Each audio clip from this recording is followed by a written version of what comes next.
This novel only has one reader, but the author persisted in updating new chapters for many years, unexpectedly, when the final chapter was released. It was also when the world in the novel became reality. Vicious demons gradually leveled up, escaping the game to attack humans. Dokja thus became the only person who knew the end of this world. At this moment, the phone screen displayed 3 ways to survive in a ruined world. There are 3 ways to survive in a ruined world. I've forgotten a few ways now, but there's one thing I can confirm. If you've read these lines, you will survive. 3 ways to survive in a ruined world ends. He sat on the train with everyone else, engrossed in his phone, thinking, "My hobby is reading novels on the subway after work." But today was a bit different from usual. Suddenly, a girl's threatening voice echoed, "You keep that up and you'll crawl right into your phone." Startling him so much his eyes widened. He looked up at the girl opposite him, and upon seeing the beautiful girl, a name immediately came to mind. Yu Sanga from Human Resources. Startled, he quickly greeted her. Hello," she gently inquired. "Are you done with work?" He quickly replied, "Yes, Ms. Sanga, you too?" She gently sat down beside him, saying, "I'm so lucky today. The department head is on a business trip," causing him to shift slightly. A few strands of her hair brushed against his face, bringing him a pleasant surprise. "I met Yu Sanga, the most popular person in the company, on the subway. Something smells so good." Looking at the pretty girl in front of him, he probed, "Do you normally take the subway?" He thought curiously. From the HR representative to Manager Han of the finance department, male employees would line up after work to escort Sanga home. She looked down, dejected, and explained with a hint of sadness, "Well, someone stole my bicycle." Hearing her reply, he was stunned and asked, "You commute by bicycle?" She continued to sit there, sighing.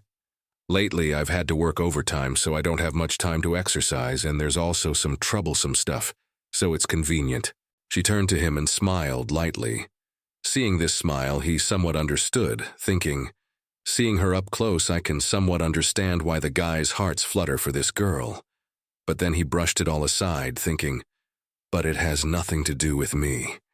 Yu Sanga and I are completely different types of people. But now I have to make it clear. The reason my commute is different from everyone else's isn't because I met Yu Sanga." Suddenly she said, "Butabure suta rumetinero," making him turn to her in confusion. "Huh?" She quickly looked at her phone and explained, "It's Spanish. It means, lend me some money." He took his phone, looking at the girl beside him in astonishment, studying even on the subway after work. Truly a different kind of person from me. Where does she plan to use that phrase? Hearing her reply, he smiled and praised, "You're so hard-working."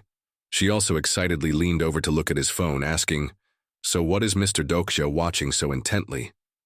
He quickly raised his hand to prevent her from seeing.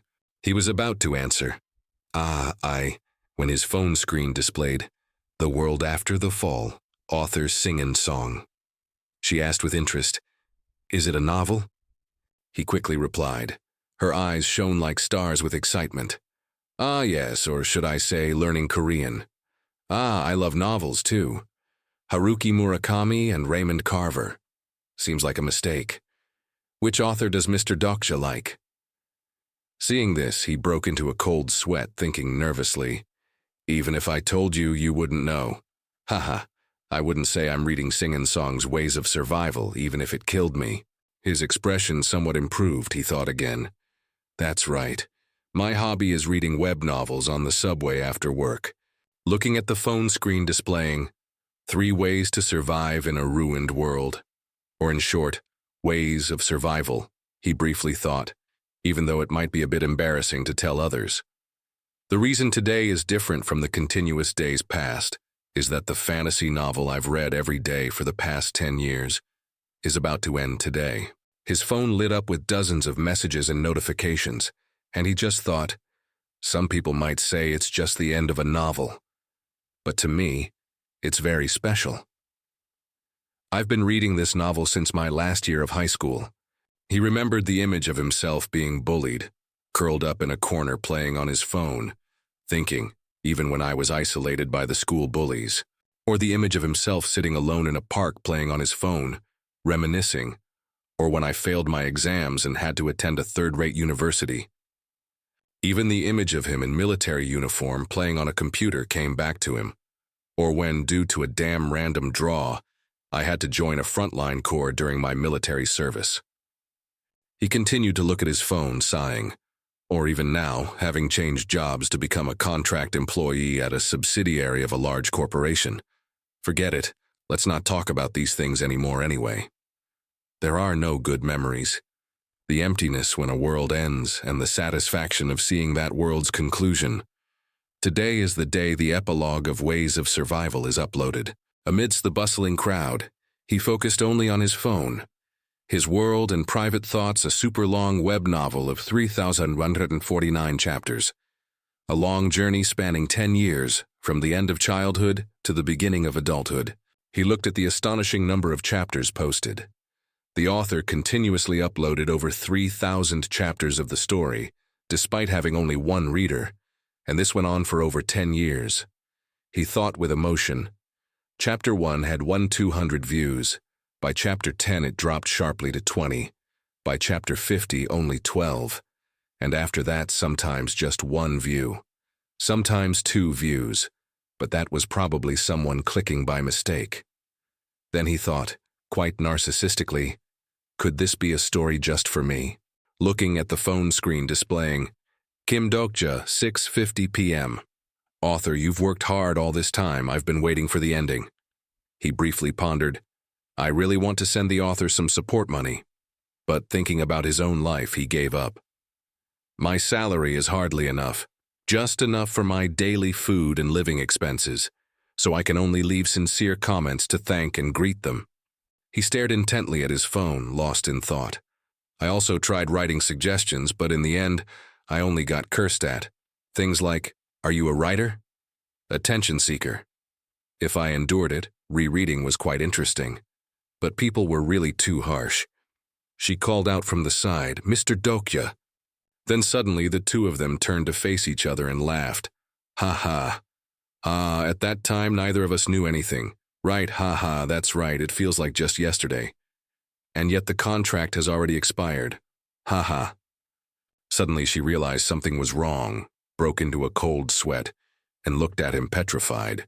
He suddenly thought, I forgot. Yu Sangha received praise from a foreign client and was promoted to a full-time employee. Suddenly, the two of them communicated awkwardly, interjecting. Right. My congratulations are a bit late, sorry, ha ha. I should have worked harder and studied foreign languages at the bank. No, Dokja, see, there's still the competency assessment. Looking at the beautiful girl in front of him, he had a jumble of thoughts. I hate to admit it, but Yu Sangha looks amazing when she's talking. If this world were a novel, the protagonist would definitely be someone like her. Actually, it's no one's fault. I didn't make any effort at all. But Yu Sangha worked hard. I just sat around reading web novels. While Yu Sangha was studying diligently, it's only natural that she became a full-time employee while my contract wasn't renewed. Suddenly she flinched, a drop of sweat rolling down her face, and she softly called, Mr. Dokja. He was suddenly dazed and replied, Yes. She shyly, hesitantly stammered, If you want, I can tell you the app I'm using. His eyes widened in surprise, thinking, if my world were a different kind. Remembering the image of a cockroach in a box, he thought, then it wouldn't be a realistic world. He sat amidst the crowded train, holding an insect-catching net, and thought sadly, but a fantasy world.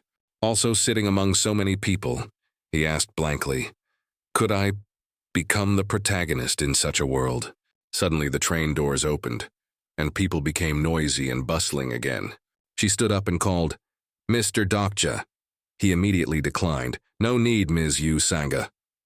Deep down, he didn't know how to decide. I don't know. He thought indifferently, but if there's one thing I know, then put on a cold expression and said bluntly, even if you show me that app, it won't do any good. He asserted to himself, the world I live in is clearly a realistic one. Looking at the crowded, chaotic train, he felt a bit unaccustomed, thinking, and in this world, I'm not the protagonist, just something called Dokja. He said comfortably, because Dokja has Dokja's own life. Suddenly her face showed surprise. Adjusting her legs, she curiously asked, Dokja's life? In the end, she just turned to look at him and gave a strained, complimentary smile. Ah, yes, Dokja, that was well said. Huh? Yusanga clenched her fist with determination. Then I also have Yusanga's own life, making him, sitting beside her, happy too.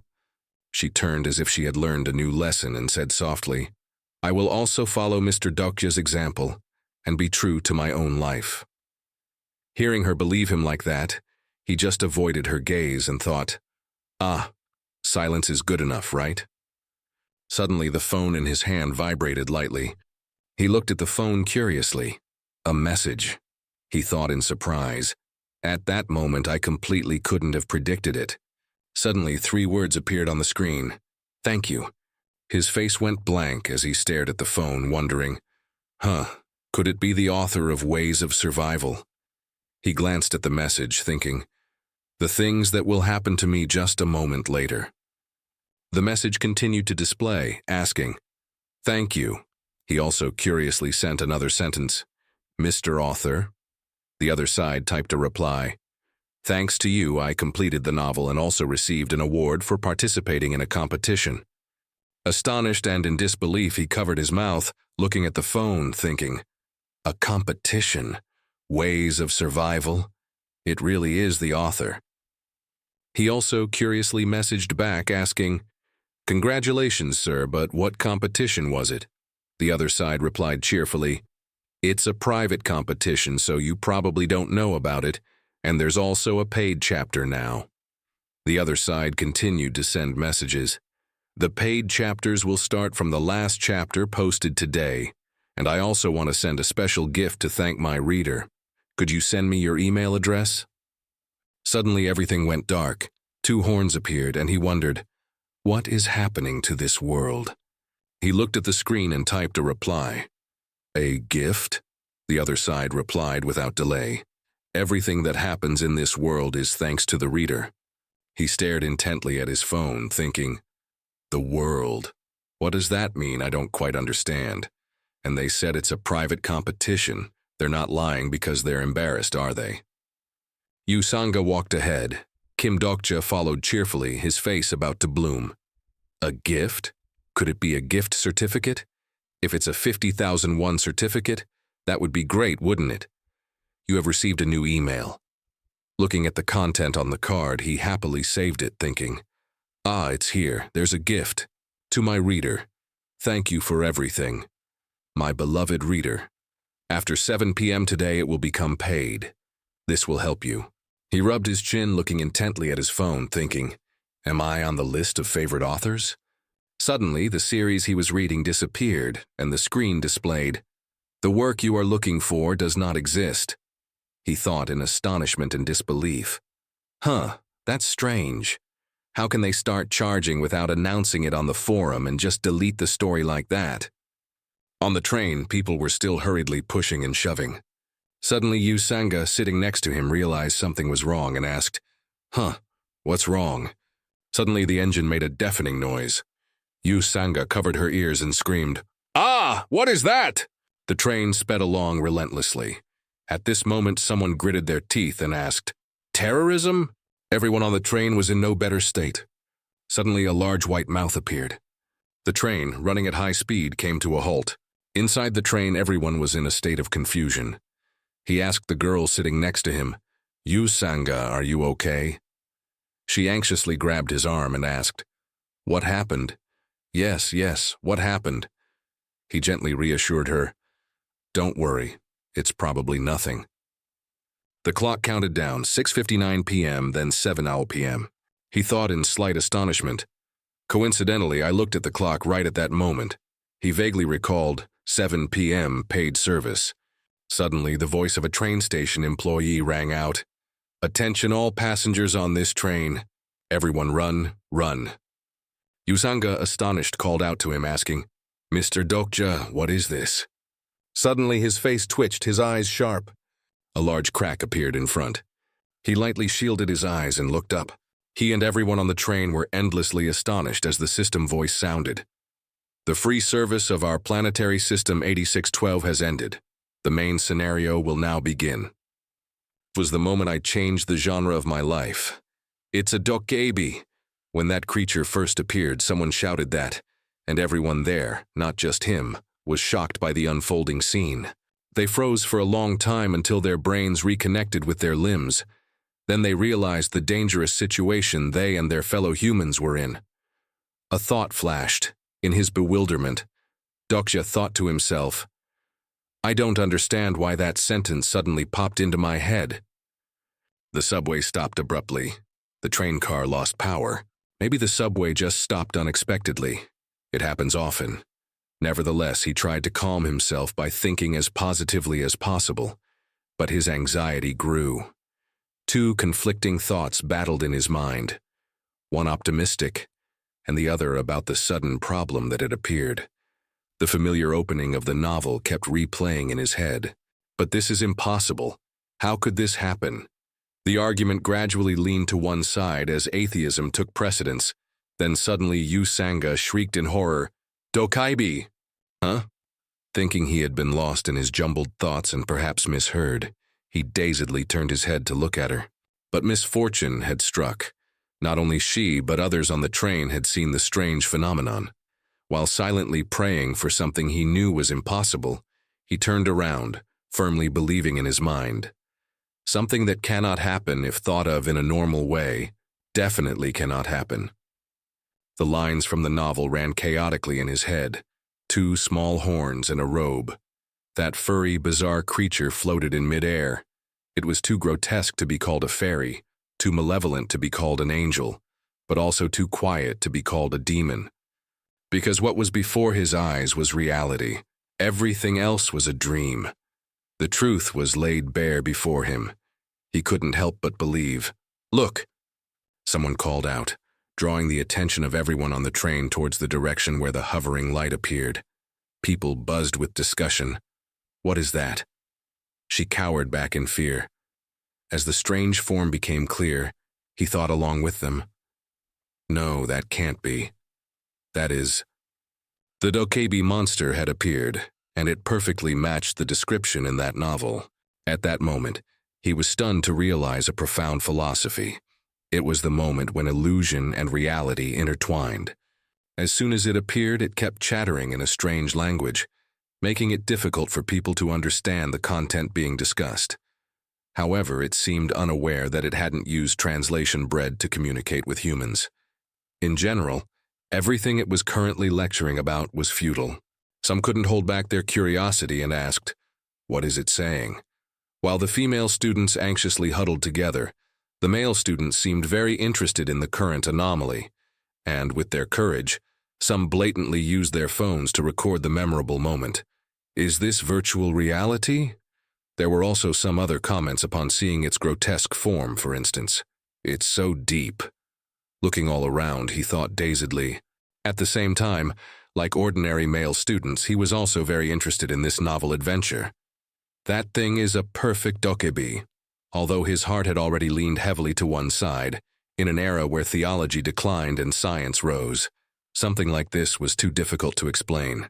His thoughts were in turmoil between the novel, Ways of Survival, the opening of the tragedy that spanned 3 ways to survive in a ruined world, had begun, and the refutation of this idealistic argument, but that can't be true, really.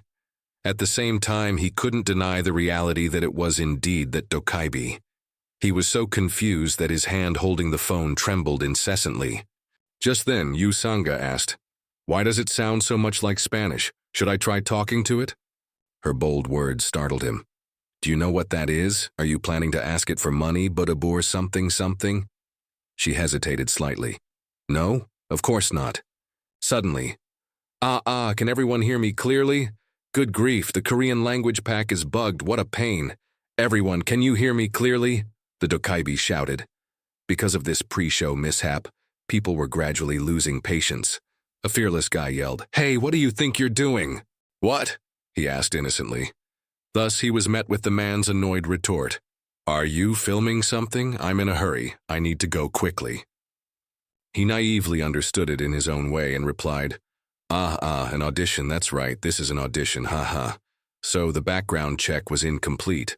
I told them that if we start charging at 7 p.m., we need to remind these kinds of people.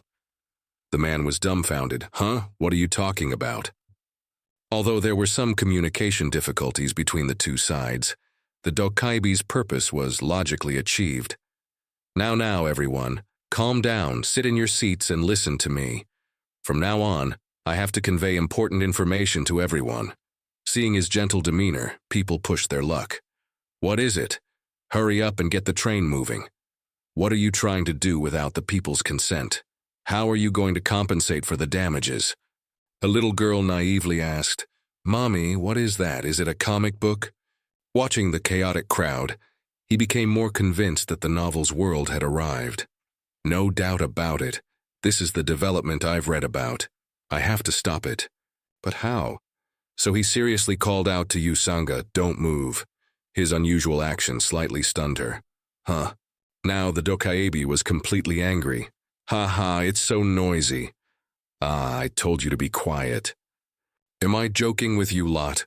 And so the instigator could only utter his last words. Huh? Blood dripped, splattering everywhere.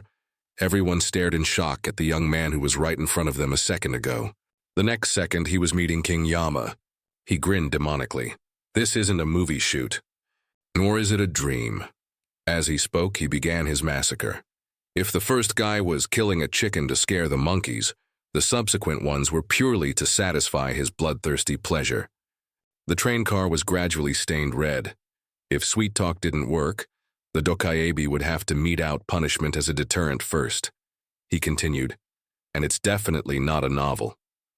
Nor is it the reality you once knew, do you understand? He frowned, silently admitting, yes, this is real. The feeling that this isn't the reality I once felt in my chest. Then I was completely awakened when I saw the train car submerged in a sea of blood. The Dokja's voice became increasingly demonic. You've all had a very beautiful life until now, haven't you? Ever since you were born, you've eaten well, slept soundly, and had regular bowel movements without paying any fees. And then you even had children. Ha, you live in a wonderful world where you can eat without working. But that beautiful time must now end. Nothing is free forever, right? He became demonic. Now everyone was aware of the imminent danger. No one failed to retreat and prepare crude weapons for themselves. Worry was clearly visible on their faces. Suddenly, could it be that you want money? Although his hands and feet were trembling, Han Myung-go boldly asked, as this could very well be his lifeline. Seeing clearly who was speaking, he whispered to her, Ms. Usanga, isn't that our finance department head? He has an acquaintance who is a company director. Ah, yes, she replied. Seeing no reaction from him, he continued to show his sincerity as he often did. If you need money, I'll give you as much as you want. Please accept it. Ah, and that's the kind of person I am. How much would be enough? A check for a lot of money, or maybe 2. Finally, he reacted, so you intend to give me money, huh? He nodded vigorously. As long as you let me out of here, any amount of money is fine. Money, good stuff. A type of material that exists in abundance in the subjective, interdependent relationships of humankind. As soon as he heard that, he mistakenly thought, great, as expected, with money, anything is possible. Only to receive a bitter end. The Dokja raised its claws, burning all the paper money in his hand to ashes, simultaneously lecturing, but it's only effective in your space and time. In this vast world, that worthless paper has no value at all. If you do that again, I'll have your head, so remember that. He was dumbfounded. My money. He frowned, pretending it was difficult for him to kill people. While you guys are screaming here, the debt is growing larger. Ah, well, that's how it is. Earning money yourselves will make you understand faster than me explaining it 100 times, right? Then his horns grew long, and he flew above the players' heads, and announced that channel B7623 had been opened. The constellations have entered. Note, it's constellations, not emperors. People panicked, looking at the virtual screen that appeared before them. Huh? What is that? Countless expressions appeared. Worry, interest, or like him, staring blankly at the virtual screen for a few seconds. He frowned with worry because of the words, "Main scenario has begun." On the virtual screen, the content of main scenario 1 is as follows. Prove your value. Kill at least one living creature. Classification, main. Difficulty, F. Time limit, 30 minutes. Reward, 300 coins. Failure, death. He wished them well. All right, good luck, everyone. You must show me an interesting story. Then smiled wickedly. Everyone was horrified by his demonic smile and the live or die notification displayed on their personal virtual screens. Dokja's group, everyone was surprised and scared when they realized something. Usanga, frightened and trembling, said, "Police." She picked up the phone to call and said, "No one is picking up. What should we do?" Dokja reassured Usanga. "Ms. Usanga, look at me, don't panic." He asked her, "You've played the game by the development team before, right? The one where the world is destroyed and only a few people survive." She replied fearfully, "Huh? What are you talking about?" Dokja continued to explain to Usanga, "Think of it like this." He held her shoulders tightly and said, "Right now we are in that game." She replied confusedly, "Game?" He answered, "Yes, and every game has rules. We just need to follow the rules." Dokja wondered, "But what are the rules?" He shouted in her face that was what they needed to find out right now. Both of them realized something in front of them and looked at it in amazement. Its body was white, and the Dokkaebi's two horns suddenly grew longer. Dokja realized that the train car was littered with corpses. Along with that, the survivors were panicked and terrified. And the old woman was muttering prayers in desperation. He concluded, "There's no doubt anymore, the recent events have proven it." Dokja stated that his thoughts were correct. The people around him shouted, "Someone please open this damn door." A voice replied, "Try hitting it with a hammer." He guessed that the only thing he knew for sure right now was, he thought of the survival novel he had been engrossed in for the past 10 years. Information appeared on the device.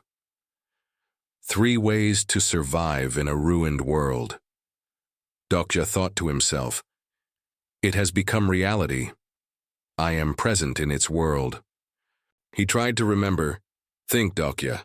Find out what I need to do to survive in this world." System update. Scenario 1, value of life. Take 1 or more lives.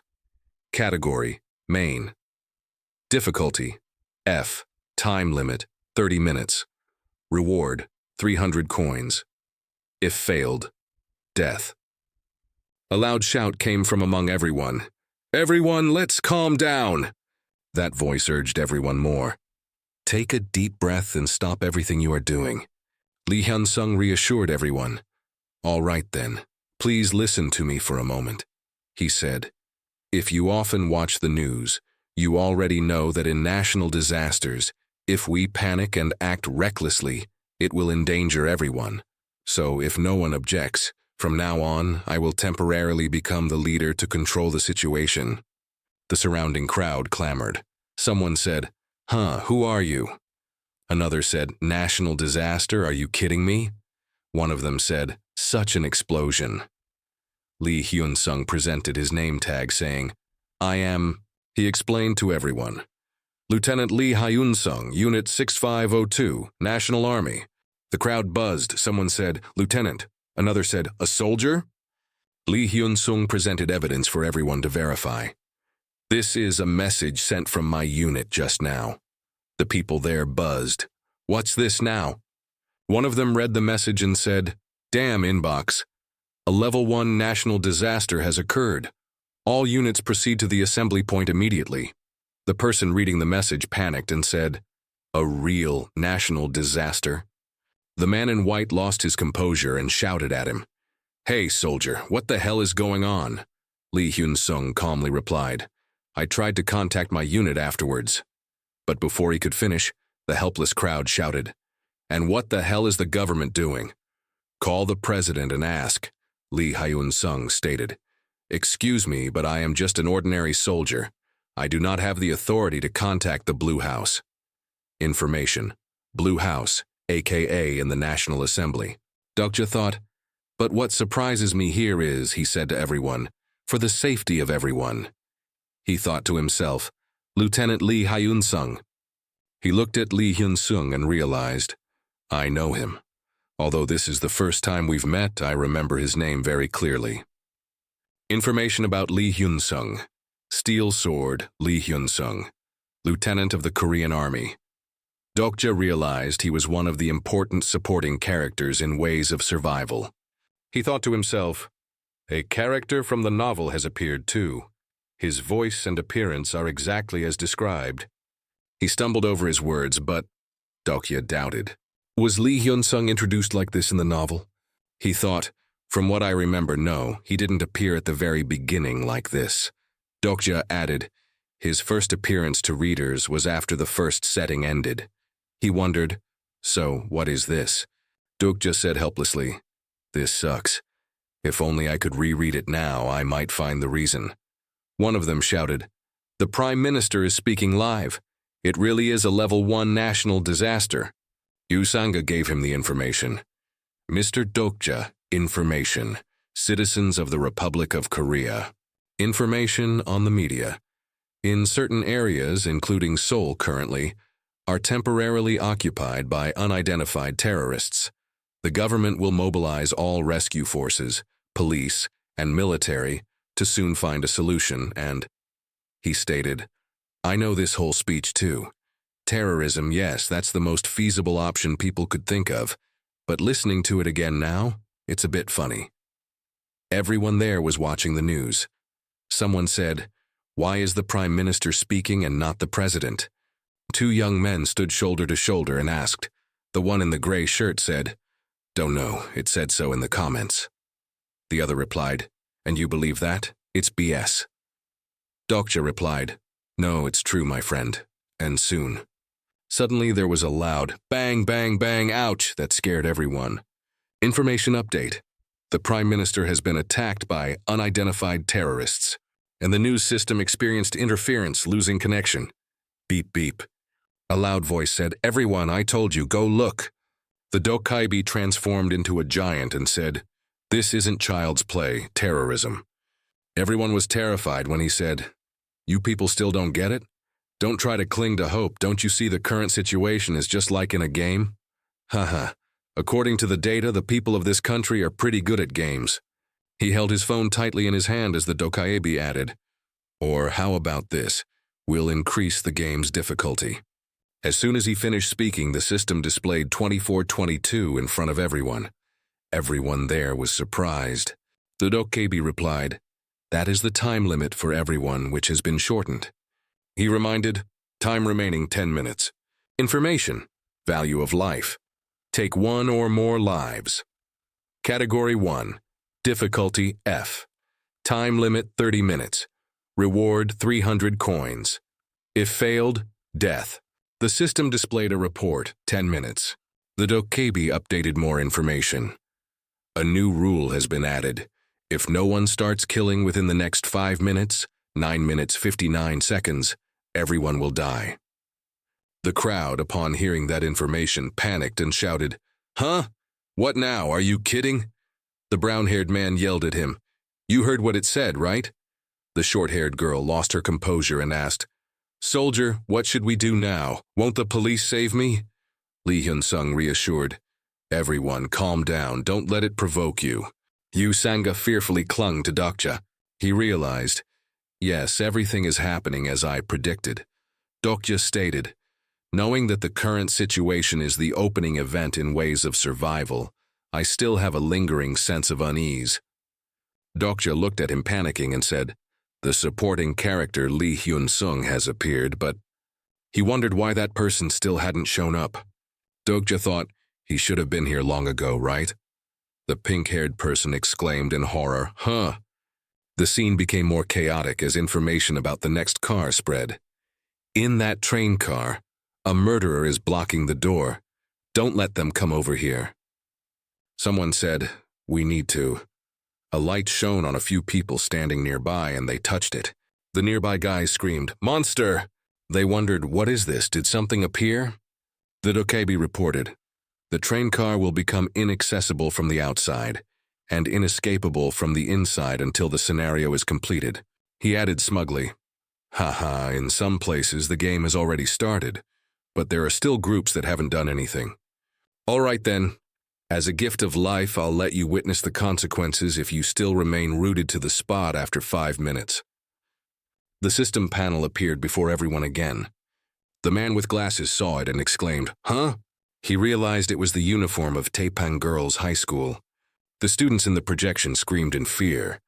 The Dokja announced, "The time limit has expired." He added, "The punishment will now be carried out." He tried to remember.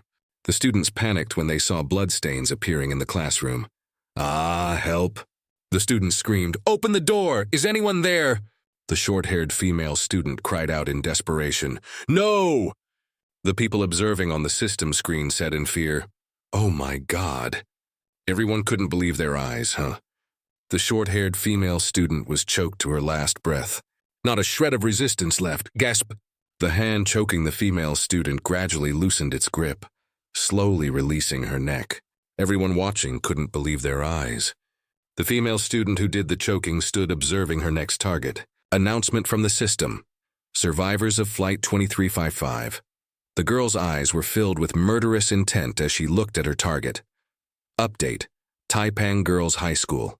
Class B, Year 2, Lee Jihye. The Dokja shouted, "How about that? Wasn't it fun?" His hate-filled, sharp eyes stared intently at him. Dokja's feet tiptoed. Everyone had the same expression. One of them shouted loudly, "What kind of sick game is this?" Her frightened hand touched him. Dokja observed the situation around him. He glanced behind him and thought, "Strange, why hasn't that person appeared yet?" Dokja checked the information and stated that the events he could remember and the unexpected events were happening alternately. He realized, the only way to understand the current situation is to reread Ways of Survival. But, the notification read, "The novel you're looking for doesn't exist." Dokja was flustered. The problem is, it's still locked. The series isn't famous either, so there probably aren't any other sites that pirated it. His pupils dilated as if he had noticed something. Dokja discovered some information in the dialogue box. Ah, wait. He hurriedly read the message and said, "Don't tell me, could it be?" He couldn't stop being surprised. Dokja observed the file downloading an attachment. Download 3 Ways to Survive in a Ruined World. He was surprised to find useful information in the dialogue box. An attached file, downloading 3 Ways to Survive in a Ruined World. Dokja couldn't believe his eyes. He stared at it intently. Observing the information displayed on the device multiple times, he was horrified to discover, did the old author send me a copy of the entire novel as a gift? Is this a pirated copy I'm holding? Ah, but the author personally sent it to me, so it should be fine, right? System update. You have received a special attribute. The special skill slot has been activated. He thought, all survivors in Ways of Survival have special attributes, as well as unique skills. Dokja said, just like in a game. He closed his eyes and began. See, attribute window. So maybe I should start by understanding my own attributes and skills. He was surprised by the system display. Cannot activate attribute window. Dokja said in surprise, "What?" He looked at it helplessly. Attribute window. Cannot activate attribute window. I didn't know this could happen. If I can't open the attribute window, what should I do now? He quickly searched for information about it, then said anxiously, "Forget it. Open that file first." Announcement. Your reading speed has been greatly increased due to your special attribute. He was surprised to hear that information. His feet weren't steady on the floor. Dokja's mind reeled. What was that just now, my attribute? Dokja realized, I finished reading a volume of Ways of Survival in less than a minute, and just like that, I understood. Information. In train car 3707, he saw people gathered at the back door. He looked up at the room number. It was car 3807. Dokja said, "This is car 3807, the source of my unease." He wondered why the events happening were different from what he had read. Was it because his train car was different from the one the protagonist in the story had taken? He calmly offered his opinion. If that's the case, then what happened to the people in car 3807 in the novel? She quickly asked. Mr. Dokja, should we stop them? Dokja stated, through the blood-smeared glass window of car 3807, he learned more. In the adjacent train car, there was also a bloody massacre, and only 2 survivors remained. A guy was caught and said, "Hey, who allowed you to run? Don't make me feel guilty." Man begged, "Please spare me, I need to—" Kim Nam-woon told him to stop whining. He struck mercilessly, causing the man to fall and roll on the floor. He realized, "And I also know who those 2 are." Kim Nam-woon shouted, "I told you to shut up." Dokja looked at him suspiciously and muttered to himself, "I told you to shut up." He quickly sent a message. "High probability Yu Sangha will die. Only 2 people will survive, otherwise everyone will die." A loud voice called out, "What are you doing?" Han Myung-go quickly intervened and said, "That's an old woman. Have you thrown your morals to the dogs?" He recognized him as Director Han Myung-go. Kim Nam-woon exclaimed in surprise, "Huh?" He yelled loudly, "You want to die, old man?" Han Myung-go replied in surprise, "What?" he answered. "Are you slow-witted and still don't understand the situation?" He shouted loudly in his face. "Who are you being insolent to, you brat?" He pointed at him and said, "Don't tell me, are you stupid?" The Dokja screamed, "Save me, ouch, you all die." Kim Nam-woon said, "No army will come to save us." He added, "And if you want to live, you'll have to follow the rules." The other guy begged, "Please spare me, I've lived a virtuous life." He shouted, "Shut the hell up." "You," Kim Nam-woon said. "You're saying—" He didn't hide it and said, "We are forced to kill." He stated, "I know your type, old man. Only inhumane bastards kill others to survive." Kim Nam-woon believed his thinking wasn't wrong, but it wasn't appropriate at this time. Kim Nam-woon confidently stated, "The law is gone, only life and death remain. I want to live and will do anything to live. Think carefully. Who has the time to judge me as cruel and evil? We are in a new world. When in Rome, do as the Romans do. That's all." Dokja realized, Kim Nam-woon, a young man who had quickly adapted to the rules of this world. He added, his decisiveness in action. He said fiercely, "How long are you people going to stand there watching? Do you all want to die?" Dokja stated, "It has shattered the little humanity left in—" Kim Nam-woon said, "Not this life," but he was right. He stood helplessly watching him rampage. He stated, "If no one is killed in the next 5 minutes, everyone will die." All eyes were fixed on one spot. Dokja said, "In the novel, there was a passage that made a strong initial impression on me." They all simultaneously became butchers, rushing in to tear apart their prey. He added, "Because if they didn't act, they themselves might be the next corpse to perish here forever." Dokja thought to himself, and I just stood still and observed everything, as if I were rereading that passage once again. He looked at the chaos in front and said, "I can only do this." In the novel, that nameless woman was also the first victim if I tried to change her fate. The future could also be altered, and the knowledge I read in the novel would gradually become useless. Am I making the right choice or the wrong one? Just standing by with folded arms. He clenched his phone tightly in his hand as if venting his anger on it. She said discontentedly, "At this rate, she's going to die." He intervened, "Don't act recklessly." Yusanga replied, "I know, but—" Dokja said, "You could get killed too." The two looked into each other's eyes. Dokja called her name, Yusanga. He thought to himself, even though this is no longer the old world, she's still the same, selfless, kind, and good-hearted. Dokja stated, "However, the one who can change the story is not you. You are not the protagonist of this world." Dokja said, "Yusanga, you stay here, okay?" She replied in panic, but—" He cut her off. "Listen to me just this once, I need you to trust me." He decisively left, leaving her standing alone. Dokja encouraged himself. It's probably still a bit early to intervene. The original plan wasn't like this, but I have no other choice. She earnestly called him Mr. Dokja. He thought, I haven't been standing still because I was wary of Kim Nam-woon and the others. Dokja believed it wasn't because he condoned their inhumane actions either. He hesitated in his decision, thinking, "It's because I'm waiting for a slim but crucial opportunity, and it will come." A stream of yellow light shot forward. He was resolute right now. Dokja rushed towards the group that was assaulting someone. Announcement. Value of life. Kill 1 or more people, main category, difficulty F, time limit 30 minutes, reward 300 coins. If failed, death. Time remaining, 7 minutes 32 seconds. Dokja clenched his jaw tightly. Kim Nam-woon also froze at the chaotic situation before him. Seizing the opportunity while he was off guard, he rushed forward like a moth to a flame, hitting him without missing.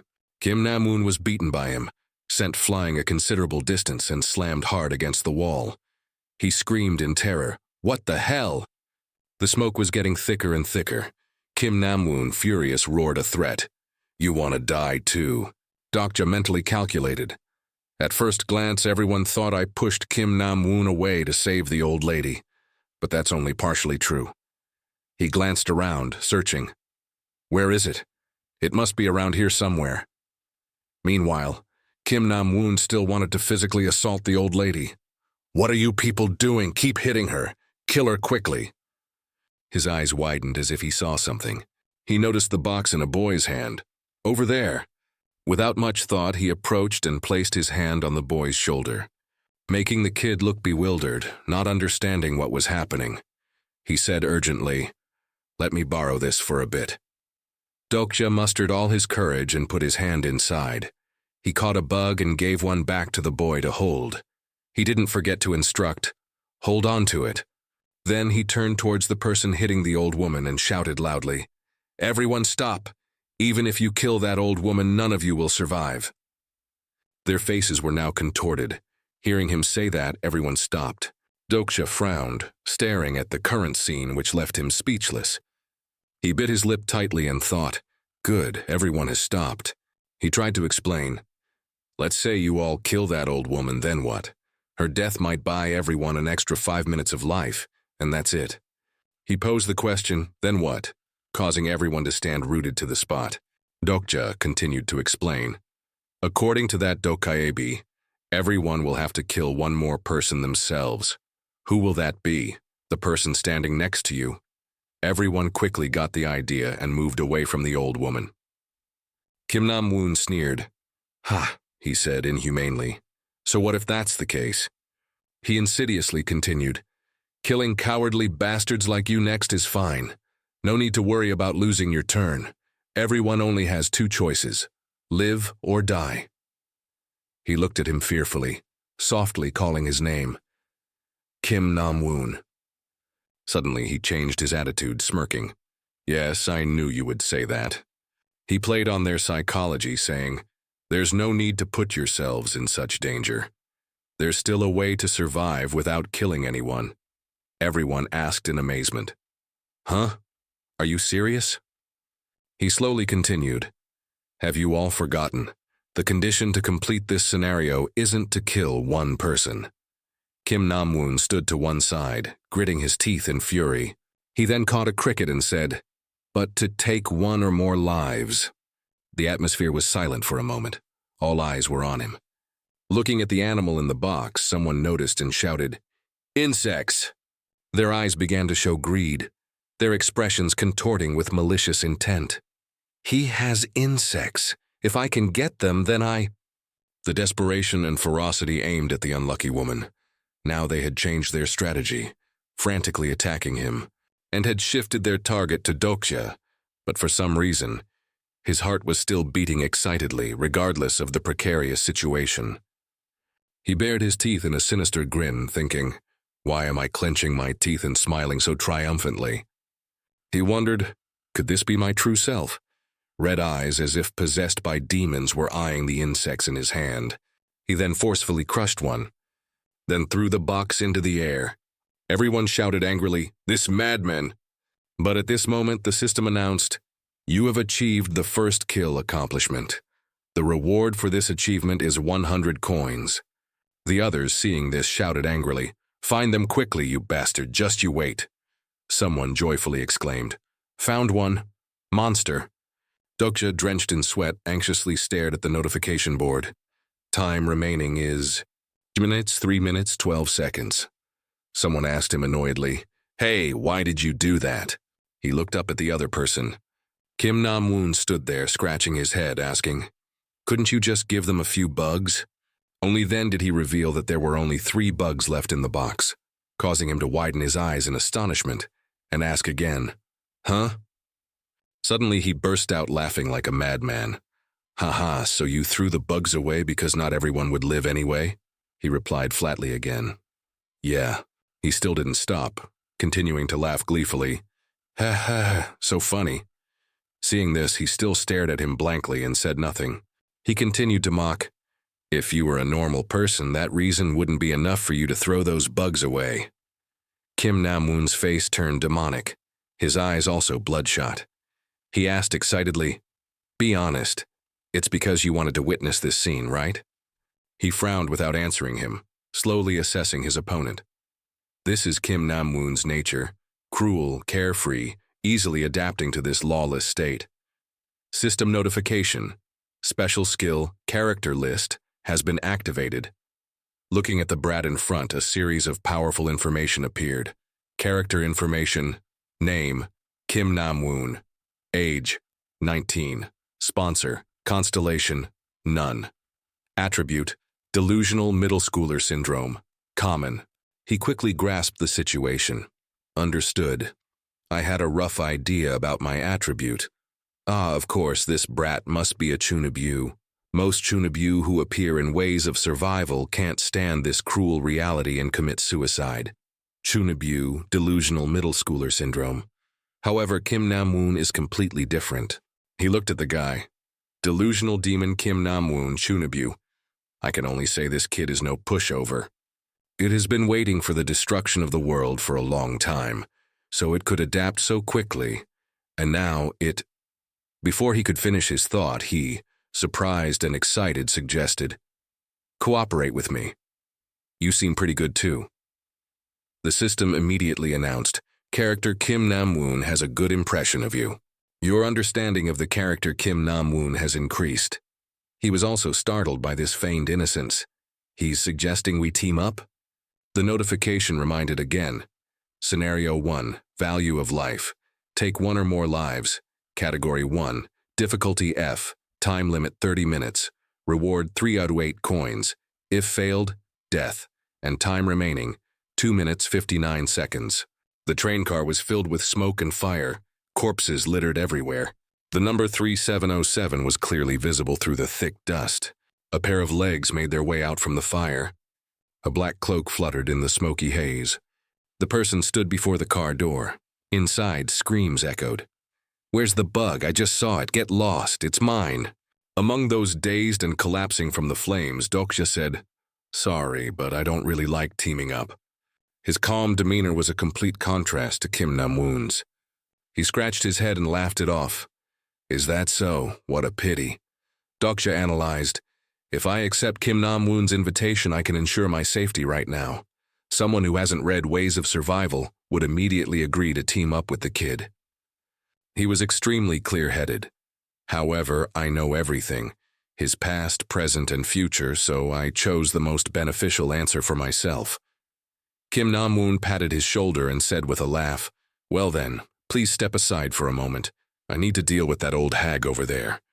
He flashed a wicked, perverted smile. "That's the only way I can live, right?" But his wrist was grabbed. He was stunned to realize Dokja was trying to stop him.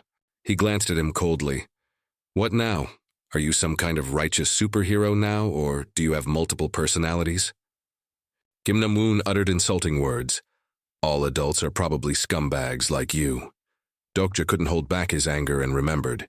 Meeting him in person reminds me why I hated this character so much while reading the novel. Cursing adults, but in a few years you'll be an adult too. Brat. He violently pulled his hand away, scolding. "Turns out you're the type of person I hate the most."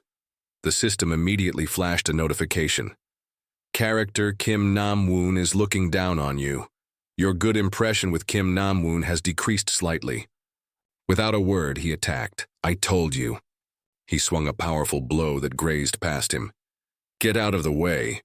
Unexpectedly, he dodged it, surprising him. Oh, pretty fast.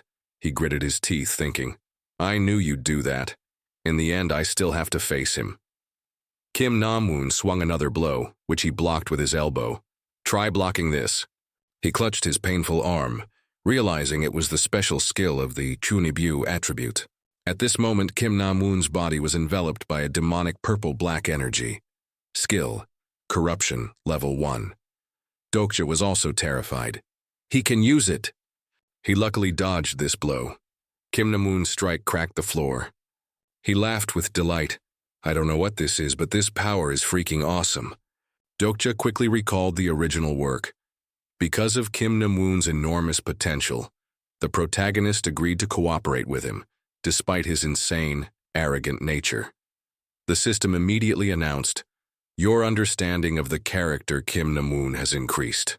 He clutched his injured shoulder, gritting his teeth and calculating, do I have to use that thing now? A system panel appeared, stunning him. You have met the conditions to use a special skill. Omniscient Reader's Viewpoint Elvire 1. Huh? Omniscient Reader's Viewpoint, what is this? In the train car, curses echoed incessantly. Damn it, where are all the bugs? The continuous tremors made the others panic. Huh? What's that sound? On the other side, Kim Nam-woon was still attacking Dokja, but without success. Despite his efforts, he still couldn't hit him. He roared in fury. Damn it! His eyes had become frenzied. Why can't I hit you? He was panting heavily, thinking, fighting with faith, kid? Special skill, Omniscient Reader's Viewpoint Levibert 1 has been activated. He looked at the notification panel, same as before. Right shoulder. Dokja instantly dodged to the left. He swung his fist again. Face! He retreated, dodging the blow right near his face. His fist barely missed him, just as he activated his second skill. Omniscient Reader's Viewpoint. I can read all his movements with absolute precision. Kim Nam-woon's power seemed to shatter. He roared in anger. I'm pissed now! Dodge my ass! Dokja sat fallen on the ground, calculating. But it's only useful for dodging. I don't have the strength to counterattack. I need to find more ways to stall for time. Suddenly he said to him, Hey kid, you have 2 minutes left. Kim Nam-woon immediately cursed. Damn it! His eyes darted towards the target. Dokja also instantly realized, if he kills that old woman, he will complete the scenario. He tried to reach out to protect the old woman. At all costs, I must prevent that from happening. Kim Nam-woon grinned smugly, pulling a folding knife from his pocket. Do whatever you want, you're dead anyway. As soon as he raised the knife, the skill also announced, Find Knife Fighting Skill Elvire 1. This knife directly grazed Dokja's shoulder. He was in so much pain that sweat covered his face. His wound was corroded by Kim Nam-woon's power. Damn, it hurts so much. It feels like my flesh is burning. I forgot this kid always carries a knife. The knife missed and embedded itself deep into the floor. Dokja seized the opportunity to pick up the old woman. He trembled as he took step after step, trying to escape, death chasing right behind him. He panted heavily, continuing to walk. If I lose to Kim Nam-woon, I will definitely die. The weak die so the strong can live on. Such a simple rule. It still holds true whether it's this new world or the old Earth. He remembered the days he was bullied. People always trample and tear apart those weaker than themselves, even times of failure at work. But now it has become a matter of life and death. If I want to survive, I must become strong. When he put the old woman down, Kim Nam-woon leisurely approached with a knife. Hey there. You're out of breath. Just die obediently so I can live on, okay? His eyes were filled with fierce determination. He suddenly stood up and said words that made him freeze. Dongil High School. Second year, Kim Nam-woon. Do you think a grasshopper counts as a life? He was confused. Huh? What nonsense are you spouting? Scared out of your mind? He held something in his hand, gritted his teeth, and said, The answer is, you will die. Stop it! Kim Nam-woon was still dazed. Why should I care? He forcefully swung the knife towards him. About that, the system announced right on time. Do you want to see the guide on how to use coins? His thoughts raced. Ignore and use 2,700 coins to increase physique.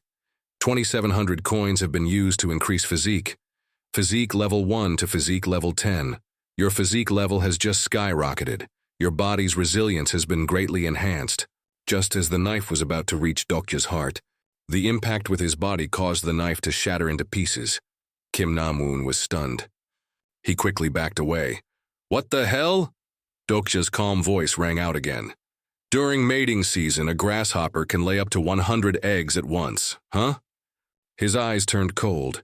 "Today, the one who falls will not be me, but you." Screams still echoed behind him. "Please, still can't find it anywhere." That was it. The clock was about to run out of time, 0 minutes 57 seconds. Kim Nam-woon tried to appear calm. He roared, stabbing with his knife, attacking. "Shut up and die obediently. Why aren't you dead?" He sweated nervously. Damn. The countdown had reached its final seconds. When it returned to 0, the time limit had expired. "Begin executing punishment." Unceasing screams echoed along with fresh red blood pouring down. No. The system displayed a notification. Main Scenario 1, Value of Life completed. Bugwang Line, train number 3434, car number 3807, 5 survivors. The Dokja covered its mouth and giggled. Oh my. What in the world happened here? I was only gone for a moment to check the other train cars. Corpses lay strewn across the car. Luckily, he had magic, or he would have been submerged in this pile of bodies. Perhaps, if unlucky, he might even trip over one corpse and fall head over heels onto another. The polished train floor was stained red with blood, partly dried and partly still splattered everywhere, creating a deadly scene where the person who could stand calmly here looked more demonic than ever. The 5 of them stood out in the vast train car. To varying degrees, they all maintained a safe distance from each other, and none of them were untouched by dust and blood. And the announcement rang out. The virtual screen, once thought to exist only in futuristic sci-fi movies, now appeared before each person again. Main Scenario 1, Value of Life, completed. Bugwang Line, train number 3434, car number 3807, 5 survivors. The survivors. First to be mentioned is Lee Hun-sung, who looked upright and gentle, yet acted more ruthlessly and decisively than anyone else. A man of his caliber indeed. If he wanted to, no one could escape, and after all that, he returned to his usual compassionate demeanor. Next is the only surviving woman of the train car, Yu Sanga. Among the 5, she seemed the most unscathed, but no. Therefore, to assume she was weak or something similar, and perhaps because it was the first scenario, she still retained a bit of kindness that shouldn't exist in these times. Third is Lee Ji-hee, an emotionless little kid whose strength or weakness cannot be determined. By some fortune, among the survivors was Han Myung-go. To him, human lives were like grass, only regretting the money mercilessly burned by the Dokja. A person who should have survived now lay sprawled on the ground. Kim Nam-woon. His tragic death was unbearable to look at. Beside the blood-stained uniform was the knife that ended his beautiful future life, and the last survivor dazedly gazed at the aftermath. Kim Dokja, compared to the beginning, now looked much more inhumane, no longer an atheist with grand dreams of liberating everyone. Now he had embarked on an acting career in the novel he read, shedding sweat and blood to pave his way to the top. The fresh memories occupied his mind. When it was almost over, he still couldn't escape unnecessary human sentiments, throwing the life-saving knife clattering to the ground and begging for help from the very humans who had just taken countless lives. "Save me! Please save me, I'm begging you," he asked in a low voice. "Why should I do that?" He explained in agony, "Human life is important, everyone knows that," only to receive a bitter reply. "But that concept only exists in the old world. When in Rome, do as the Romans do. You said it yourself while beating up that old woman, didn't you?" He sweated profusely like rain, desperately begging, "No, I don't want to die, please, please, And he collapsed like so many before him, while he silently watched the end. Hot blood streaked across his cheek. His heart had grown cold. "You're right, I'm just like you. I could have saved everyone. To say I don't regret it would be a lie. But what surprises me is, why am I so calm? After everything, it's like I just read a chapter of a novel." A flicker of shock passed through his eyes as he looked at his reflection in the glass. The notification didn't stop. It continued to harass the player. You have taken a total of 124 lives. The amount of coins rewarded to you has been halved because the lives you took were unable to resist. You have received 1,600 coins. The coins used to upgrade your stats have been automatically deducted. You have received 3,500 coins. Meanwhile, he suddenly realized his face had become shiny without him noticing. The bloodstains were gone, and from the window to the entire train car, it gradually became spotless, as if no massacre had ever occurred, according to the system's mechanical chimes. You have received the Mass Murderer achievement. You receive 380 coins as a scenario completion reward. You lose 190 coins to pay for channel usage fees. Calculating additional rewards. The whole group was bewildered by the phenomenon in the train car. Only he understood clearly. The old world had been destroyed, and a new world was being born. They were overjoyed to hear the familiar chugging sound. Huh, the train is moving. Finally, I'll get to go home. And he dazedly followed. At this moment, through the window, they noticed the strange phenomena of the outside world. Monsters attacking, heaven and earth in turmoil. It was impossible to distinguish between the color of smoke and fire from stray bullets and the orange-yellow of dusk. He dazedly exclaimed, "What kind of monster is that?" "My soul," she cried out in alarm, looking outside. The Dokja reappeared with a first remark very unsuited to the situation. "Ooh, wonderful." And he could comfortably accept being the only reader who knew. The end of this world, and they were ready for the next battle. Outside, monsters roamed everywhere, and the roads were in endless traffic jams. They were getting closer and closer to the monster, so much so that they could clearly see its grotesque shape. When the chugging sound stopped, he held his head and screamed loudly, "The train has stopped. That snake will attack us." However, after waiting for a long time and seeing nothing happen, he became a bit suspicious. Opening his eyes, he was startled to realize the monster was near the train but just passed by. Huh? It didn't even touch the train. Contrary to everyone's bewildered expressions, now that he had omniscient status, there was no reason Dokja wouldn't have some information about it. Information about the monster ran through his thoughts. That serpent is a monster species called ichthyosaur, sea serpent, giant worm. People called it by many names. Later, everyone would learn that it was a level 7 monster in ways of survival. But for now, they could only, like him, peer around and observe with a question. What the hell is that thing? In short, the scenario is the most important thing in this world.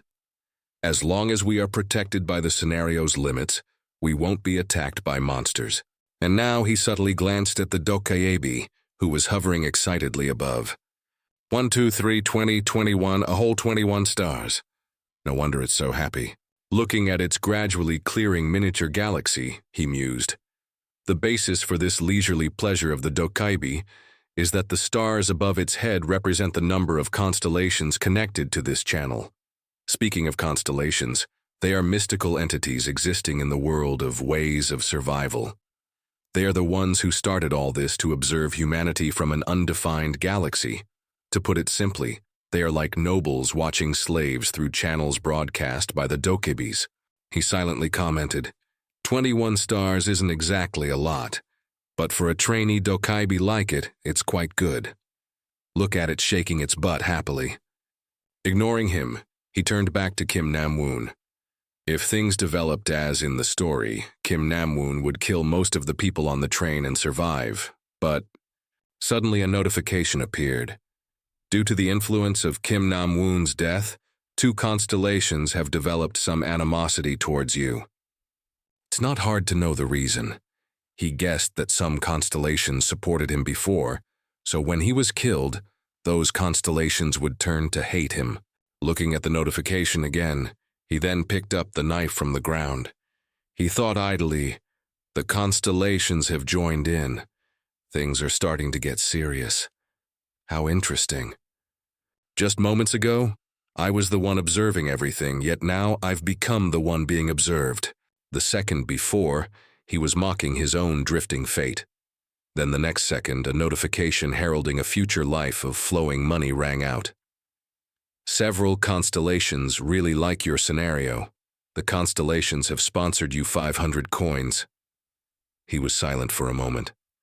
Actually, it's not hard to understand. If there are constellations who hate me, there will also be constellations who like me. He thought simply like that, and so malicious thoughts occupied a region of his mind. All right, if you all like to observe, then watch closely, and in the end, you will have to pay the movie fee with your own lives. Suddenly, Mr. Dokja, are you okay? He came to his senses, greeted by her worried gaze. He was a little startled at first. Ah, Ms. Yu Sangha.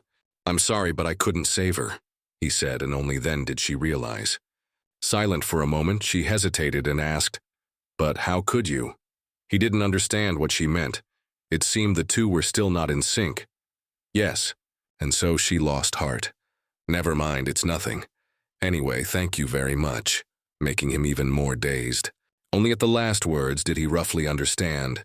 She said, because you threw the bug cage in my direction. At that moment she was still dazed, only able to sniffle. Oh. Once he understood, answering wasn't difficult. It was just a coincidence. There won't be a next time, he said, hoping she would understand 10 things from 1. She stood silently, head bowed. He continued his train of thought. She's smart enough to have survived the recent chaos, so she probably understands what I mean. My decision saved some people, but also caused some to die. Therefore, I have no reason to be happy right now. Because of his good mood, the Dokja looked much easier to talk to. He grinned. My, the faces here are very promising. Having 5 people is acceptable. After a few perfunctory congratulatory words, he returned to currying favor with the constellations, simultaneously thanking the 21 constellations watching this channel for their enthusiastic support. You are number 1. The issue of constellations he had lost interest in long ago. What he noticed was 5 people, more than I thought. Lee Hyun-sung is not surprising. His stamina and reflexes are very good. Lee Ji-hee must be this child. He looked up at the child cowering alone in a corner. At that time he also received it, and in the chaotic scene he remained calm without a trace of fear. In the end he lived until now. He placed his hand on the boy's shoulder, softly calling, "Kid." The child warily turned his head. He asked sincerely, "Do you want to live?" Regarding this action, he explained, "This isn't out of pity. To be precise, this action is hypocrisy, exploitation." Completing his train of thought, he suggested, "If so, come with me." And a notification appeared. Several constellations were moved by your kindness. The constellations have sponsored you 200 coins. Now he was no longer excited by this paltry sum. Anyway, his life wasn't even certain. This amount wouldn't be enough for offerings to him in the afterlife. He thought to himself, anyone can think I'm inhumane or whatever. I just want to survive in this world. Because I know future events and how this system works, what I need to do now is attract the attention of the constellations. Seeing that he had become close to him, he reached out and friendly patted his head. Meanwhile, the Dokja excitedly recounted. A lot of interesting things happened today. For example, the guy in the next train car. Suddenly Han Myung-go, oblivious to the immensity of heaven and earth, spoke up, interrupting. Can we go home yet? Luckily he spoke up. Only then did he remember this person. That's right, there's still Vice Director Han Myung-go, who is still breathing entirely thanks to luck. He yelled, but we did what you asked. Go back? Go back where? Didn't you just see a monster outside the train car? Still want to go out there? He asked back proudly, which was also a warning. Meanwhile, he thought off topic.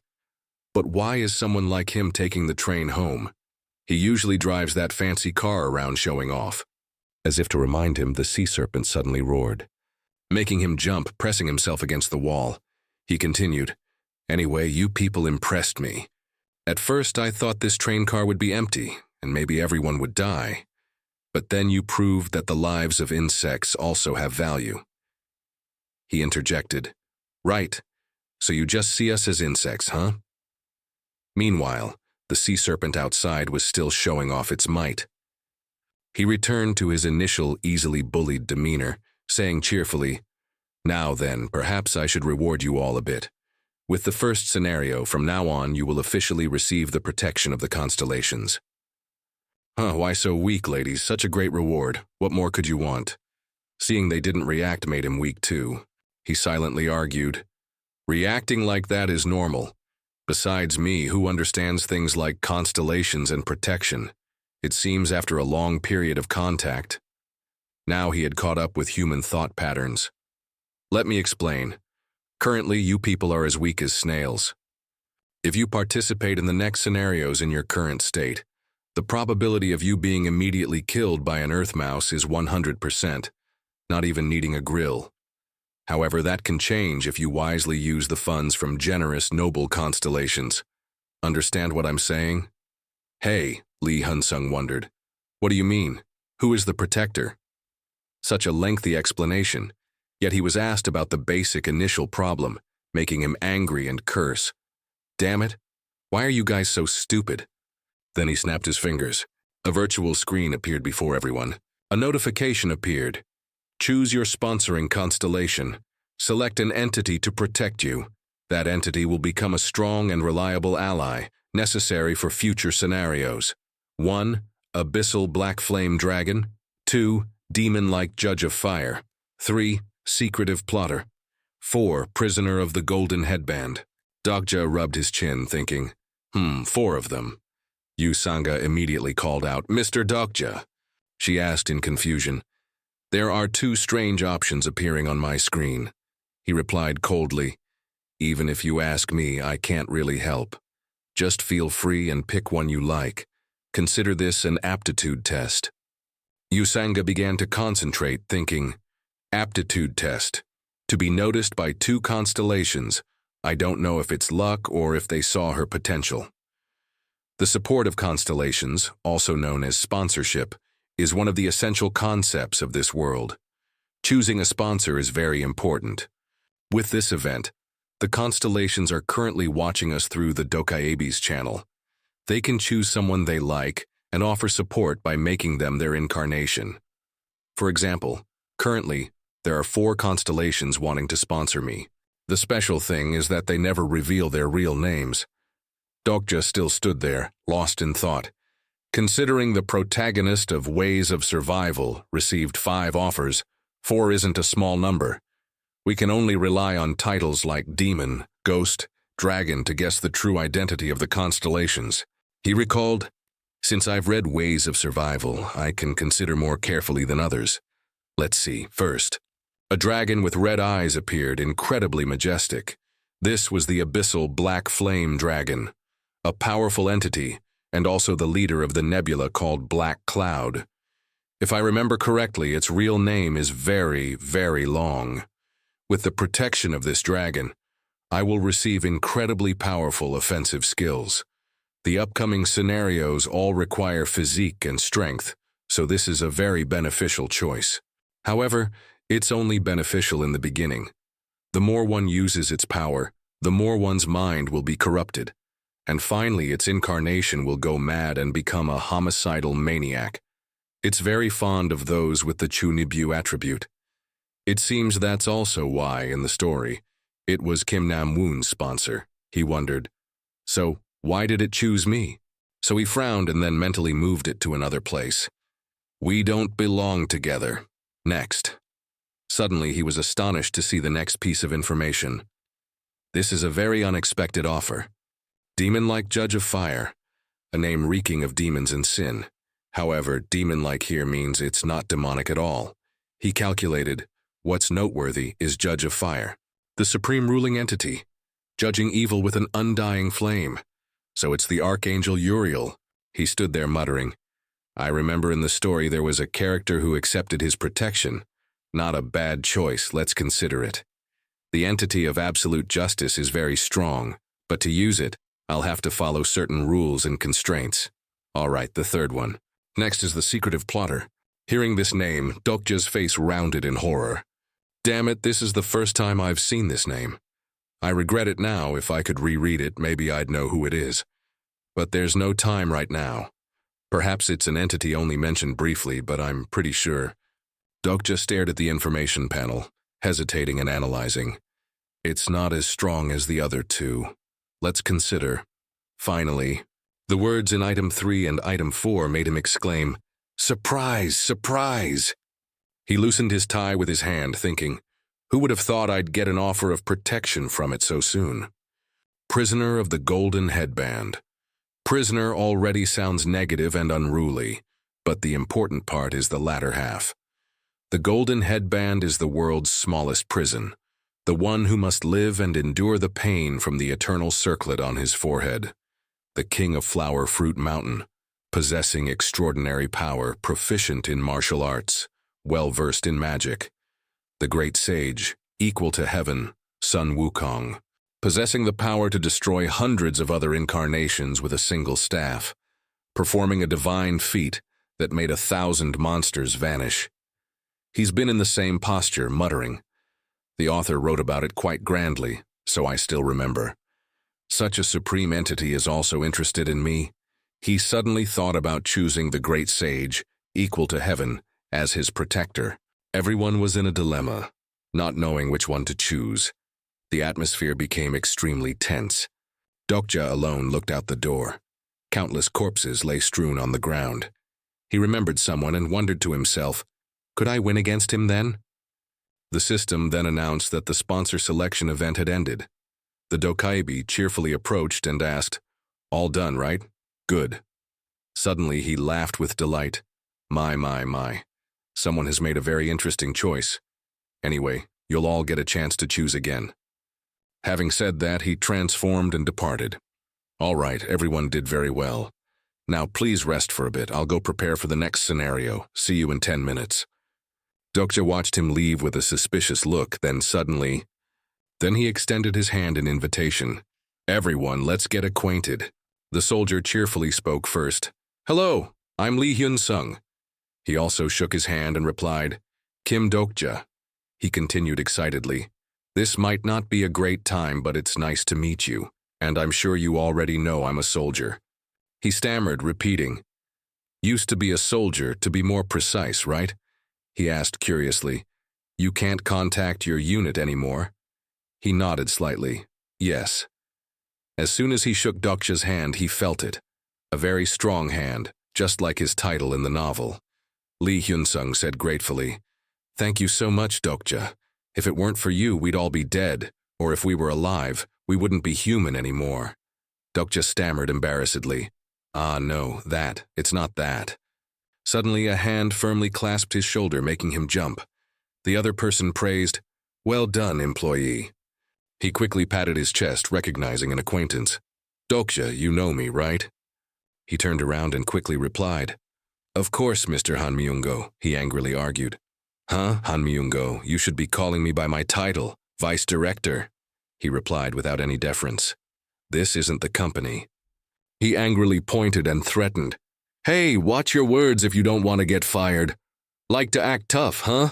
Where are your manners? I haven't even mentioned what happened earlier.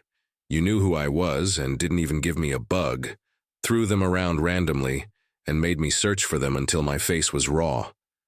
Dokja said without any deference, Han Myung-go, shut up for me, which made him freeze upon hearing it. Han Myung-go's eyes widened in disbelief. What? He then angrily explained. Do you really not understand the situation, or should I have let that brat from earlier punch you in the mouth and kill you as would be proper? This left him speechless. Looking at the monsters wreaking havoc outside, he asked, The company. Does our Microsoft company still exist when the world is gradually collapsing? Dokja continued to enlighten those present. Not just you, everyone needs to wake up. What that Dokaibi said is no longer a joke. I'm sure all of you are gradually understanding that everything that just happened is real. He said seriously to them, A game-like interface, main scenario 1. Value of life, take 1 or more lives. Main category, difficulty F, time limit 30 minutes, reward 300 coins, if failed, death. Attribute window as well as special skills. Isn't that clear enough? Hearing this, the atmosphere gradually became tense. No one uttered a word. Lee Hyun-sung dazedly scratched his head and said, It's like a fictional novel I read back when I was a rookie. It feels a bit bewildering. This isn't a dream, right? Dokja emphasized, 100% reality. He asked curiously, let's say you're right. What should we do now? Do you have any ideas or plans, Dokja? The system immediately displayed a notification. Character Lee Hyun-sung has started to trust you. Your understanding of character Lee Hyun-sung has increased. Dokja answered seriously, we need to get out of here. Hearing this vague answer made everyone's eyes widen in helplessness. At this moment, the monsters outside were extremely aggressive. Han Myung-go reacted sharply, asking, Hey, are you kidding me? Yu Sanga also objected. Mr. Dokja, I don't think. Before she could finish, Lee Hyun-sung interjected. I know we need to act, but sticking our heads out isn't a good idea right now. Someone else spoke up worriedly, that Dokja might even kill us all. Hearing this, he smiled and thought, he doesn't trust me that much yet, but slowly the porridge will cook. I will definitely get you on the team. The door behind them suddenly had someone forcefully attacking it, startling everyone and drawing their attention. Dokja's eyes widened as he thought to himself, what's going on? Has the next scenario started already? No, the Dokja hasn't returned yet, so that means the person on the other side of the door is the sole survivor from car 3707.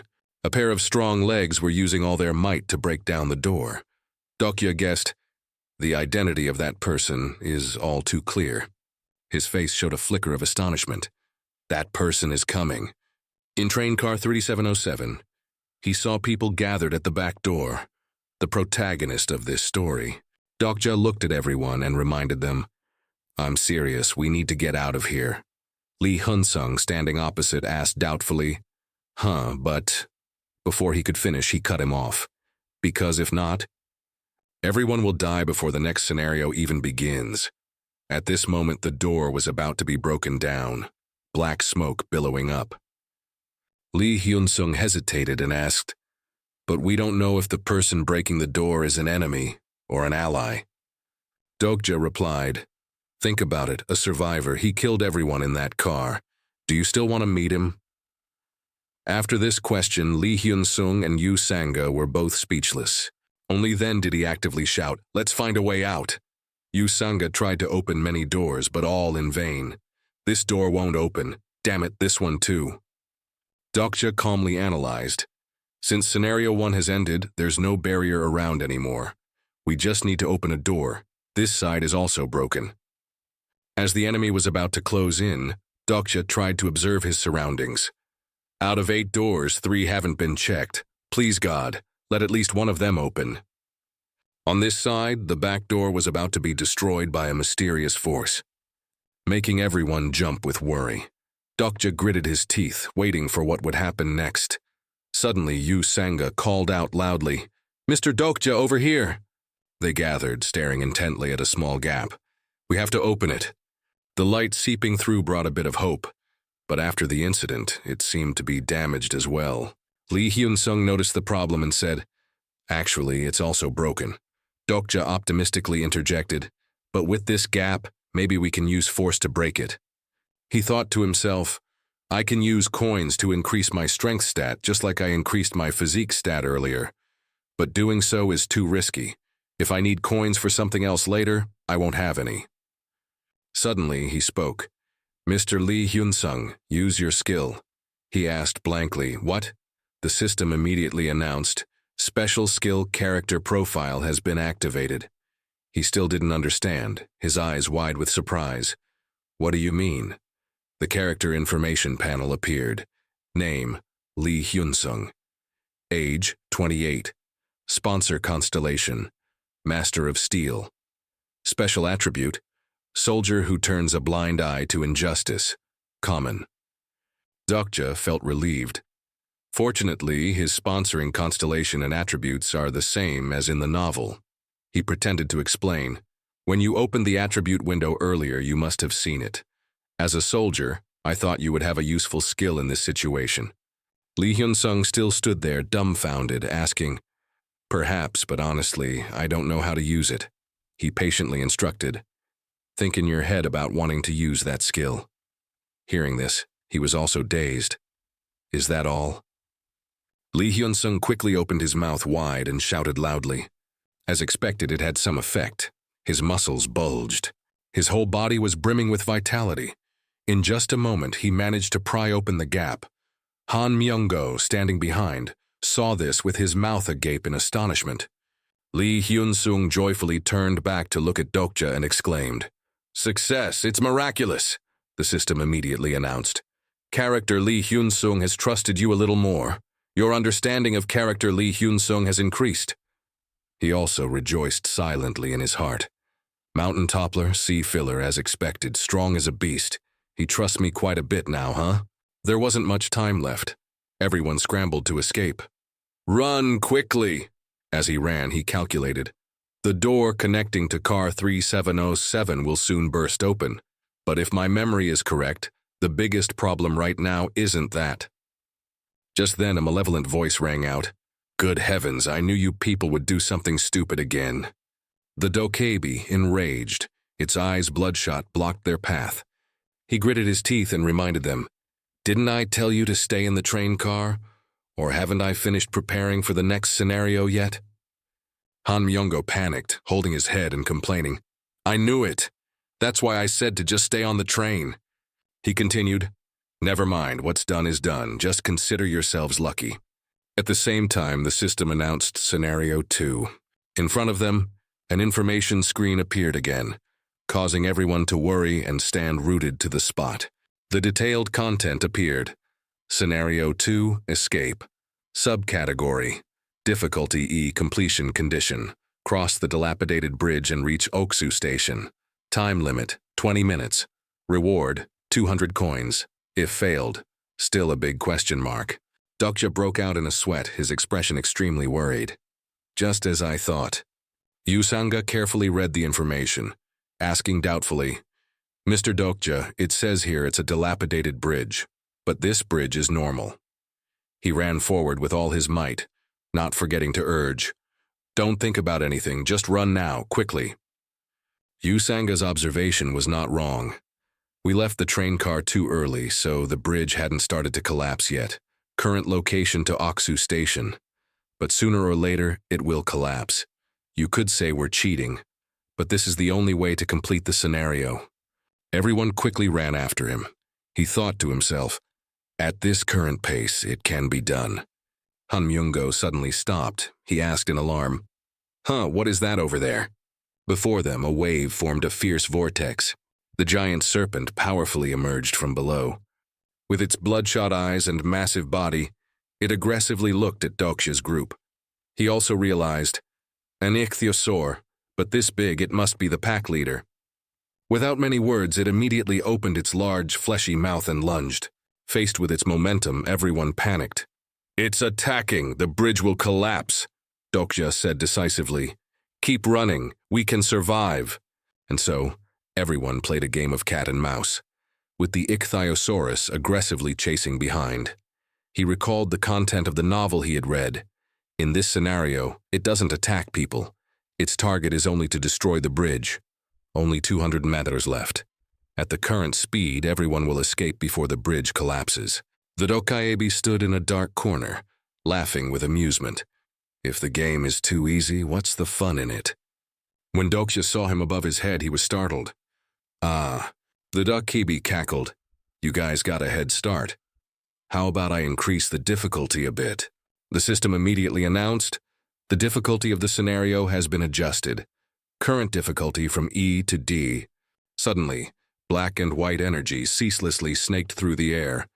Following that, a mechanical explanation echoed. "Those who have fallen are rising from death. Dark energy envelops this space."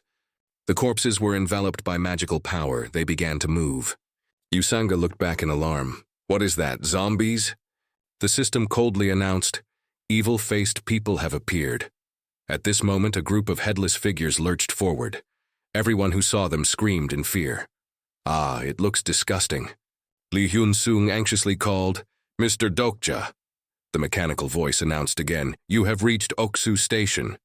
They were surrounded on all sides by the faceless people, with no escape route. Suddenly, white smoke appeared around them, making everyone raise their guard. He frowned, clenching his teeth and calling out, "Everyone, get down!" The words had just left his mouth when the ichthyosaur emerged from nowhere, creating an incredibly chaotic scene. Someone anxiously shouted, "Dokja!" Sangha cried out tragically, "Mr. Dokja!" Seeing Dokja trying to sit up, she stammered, "You, Dokja!" He opened his eyes, looking around in surprise. Before Dokja's eyes was a pile of ashes. The bridge and railway tracks were broken. The ground was littered with corpses. Sangha was supporting Myungo. She was surprised to see Dokja stand up and immediately went over. "Mr. Dokja." He angrily clenched his fists, thinking, "The bridge is broken. Although I knew this event would happen, Han Myungo and Yu Sangha being trapped here is different." Lee Hyun-sung and Lee Jihye anxiously shouted. Dokja thought to himself, Lee Jihye and Lee Hyun-sung made it to the other side. He was struggling. What to do now? Then the system panel appeared. An incarnation has received the blessing of their sponsoring constellation. Suddenly, a pale pink rock slab appeared behind. The system panel announced, "Reality twist has been activated, directly affecting the current scenario." That rock slab suddenly moved very quickly. A system appeared before Dokja. Reality twist. Even number bridge. A bridge of light created by the mystical power of a constellation has appeared. But it only allows an even number of people to cross. If an odd number of people use the bridge, it will disappear. He didn't understand. Reality twist? Sangha awkwardly called Dokja. "You, Mr. Dokja, why suddenly in my head?" Dokja looked up, dazed. In the sky, the system said, "Reality twist allows intervention and alteration of the ongoing scenario's reality, if the outcome of that reality would cause great loss to the constellations." Byungo collapsed exhaustedly on Sangha's shoulder, while she stood confused, looking at him. Dokja clutched his injured arm, thinking to himself, Yu Sangha's sponsoring constellation has changed reality to help her. This is extremely rare, even in ways of survival. Who exactly is her sponsor? Activate character profile. The system continued to display, "Cannot view information for this target using character profile. This target is not yet registered." Dokja showed a horrified expression. What is this? Could her sponsor be a special constellation? Or does she have a mental barrier skill? That's impossible. We've only just begun. Suddenly Sangha shouted loudly, "Be careful!" She exclaimed because someone was sneakily attacking Dokja from behind. "Behind you!" He turned to dodge the attack and kicked the person. Dokja kicked him, sending him flying far away. He slowly stood up. Dokja panted heavily. "I forgot now is not the time to think too much." The information panel appeared. Human, level 9, evil-faced person, a special mutant controlled by dark energy. He silently deduced, these evil-faced people are no different from zombies. But if the host is a strong individual, their evil-faced version will be extremely dangerous. He looked at the name tag on his shirt, Kim Nam-woon. Dokja thought irritably, why the hell is it him? He had been controlled. Nam-woon's body was covered in blood, his eyes shining brightly. Dokja wondered aloud, are there no other people to control? Nam-woon lunged at him. The system announced, activating special skill, Omniscient Reader's Viewpoint. This target has no consciousness. Activating Omniscient Reader's Viewpoint. Failed. He couldn't react in time, revealing a worried expression. Dokja thought anxiously, damn it, it didn't work. Now the only way is to cross the bridge as quickly as possible. But there are 3 people here. Someone has to sacrifice themselves. Dokja heard a noise behind him and quickly turned around. Then he saw Myungo taking Sangha away. He froze, staring at him while she screamed, calling for Dokja. Let me go now. He also stopped and looked at Dokja. Sangha exclaimed, Mr. Dokja. Myungo carried her and ran while she, confused, screamed, Mr. Dokja. He angrily couldn't believe his eyes. Seriously? That cheap bastard Han Myungo. System announcement. The constellation's secretive plotter thinks you are too foolish and easily deceived. The constellation demon-like Judge of Fire is impressed by your upcoming sacrifice. You have been sponsored 100 coins. Dokja looked at Sangha struggling and thought, character profile. The system immediately said, "Cannot view information for this target using character profile." Dokja gritted his teeth, thinking, he's running on one leg. Most likely it's the skill Single-Minded Swift Horse. From that, I guess his sponsoring constellation is Despicable Scoundrel. He silently considered, he definitely doesn't have a mental barrier stigma, but why can't I still? Han Myungo probably isn't skilled or knowledgeable enough to resist character profile either. If so, the reason I can't see their information is because the system displayed in the sky. Stigma, power that incarnations receive from their sponsoring constellation. Stigmas are different from normal skills that characters can learn on their own. Dokja showed a troubled expression. Right, it's too simple. He blamed himself. Because they are not characters in ways of survival. Why didn't I realize that sooner? Kim Nam-woon roared like a tiger, looking very terrifying. Those who had been controlled all approached Dokja. One lunged to attack him. Dokja, while fending him off, urged himself, "Think. Now I can't cross the bridge by myself anymore." Dokja breathed wearily, looking at the whole crowd. So grab an evil-faced person and force them to cross with me? Too risky? Is there no other way? The system displayed the time.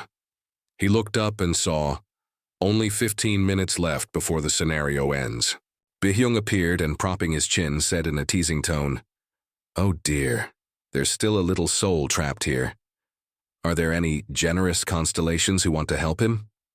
Dokja was still trying his best to fight off the controlled ones, looking and saying, "Not a single one." Everyone on the other side was worried about him. It said sarcastically, "How sad." Dokja seemed exhausted. "My body is at its limit." He was pushed away by those people. Dokja gasped for breath. His body was covered in blood. Behind him, the sea surged. In front of him were the controlled ones. Dokja thought helplessly, "Am I really going to die here? If only I had a combat skill right now." He screamed in his mind, then things wouldn't be this bad. Suddenly, a system appeared behind Dokja. Special skill bookmark has been activated. He turned around in surprise to look. The system displayed a book. He wondered, bookmark? Small system panels appeared before Dokja. Character bookmark has been activated. Number of available storage slots, 3. Loading bookmarked characters. The system continued to report available characters in storage. 1. Prince of Ghouls, Kim Nam-woon, understanding, 25. 2. Steel Lieutenant, Lee Hyun-sung, understanding, plus 35. 3. Empty. Nam-woon, having lost his mind, was advancing to attack him. Dokja racked his brain, thinking, in the 3,000 chapters of Ways of Survival, this skill never appeared even once. He silently exclaimed, "But somehow I know how to use it immediately."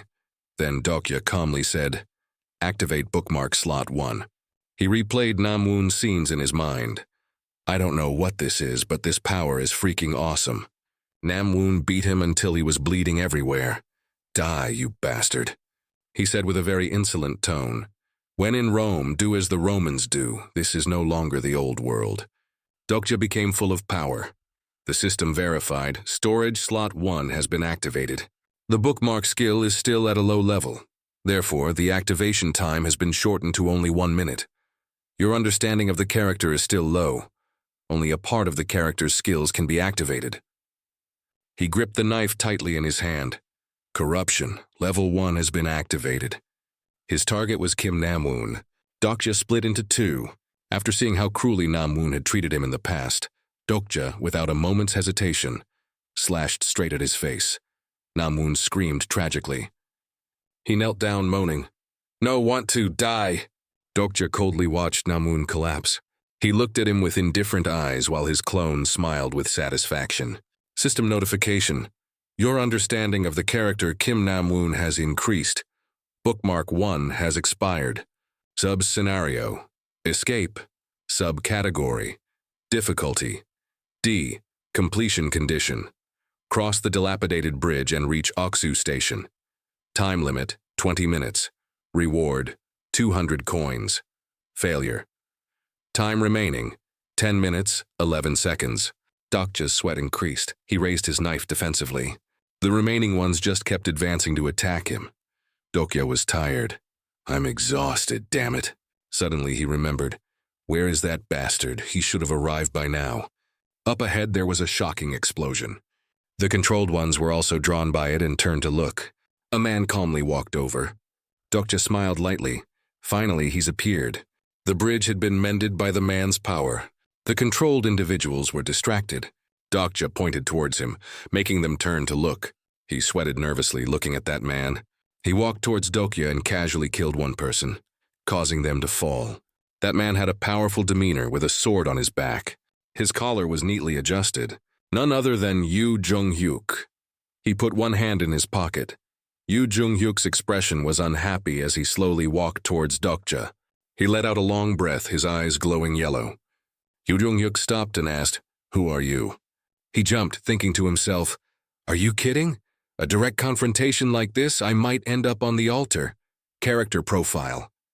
Activating character profile skill. The designated target has too much information, so the character profile will be converted to a summarized profile. Yu Jung-hyuk's hand reached for Dokja. At the same time, the system displayed summarized profile. Name, Yu Jung-hyuk. Attribute, regressor, third turn. Myth, rare genius gamer. Special skills, Sage's Eye, level 8. Peak combatant, level 8. Weapon mastery, level 8. Mental barrier, level 5. Crowd control, level 5. Eloquence, level 5. Lie detection, level 4. Yu Jung-hyuk squeezed Dokja's neck tightly. He made him choke and cough repeatedly. Yu Jung-hyuk threatened, shouting, "Tell me how you survived." He trembled, thinking to himself, there are 3 ways to survive in this world. Dokja looked up at him, guessing. The one choking me is the one who validated the first method. He thought of it and was terrified. Regressor Yu Jung-hyuk. All the tragedies that are happening and about to happen to the world are caused by him. Yun-sung was trying to squint to see Dokja. He exclaimed, "Never mind, I can't see anything. This white curtain is blocking everything outside the train car." Sangha thought worriedly, "Mr. Dokja." Yu Jung-hyuk pushed him to the edge of the bridge, causing rocks and debris there to fall into the sea. He asked in a strained voice, "Your name?" Yu Jung-hyuk repeated, "I asked for your name." He thought to himself, this arrogant attitude, he's definitely the main character. Yu Jung-hyuk looked at Dokja seriously. Only then did he answer. "Kim Dokja," he remarked. "A strange name." "Yes," Dokja calmly said. "Everyone says so." Suddenly Yu Jung-hyuk punched him in the stomach, causing Dokja to cough violently. Then he praised, "Quite a sturdy body." Yu Jung-hyuk said, "It seems you already know how to use coins." He replied with difficulty, "You too." He punched him in the stomach again. Dokja grimaced, thinking to himself, "Damn, everyone has only completed one scenario, and he's already this strong. Truly a monster." Yu Jung-hyuk then spoke, "Don't waste your breath on useless things. From now on, only answer when I ask." Dokja, both tense and worried, thought, "This is bad. How do I get out of this situation?" In the early stages, Yu Jung-hyuk is the most dangerous, because after 3 regressions he has almost become a cold-blooded person. In the current situation, he definitely wouldn't hesitate to do anything to achieve his goals. He shouted, "Answer, speak carefully." Dokja exclaimed, causing him to punch him again. "Not a chance!" Dokja screamed as he attacked very strongly. Yu Jung-hyuk didn't expect that he had managed to block with his hand before he punched. Dokja raised his voice. "Sorry, but I'm older than you, Mr. Genius Gamer Yu Jung-hyuk." He smiled defiantly. "The one who needs to speak carefully here is not me." System displayed. Character Yu Jung-hyuk is wary of you. Yu Jung-hyuk wondered, "You know me?" He quickly said, "Just a coincidence because I work for a game company." But in Dokja's mind he thought, "I have to lie about this. You're simply the protagonist of the novel I really like." He continued to lie to him. "And you're relatively famous, to be honest. I used to be a fan of yours." Dokja thought to himself, "The fact that he's famous is true in the novel. Saying I'm his fan isn't wrong either." Dokja manipulated Yu Jung-hyuk psychologically. "I have liked, hated, resented, and rejoiced for you. Yu Jung-hyuk, I've journeyed with you through over 3,000 chapters." Yu Jung-hyuk said softly, Is that so? It's been a long time since someone said that. He lifted Dokja's entire body and held him over the edge of the bridge. I'll forgive your way of speaking, but your situation hasn't changed. He calmly replied, I know. I'm not blind. Yu Jung-hyuk, seriously. Next question. He raised his voice and asked, how did you survive the previous scenario? Dokja thought to himself, understood. He asked, if I answer, will you let me go? Yu Jung-hyuk still choked him. Let's see. He thought to himself, he's lying. Dokja looked away and said to himself, I can tell just by looking at his face, not to mention I've read everything about his life. Now, what should I say to convince Mr. Gamer? System announcement. Your understanding of the character Yu Jung-hyuk has increased. Your understanding of the character Yu Jung-hyuk was already very high. Dokja looked at the system panel in surprise.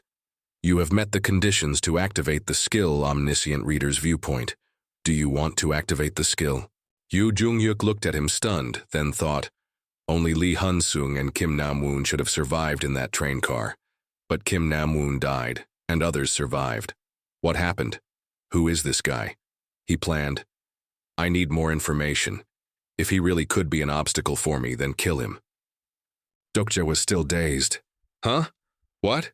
These are Yu Jung-hyuk's thoughts, just like when I read Kim Nam-woon's thoughts? He was pleased and replied with a cunning smile. Having read Yu Jung-hyuk's thoughts, the system displayed only 5 minutes remaining.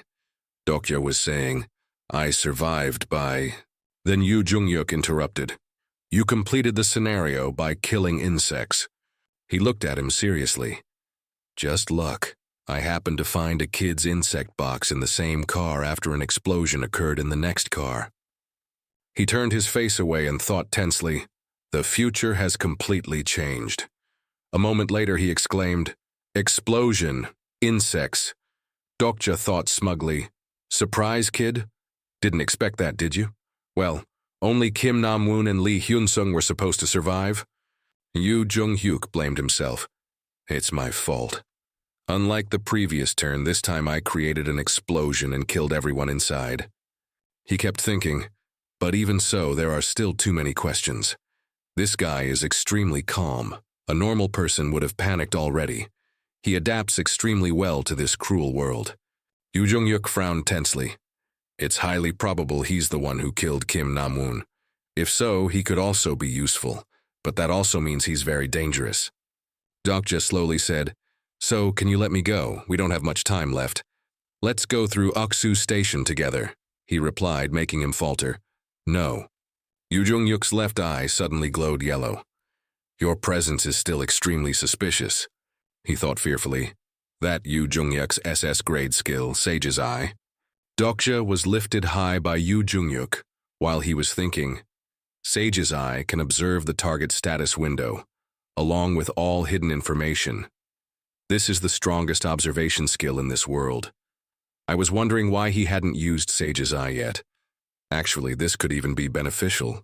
I haven't even seen my own status and skills yet. He silently predicted, although he can also see it, I should take this opportunity to learn more information about myself. The system then displayed. Special skill Fourth Wall has been activated. Fourth Wall detects an attack from Sage's Eye. Yu Jung-hyuk's eyes widened in shock. What the? He suddenly lost his balance, leaving Dokja dazed. Yu Jung-hyuk also didn't know what happened. What's going on? System announced. Fourth Wall has successfully blocked Sage's Eye. More veins appeared on Yu Jung-hyuk's face. You bastard. He shouted at Dokja. Who the hell are you? System called out. Sub-scenario, escape. Subcategory. Difficulty D, completion condition. Cross the dilapidated bridge and reach Oksu Station. Time limit, 20 minutes. Reward, 200 coins. Failure. Time remaining, 2 minutes, 14 seconds. Dawn had begun to shine. Dokja thought in disbelief. Who would have guessed? He silently said, I even have a skill that can block Sage's Eye. Bookmark, and now even Fourth Wall. Dokja jumped, startled by Yu Jung-hyuk's terrifying eyes. He glared at him. I have to kill him now. Dokja immediately stammered, You Jung-yuk, wait a minute.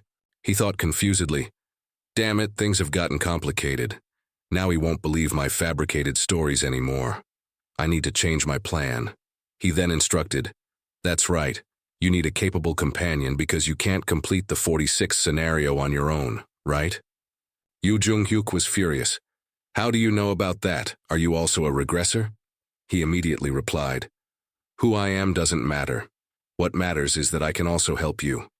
He was scared looking at Dokja, thinking, he's not a regressor, because if he were, it would be impossible for him to hide until now. So that means... He tried to stop him. Yu Jung-hyuk, I know a future you don't know. Suddenly his eyes lit up. The system displayed. Character Yu Jung-hyuk has activated the skill Lie Detection.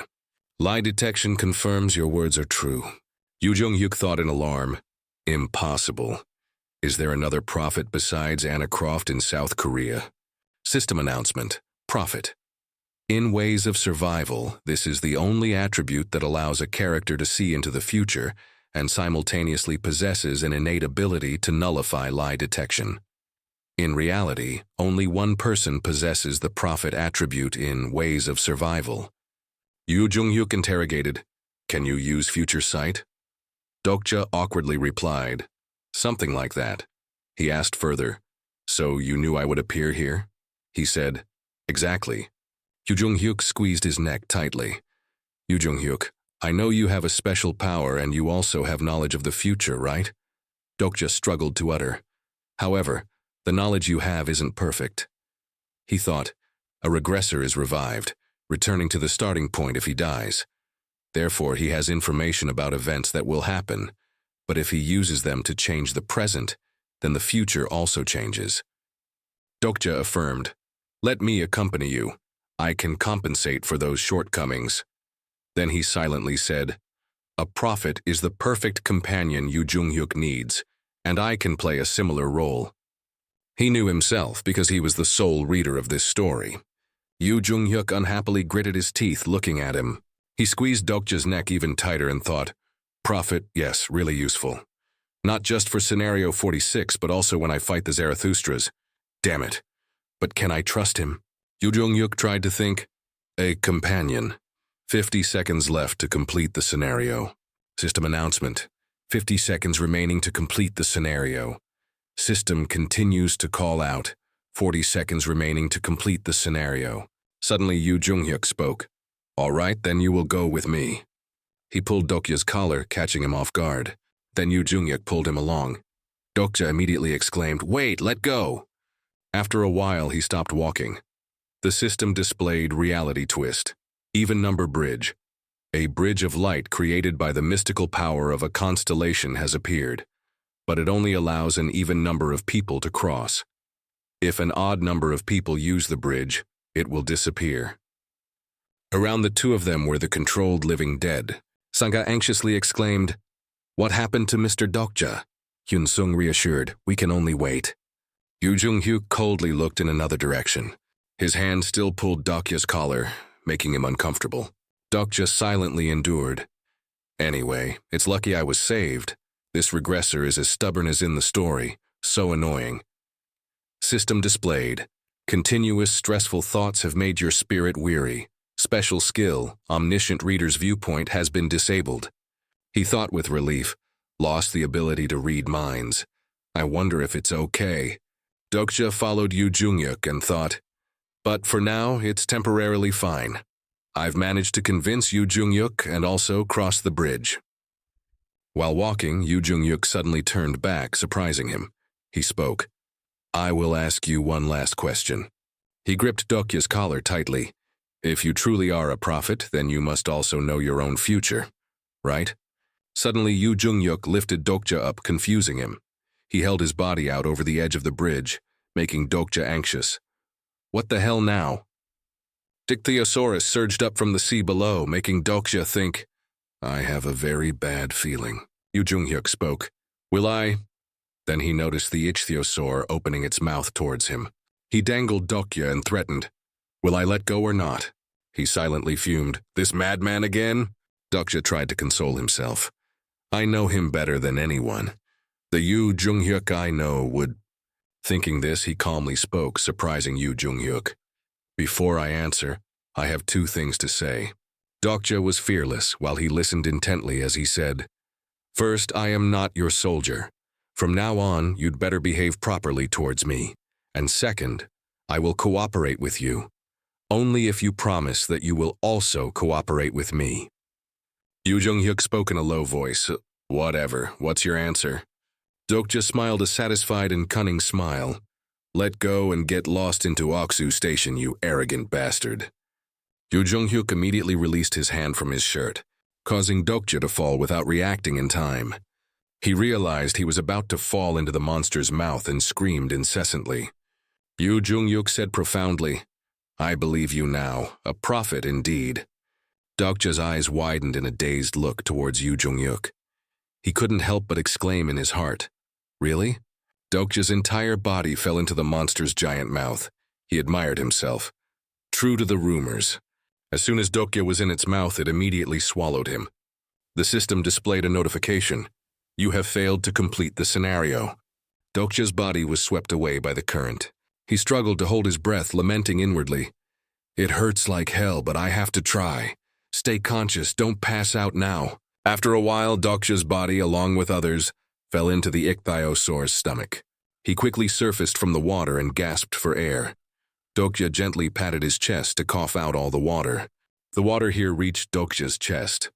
While looking for a safe place to rest, he thought, It's already very lucky to have gotten into its intestines without being torn to shreds. As he walked, Dokja shone a light to see the path ahead. The scene before him was utter chaos, with corpses and other objects strewn about. Seeing this, Dokja, far from panicking, exclaimed, A truly spectacular sight. Then he cursed again, Damn it all. Dokja struggled to wade through the water. His destination was a concrete slab floating on the water. Using his strength, Dokja successfully climbed onto the concrete slab. He muttered a curse. Yu Jung-hyuk, you crazy brat. Is this how you treat an ally? I need to survive and get out of here to be recognized by him. Then he explained, Well, this isn't entirely incomprehensible. After his swift death in the first turn, Yu Jung-hyuk never truly accepted an ally. With the title of regressor, he was even hailed by everyone as a savior, which further created a distance between him and everyone else. He also revealed, To him, people are of two types, enemies or inferiors. Dokja had long since realized this was a test from Yu Jung-hyuk for him. To him, people are of two types, enemies or inferiors. He wants to test if I'm strong enough to be an ally. But he still couldn't help but curse bitterly. What a bastard. Then closed his eyes and thought, Check-in box. As he thought, the system displayed, You have failed to complete the scenario. It continuously announced, Processing results. You are deducted 100 coins for channel usage fee. The constellation Prisoner of the Golden Headband is pleased with your excellent performance. You are sponsored 100 coins. A constellation's comment appeared. The constellation Demon-like Judge of Fire agrees with your choices. You are sponsored 100 coins. Outside, the ichthyosaur was moving, catching his attention. It created a violent tremor in the stomach. Dokja immediately noticed the ichthyosaur was moving. He recalled the content of the novel. According to Ways of Survival, they begin the process of secreting digestive acids 3 hours after swallowing something. From the information in the novel, he also understood the current situation. It means I don't have much time left. A voice suddenly rang out. This poor little soul seems to be getting unluckier and unluckier, huh? But it's also very interesting. Dokja reflexively turned to look. That voice belonged to the Dokja. It slowly materialized in mid-air. Seeing this, he asked curiously, Dokja? It nodded. Yes, it is I, but you look quite calm, don't you?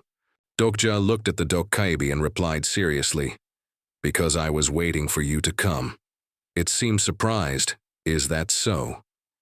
He didn't answer immediately, but thought, Just you wait, Yu Jung-hyuk. Then Dokja set a goal for himself.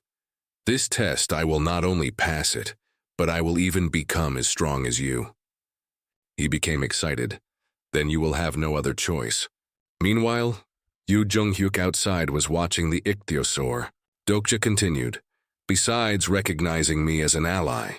He stood still without saying a word. The dokebi beside him asked, so you knew I would appear? Yu Jung-hyuk had just left. He spoke up. Yes, you came to collect my coins. The dokebi's body radiated light. It calmly asked Dokja, and why would I do that? He answered knowingly, that's the price for not completing the scenario. The dokebi didn't reply, but asked Dokja back, I thought you'd have to pay with your life. Thanks to his understanding, Dokja fluently retorted, if what you said was true, then the failure section would say, death, not. The mission board displayed, sub-scenario escape, subcategory, difficulty D, completion condition, cross the dilapidated bridge and reach Aksu Station.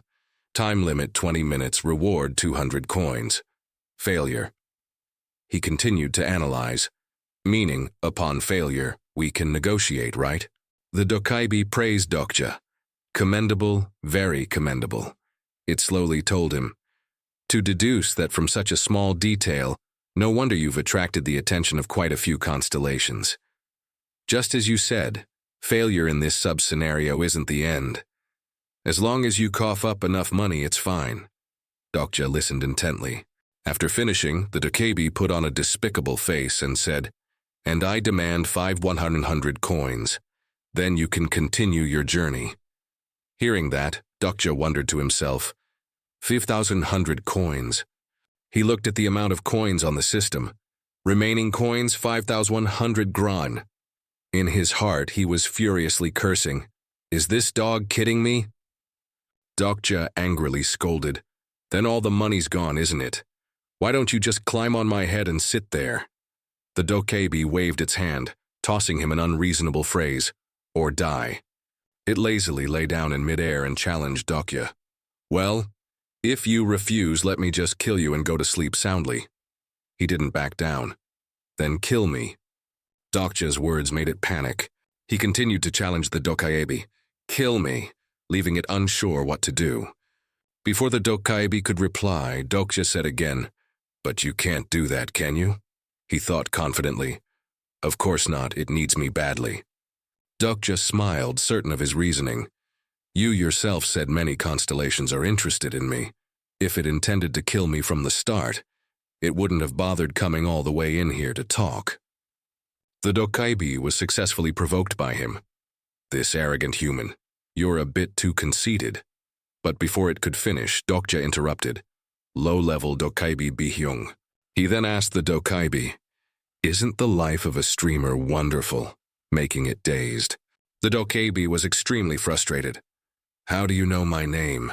Who are you, really? A normal human couldn't possibly know. Dokja didn't answer its question, but casually said, probably not, huh? Lately, there hasn't been any good content. The constellations are starting to get bored, aren't they? Screen display. Several constellations are beginning to suspect your origins. System continues to announce, the constellation secretive plotter is interested in what you are doing. Dokja whispered to the dokebi, whisper, I'll continue after you close the channel. This made it panic. The stream screen gradually disappeared. The dokebi said in a low voice to him, L.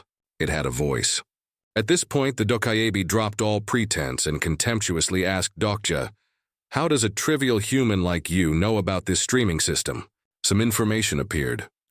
The streaming system, also known as the Intergalactic Broadcasting Station, can broadcast across the entire universe, targeting high-level constellation viewers from anywhere. The actors will be lower-class creatures, like humans, for example. The intermediaries, the streamers, are the dokebis. Dokja told it that wasn't important right now. He made a tempting offer. Bihyung, you want to become the dokebi king, don't you? The dokebi was utterly stunned upon hearing this. You even know. Dokja cut him off again. Listen, if you want to surpass Dokak and Gildal and become the best streamer, defeating all other dokebis. Dokja extended his hand, calling its name. Then dokebi Bihyung. He sincerely said, make a pact with me, I will make you. Dokja paused, then after a moment he continued. The dokebi king. Dokja's words moved it. Dokja made an offer. Dokkebi Bihyung, make a pact with me. He extended his hand towards it and added, I will help you become the Dokkebi king. The Dokkebi merely smirked upon hearing that. Then it laughed loudly. Truly insane. You've really lost your mind. The Dokkebi then mocked Dokja. I should have guessed this after you refused the protection of all the constellations, shouldn't I? Rewind to the train. The system presented him with a choice. Select an entity to protect you. That entity will become a strong and reliable ally necessary for future scenarios. 1. Abyssal Black Flame Dragon. 2. Demon-like Judge of Fire. 3. Secretive Plotter. 4. Prisoner of the Golden Headband. At that time, Dokja made no choice. In his heart he thought, I did nothing. Choose a sponsoring constellation. Select an entity to protect you. That entity will become a strong and reliable ally, necessary for future scenarios. 1. Abyssal Black Flame Dragon. 2. Demon-like Judge of Fire. 3. Secretive Plotter. 4. Prisoner of the Golden Headband. The Dokkebi curiously said, The reason you know about the streaming system is still a mystery. It swayed in mid-air and continued. But in short, I cannot accept this offer. Unlike the constellations, I cannot protect you. Dokja just calmly said, Too hasty again. He slowly explained, Who said anything about protection? The Dokkebi asked in astonishment. Huh? And added, I don't need your power. What I need is the channel you're broadcasting. It asked blankly, My channel? He asked impatiently, Still don't get it. Listen carefully. Is your Korean update package bugged? After finishing, Dokja emphasized again, I want to sign an exclusive contract with your channel. After hearing him, the Dokkebi finally understood. Wait, are you talking about a stream contract? Dokja nodded. Exactly. Some regulations regarding stream agreements. Stream contract. Originally a contract established between Dokkebis and constellations. Incarnations of constellations will be required to participate in certain games. The Dokkebi managing that game will receive a portion of the money earned by the incarnations under contract when they complete scenarios. According to the contract regulations, normally, incarnations have no right to interfere in these contracts with Dokkebis, even under the guise of protection. Protection is just a euphemism for incarnations being slaves to their sponsoring constellation. The Dokkebi smirked. It's getting funnier and funnier. The Dokkebi's face turned fierce as it asked Dokja with amusement, A small, weak human dares to demand a stream contract with me. You who don't even have a sponsoring constellation? He still calmly replied, It's precisely because I have no one protecting me that this pact has value. The Dokkebi wondered, What? Dokja asked it back. Why do you think a constellation would watch a streaming channel? Some information about subscribers. Subscribers to the streaming system basically consist of two groups. They were divided into two sides with different preferences. Left. The first group consists of entities seeking entertainment. They need to watch something interesting. On the other side, right. And the other group consists of those seeking incarnations they want to sponsor, those they deem worthy. Dokja provided some knowledge for it. You need to satisfy the needs of at least one group to have a decent viewership. Either make the scenarios interesting, good script, engaging plot, or have talented humans that make them want to invest.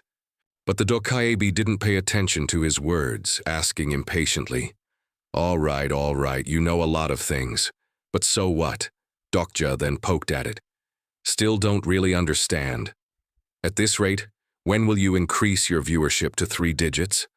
The Dokkebi frowned and said, Shut up, answer my question quickly. Dokja tried to persuade the Dokkebi. Now how about this? I will help your channel satisfy both groups of viewers. But it contemptuously said, Nonsense. Dokja paid no mind to the Dokkebi's words. He got to the point. No matter how interesting an incarnation is, those seeking an incarnation will leave the channel after its sponsorship is accepted. But conversely, what if that little human doesn't accept anyone's sponsorship? Hearing Dokja's information, it was too astonished to speak. Seeing the Dokaebi's expression, he began to entice it. And what if, despite not being sponsored by anyone, he can still become transcendent and stronger than even those with sponsorship? The Dokaebi hesitated and asked him, "Wait, is that why you didn't accept any?" Dokja immediately replied, "Oh, that's right." He didn't forget to remind the Dokaebi, "I bet the constellations up there are screaming wildly, demanding you reopen the channel."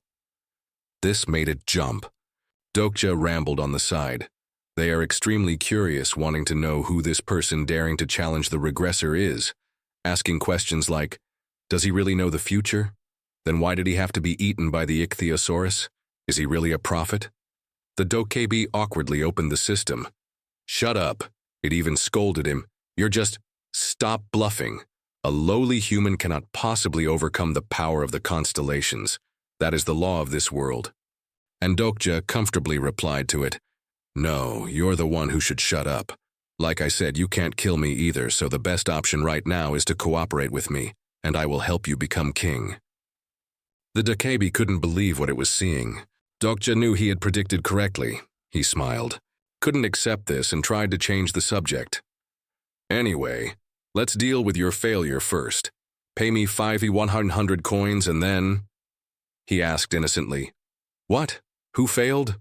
Dokja slowly stood up. He cryptically said, "I have completed—" By the time he stood firm, Dokja continued, "The conditions." He nonchalantly reminded the Dokaebi, much to its confusion. "Then reopen the channel." Dokja pointed to the sky, speaking confidently. "Everything is about to begin." In the night sky, a multitude of shooting stars were free-falling to the ground. In the nearby river, a school of ichthyosaurs swam back and forth. One of them slightly opened its mouth, suddenly emerged from the water and let out a furious roar. Inside the ichthyosaur's stomach, a waterspout formed. Water dragons were pulled into the waterspout, carrying the body of a deceased person. Clinging to the stomach wall, Dokja luckily survived. Though his body had reached its limit, his eyes remained focused in one direction, where Dokja was clinging to sea urchin spines embedded in the ichthyosaur's stomach. He didn't know how long had passed. The dark circles under Dokja's eyes became more pronounced. He wondered, how much time has passed? Fatigue made his will waver. Can I really get through this? In his daze, Dokja mumbled, "I'm just an ordinary reader, not the protagonist." Then he remembered his mother. "You probably are because you're mom, not anyone else." At this moment, Dokja's body was almost falling apart. His eyes gradually closed, and he asked himself, "Isn't this a dream?" Countless bleeding wounds appeared on the ichthyosaurus's stomach. Nearby, yellow electrical sparks flashed. Dokja's whole body trembled, yet he still managed to cling to the sea urchin's spines to survive. A voice rang out, catching Dokja's attention. "You!" The Dokaebi suddenly appeared behind him, uttering words of praise. "Pretty good." The system displayed a notification. "Several constellations are impressed by your survival ability. The constellations have sponsored you 100 coins. Dokja's eyes stared blankly at the Dokaebi, thinking, 4 days have passed since the scenario began. Dokja fainted from exhaustion. His eyes rolled back. The Dokaebi continued to ramble on the side. "I really didn't know those sea urchin spines could be used this way. Truly surprising." His whole body lost balance and fell, making it widen its eyes in astonishment. Outside, the ichthyosaur had died at some unknown point. The system screen displayed, "Hidden scenario completed. You have been rewarded 9,000 coins. You are the first to successfully hunt a rank 7 sea monster. You are rewarded 1,000 coins for completion." After a moment's rest, Dokja gradually regained his strength. He shouted joyfully, "I'm alive!" The Dokaebi began to explain about the sea urchin spines. Sea urchins are coastal creatures, considered food for other sea monsters. The system displayed, item, sharp rock urchin spines, stock, 17, price, 100 coins. It continued to explain, normally these spines are spread on the prey's epidermis, gradually causing the prey to wither and die from exhaustion. The Dokaebi flew near the urchin spine embedded in the stomach. It seemed quite surprised. I really didn't expect you to use it to pierce the digestive tract of a sea monster. The screen displayed comments from the constellations. Several constellations are smiling with satisfaction for guessing correctly. Several constellations have finally understood your plan. Some constellations are feeling dissatisfied because you didn't inform them beforehand. As soon as it saw Dokja sit up, the Dokkaebi immediately flew over to support him. It said, "I also didn't know that hammerhead shark mucus could neutralize the effects of an ichthyosaur's digestive fluids." The system showed, item, hammerhead shark mucus, stock, 124, price, 100 coins. Hearing the Dokkaebi say that, Dokja immediately explained, "Before using these sea urchin spines to attack, I coated all the spines, my body, and even my clothes with hammerhead shark mucus." He also recounted how he survived in the ichthyosaur's stomach. The sea urchin spines pierced the digestive fluid secretion pores, causing the ichthyosaur to continuously secrete fluid. While Dokja was absorbing the ichthyosaur fluid, the system announced, "You have increased your stamina level by absorbing the ichthyosaur's power. Stamina level 1 increased to stamina level 12. He turned his head and said, "The rest was a mental battle. The hammerhead sharks were hunted so much by the ichthyosaurs that they evolved this way. That's why I used it to end things. Even so, it was still incredibly painful." The Dokkaebi reminded Dokja, Hey, the explanation is mine." But before it could finish, he interrupted, "You didn't even know, and now you're trying to take credit for my explanation." Floating in midair, it asked the constellations, "Anyway, congratulations to this creature for surviving. Right, constellations?" But no one replied. Dokja staggered to his feet and said, "All right, quickly open the Dokkaebi shop." He picked up a stone sea urchin spine and poked the wall in front. Soon the wall broke open, revealing a gleaming orb. It turned out the orb was an ichthyosaur core. The system immediately displayed information. Item, you have found an ichthyosaur core. Dokja skillfully took out the orb, then handed it to the Dokkaebi, requesting it to be auctioned. "I want to sell this. Quickly put it on the Dokkaebi auction house." The Dokkaebi was speechless. "This guy, seriously? How does he know about this too?" Dokja also reminded it, the item for exchange must absolutely be broken faith. The Dokkaebi asked him, "Where did you dig that up?" Dokja wanted to add a few more requests. "Also, I want to buy," but was cut off by it. "Wait, hold on a minute." Then the Dokkaebi put on an adorable face to flatter. "Beloved constellations, the next scenario will proceed after a short commercial break," leaving Dokja dazed. The system displayed an agreement. Stream contract 1. Incarnation. Kim Dokja, Party A, will sign an exclusive contract with Dokkaebi Bihyung, Party B, until all scenarios end or until he dies. 2. Incarnation Kim Dokja, Party A, shall not choose a sponsoring constellation until all scenarios end or until he dies. 3. Incarnation Kim Dokja, Party A, is only allowed to operate on Dokkaebi Bihyung's channel, Party B. 4. The Dokkaebi urged Dokja, "Sign it quickly." He didn't answer but looked at it and thought, "I can't believe it actually made a contract. I have some opinions about the contract."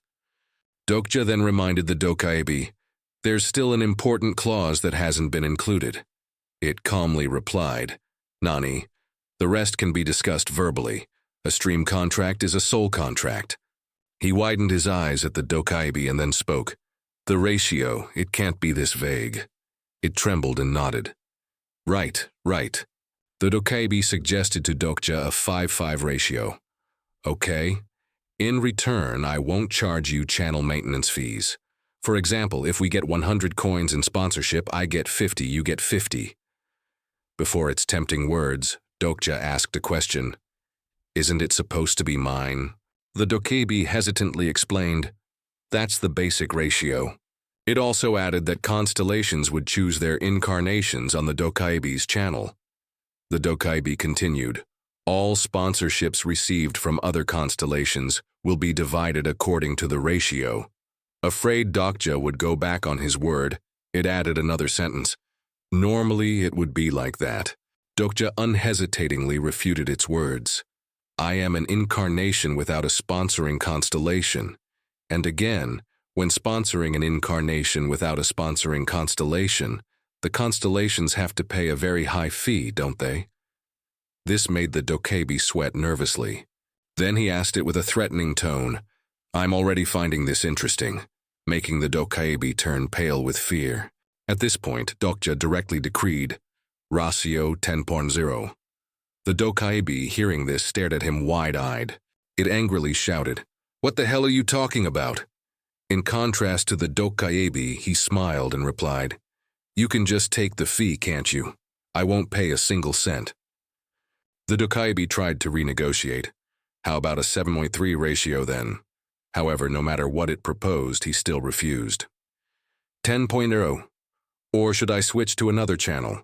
Gildal's channel seems quite popular lately. Seeing Dokja still firm, the Dokkaebi made another offer. 8:2 ratio, no more concessions. His answer remained the same, 10:0 ratio. It couldn't contain its anger and gritted its teeth. You! Dokja nonchalantly reminded the Dokkaebi, I think the commercials are over. The guests are starting to get impatient. It was furious that it couldn't do anything to him, so it just nodded reluctantly. And the constellations also showed their dissatisfaction with the overly long commercials. A series of comments appeared. The constellations are dissatisfied with the overly long commercials. Paying to watch this crap? Some constellations are complaining. Is this what we waited 3 nights for? Constellation mass-killing apostle. Now the Dokkaebi reluctantly accepted his request. All right, if I do that, you'll sign, right? Dokja demanded more. There's one more issue, it asked impatiently. What? What else? Dokja, just waiting for that, extended his hand and said, The contract fee must be separated. 5,000 coins. After some time, the ichthyosaur's corpse lay still. At this moment, Dokja was trying to swim to shore. Just a moment later, he reached the shore. Dokja sat here to rest, thinking to himself, It's been 4 days and now I can finally breathe. Dokja also revealed his initial intention. Actually, I intended to finish the sub-scenario in 2 days, but in the end, it took 4 days to kill that ichthyosaur. Although this pace isn't exactly slow. Dokja continued, The stream contract with the Dokkaebi is also done. Its face earlier was hilarious. He recalled his negotiation with the Dokkaebi. Quick, give me 5,000 coins. Dokja continued, Although the current amount of coins isn't much, things are still progressing relatively smoothly. He stood up, preparing to leave, silently mocking himself. It's funny. Normally, I wouldn't even be able to sign a mediocre contract. Yet now I've become extraordinary just because I'm a reader of a novel. I need to deal with this shirt. Just then, the system notified Dokja. Special skill 4th wall is being activated. He looked at the screen and thought curiously, 4th wall, what's this? The Dokkaebi directly asked, System error? Dokja also knew about this and asked the Dokkaebi. Yes, please fix it for me. It refuted his words. How can there be a system error? Dokja's system then displayed. Dokkaebi Bi-hyung is trying to interfere with your system. Dokja's skill automatically activated to protect him. Activated skill 4th wall. A dark thought occurred to him. Could it even block the Dokkaebi's interference? Even so, no one being able to see my status window is a good thing. After speaking, Dokja stepped into a screen. The system announced, You have entered Scenario 2 area. The system reminded him, Main Scenario 2 area is severely contaminated. Hold your breath and move quickly underground. Dokja was blocked by mist. He struggled to walk, thinking, Is this it? These mists quickly corroded Dokja's skin. The system continued to announce, Deadly poisonous mist has leaked. The constellation Abyssal Black Flame Dragon is laughing. The cityscape within was desolate and ruined. Dokja was mentally prepared. It officially begins. Dawn broke behind the abandoned buildings, the surroundings shrouded in a hazy mist. A monster entirely encased in rock was charging, using its horn as a weapon. The praying mantis also hissed back fiercely at it. A fierce struggle erupted between them, sending earth and stones flying everywhere. Inside the convenience store, all the lights were off, making it very gloomy. The young man's arm continuously swept chocolate bars into his bag. His mouth was still chewing something, but his hands deftly put items into the bag. Dokja carried 4 full bags and stood up to leave. Scenario 2 area is severely contaminated. Hold your breath and move quickly underground. This much should be enough. He silently urged himself. The item is about to expire, I have to hurry. I spent too much time putting on clothes. The thing he was holding in his mouth was the item Yilin Air Filter Lungs. Hold in mouth when using, capable of purifying deadly poison. Duration, 20 minutes. Just then a weak voice called out, "Help!" It came from the checkout counter, making him turn his head to look. Is anyone there? Dokja's eyes widened in surprise when he realized there was someone else. As he got closer, he discovered a woman trembling on the ground. There are still people alive here? The girl was covered in dirt and severely affected by the poisonous gas. Help! Me! Dokja's pace quickened as he crossed the road. He carried the girl on his back and ran as fast as he could to find a way. All around were corpses and poisonous gas. Oksu Station was already destroyed. So the nearest subway station is? Very quickly, Dokja reached the place and braked hard. Chungmuro. However, the station entrance was tightly closed by an iron gate, making him curse. Damn it! The door is closed. He immediately turned in another direction to find an alternative. The opposite direction is... The girl on his back suddenly whispered very softly, "Door." The direction she pointed to was a place still open. Exit 4. From inside the station, some people were working together to close the steel door. Now, 1, 2. The steel bar was very close to the line on the ground and continued to lower. Suddenly, a stick poked in and blocked it. The person inside exclaimed in alarm. "What's this, damn it?" Dokja from outside ordered them, making them stunned. "Open the door." The others hurriedly refused. "No, you can't come in here. Go away. Open the door." He removed the item from his mouth to speak. "Someone is injured." But they remained resolute. "There are already too many people here. We don't need more." This made him even more confused. "What are you talking about?" Dokja put the item back in his mouth and wondered. Strange. Too many people, no more admissions. Was there a situation like this in the story? Then he grabbed the stick he used to block the door. With one pull, he lifted the shutter straight up, causing those people to scream. For some reason, they hastily turned and ran inside. "Quick! Quick! Run!" As soon as he entered the station, the system immediately informed him, "You have entered a safe zone." Dokja placed several bags of food down by the door. As for him, he gave his item back to the gasping girl. "You take this. Although it can't completely heal you, you'll feel better." Looking at that face contorted in discomfort made Dokja even more curious. He stared at her and pondered, was there such a supporting character in Ways of Survival? According to the original work, the mortality rate in this area is very high. He was still thinking very intently about this girl. Or should I reread it, this character? Suddenly a stern voice boomed. "Over there, it's this guy, boss." The flashlight beam shone on them, making Dokja look over in surprise. A pair of leather-booted feet strode aggressively forward. The gang leader jutted his chin. "What's this? What are you lot?" Dokja looked at him wearily while the constellations began to react. Here we go again. The constellation, Prisoner of the Golden Headband, is frowning at the appearance of uninvited guests. But he politely replied, "Kim Dokja." He suddenly asked back, "Your name is Kim Dokja?" He confirmed with certainty, "That's right." The thug opened his mouth wide and shouted, "That's not what I meant. What the hell are you doing here?"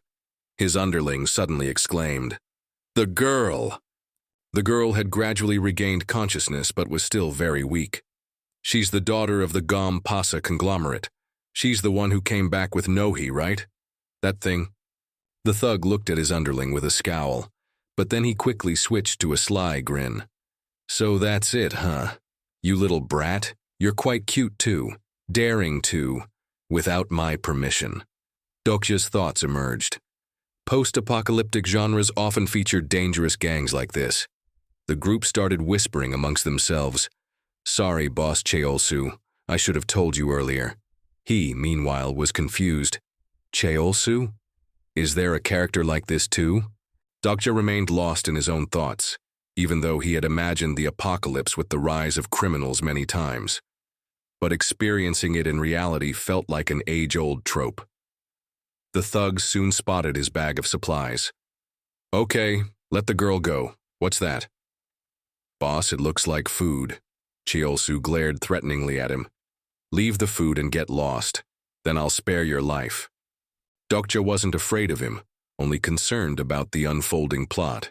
Yoo Jung-hyuk's character archetype. The plot isn't progressing very well. Messages started flooding in. The constellation, Prisoner of the Golden Headband, is enraged by the appearance of such riffraff. The constellation, demon-like Judge of Fire, is furious about the injustice before her eyes. He also grabbed an iron bar from the ground. Bonus scenario activated at the request of the constellations. It's not that I wanted this. Cheolsu still looked down on him. Looks like you don't want to leave. He stood up and silently prayed for them. You pitiful people, you brought this upon yourselves. The constellation, demon-like Judge of Fire, is eagerly awaiting how you will handle this. The gang leader slammed his brass-knuckled hands together, making sparks fly. This brat looks pretty dangerous. A new mission appeared as Cheolsu arrogantly spoke to him. But if you don't run now, you'll only have death. Bonus scenario. Eliminate the obstruction. Type, sub. Difficulty, F scenario. Condition. The appearance of obstructions has greatly angered the constellations. Neutralize them within the time limit. Time limit, 5 minutes. Reward, if failed. Then the battle erupted. The girl was still struggling to breathe, leaning against the wall. The small fry Cheolsu took a full punch to the face, his cheek skewed to one side. He flew straight into the wall amidst the panic of his underlings. Boss Cheolsu! The remaining ones only dared to stand around Dokja and shout, What the hell is this bastard? Why is he still fine after being hit so many times? Does he have a sponsoring constellation?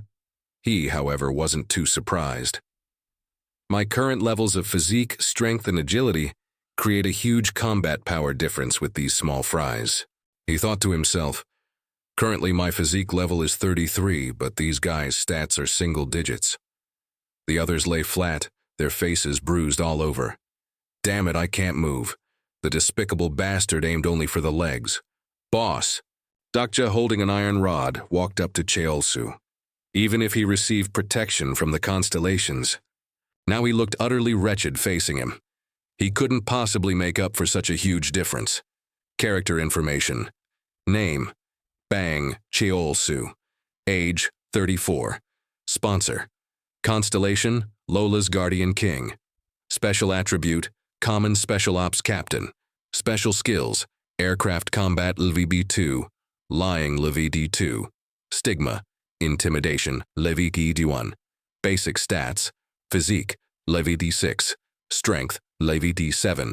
Agility, LVD6. Magic Power, LVD2. Dokja suddenly noticed a rather strange line of information on the system panel. Sponsor Constellation, Lola's Guardian King. Why did this name choose this type of sponsor constellation? Then he asked him, Bang Cheolsu of Cheondobang, right? Cheolsu was dazed. What, you know me? He had already recognized him. Of course, you're the most worthless scum at Chungmuro Station. You were supposed to be killed by Yoo Jung-hyuk. A thought ran through his head. Why is he still alive? Cheolsu suddenly spoke up, mentioning something. Or are you also the type who crawled out from that place? It seems you've killed a lot of people, right? The more he spoke, the more lifeless Dokja's eyes became, fixed on him. No wonder. I smell the scent of my own kind on you. Fragments of memory once again ran through his mind. Who knows? He had thought that the people he could have saved. Namwoon suddenly appeared with a crazed smile on his face. Be honest, you just wanted to see this scene, didn't you? The system quickly appeared. Fourth wall has blocked the lies of character Bang Cheolsu, and he pinned Cheolsu's wrist with the sharp end of the rod. He screamed in pain, making him remind, this isn't the time for you to show off. The people watching him were very excited. The constellation Lola's Guardian King is feeling pleased. The The constellation Lola's Guardian King has sponsored you 100 coins. Dokja stepped on his body and thought, the constellation Lola's Guardian King has always been famous for being generous with incarnations. I was going to let you go quickly to lessen the pain, but it seems that's not possible. Let's talk a bit. Sub-scenario about to end. You have 2 minutes left. 2. The other guys were also clutching their stomachs and turning away. He's just a fool for the constellations to play with. Even his sponsoring constellation is extremely pleased when other incarnations torment his incarnation. The constellation, Lola's Guardian King, is feeling pleased. One of them mustered all his courage and whispered, "Stop, please release our boss." The girl had been struggling with her wounds all this time, making him reflect. Humans are so weak. The chaotic scene he had witnessed made him question, how did such weak people become so cruel? The conversation between Cheol-su and his underling was replayed. So that's how it is? You little brat, you're quite cute, huh? Daring to, without my permission. He drew a conclusion. They're just using the world's destruction as an excuse. Dokja grabbed Cheol-su's collar and glared, asking, why is it like this? His dazed eyes glanced at him wearily. Is it instinct? He couldn't bear it anymore and whimpered, begging, you motherfucker, kill me, you bastard. This world is like a piece of shit. But he was still thinking a lot. Isn't it? Isn't this his true nature? The thug turned his face away, red blood trickling from his nose. This look, this desperate look even before this world ended. This world is like a piece of shit. Dokja again compared it to himself cowering in a corner of a room. Just like me. Then he stood up and gradually realized something. We're the same kind. He lifted one of his legs. Perhaps he's not wrong. You have 10 seconds before the sub-scenario ends. Then Dokja finished him off in one blow. Whatever, this world has already ended anyway. The system continuously reported to him. You have met the conditions to complete the sub-scenario. You have earned 300 coins. The constellation Lola's Guardian King is very pleased. You are sponsored an additional 100 coins. Cheol-su's underlings crawled over. Boss, how could he be so cruel? Meanwhile, Dokja had made up his mind. I will definitely survive in this new world. He turned back to carry the weak girl on his shoulder. Before leaving, he frankly asked the remaining ones for help. Please show me the way to the places where groups gather. The map of gangs in this area was listed in great detail. Between 2 large dots on a red line, the name of an important base was printed in bold. Chungmuro. The building in that area was also deserted and shrouded in poisonous gas. The people taking shelter there looked towards the entrance in surprise. Just then, that gang and Dokja arrived, making the atmosphere even more lively. It's Cheondobang, someone's injured, help me. As he was putting the girl down, someone recognized him and called out, Mr. Dokja! Mixed in the crowd was the figure of a familiar girl. Sangha was so moved she exclaimed, Oh my God, Mr. Dokja! Jai quickly rushed towards him. The members of the old team also came over with joyful expressions. Mr. Dokja, you're still safe. That's great, really great. Are you okay, kid? Mr. Dokja. Hyun-sung placed a hand on his shoulder and apologized to him first. I'm truly sorry. We abandoned you back then. It's okay. He cheerfully forgave them. You can't blame everyone. Dokja gave Ji-hye some candy while they were still sobbing. Thank goodness Yu Jung-yuk's words were true. He looked up in surprise. Yu Jung-yuk. She then explained more clearly. Mr. Yu Jung-yuk said that Mr. Dokja was still alive. A short conversation took place. Where is this Yu Jung-yuk person now? Sangha awkwardly replied. He's not here anymore. Yu Jung-yuk's solitary figure had long since vanished into the cold night. Yesterday, he left this station. Dokja only then understood more. So that's how it is. Now I understand. The reason the Cheondobang guy is still alive and wasn't killed by Yu Jung-hyuk, because Yu Jung-hyuk was in a hurry to leave Chungmuro Station. The thugs from before were still struggling with each other. The survivors, boss, are you okay?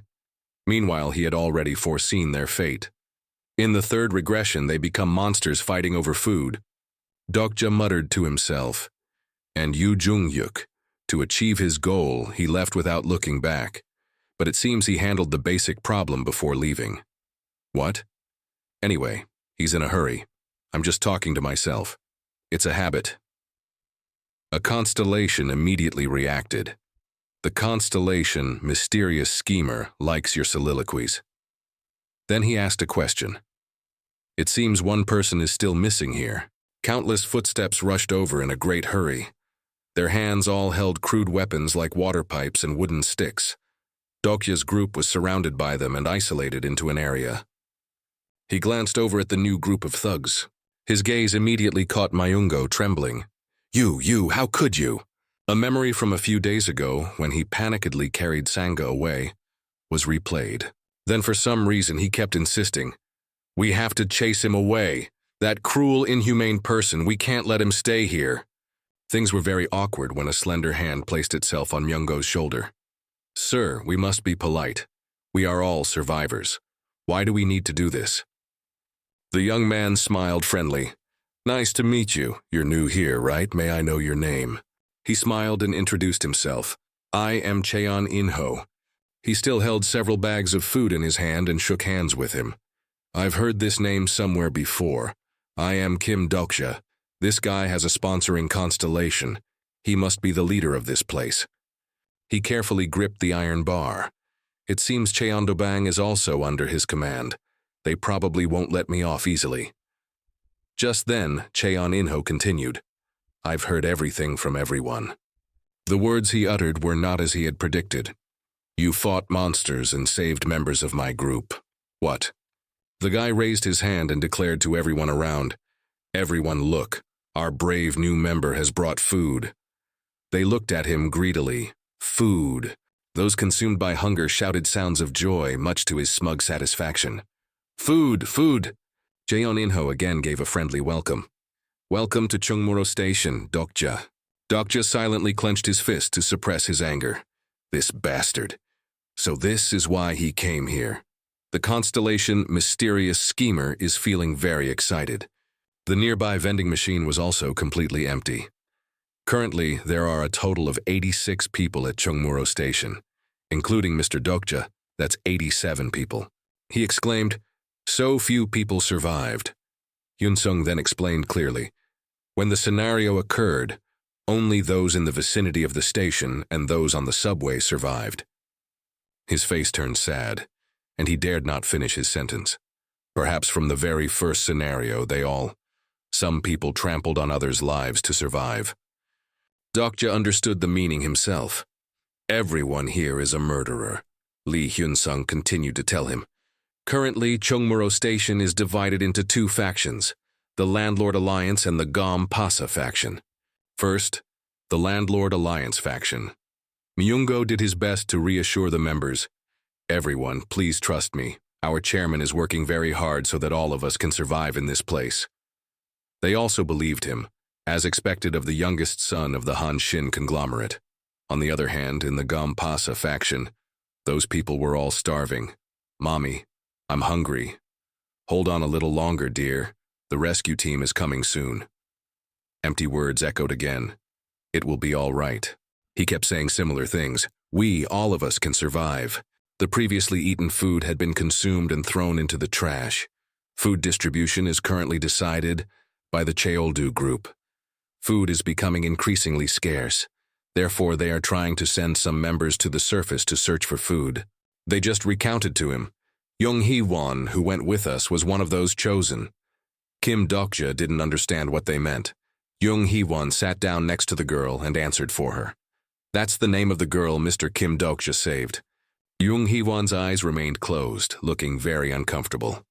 Actually, besides Young Hee-won, a few others also had to go to the surface, but only those from the Sovka faction couldn't return. Kim Dokja suddenly posed a question to Lee Han-sung. "Why is Mr. Lee Han-sung still in this faction? Surely you've received an invitation. Everyone follows the wind, don't they?" He initially hesitated. "That matter?" The young man was silent for a moment before he could continue. "It's just that I thought I had to do it that way." His emotions were also very chaotic, but enough for him to realize one thing.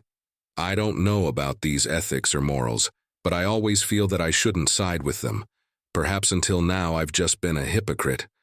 Kim Dokja walked over and lightly touched his chest. Then Kim Dokja encouraged him with a very meaningful sentence. Hypocrisy is still a form of morality. Never forget that. Lee Hyun-sung was moved to tears. Mr. Dokja.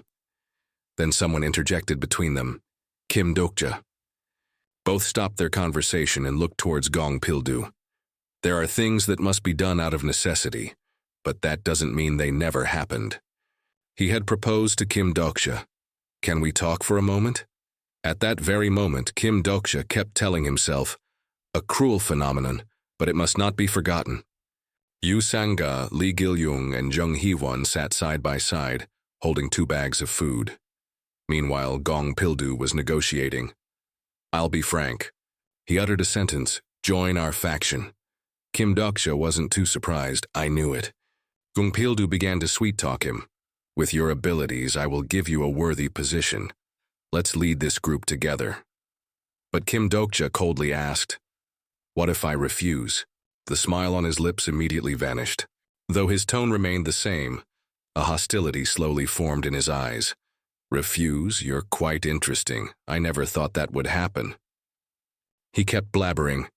You are the hero who fought monsters to save everyone with your strength. You have a duty to lead everyone, don't you? Well said, Kim Dokja thought to himself. Perhaps my role here is just that. He continued to persuade with false words. This isn't a big deal. I just want everyone to work together so we can all survive. Gong Pil-do again pressured Kim Dokja with the apprehensive looks of those around. Do you see those pitiful people over there? Mommy, I'm hungry. He pointed towards them, trying to move Kim Dokja.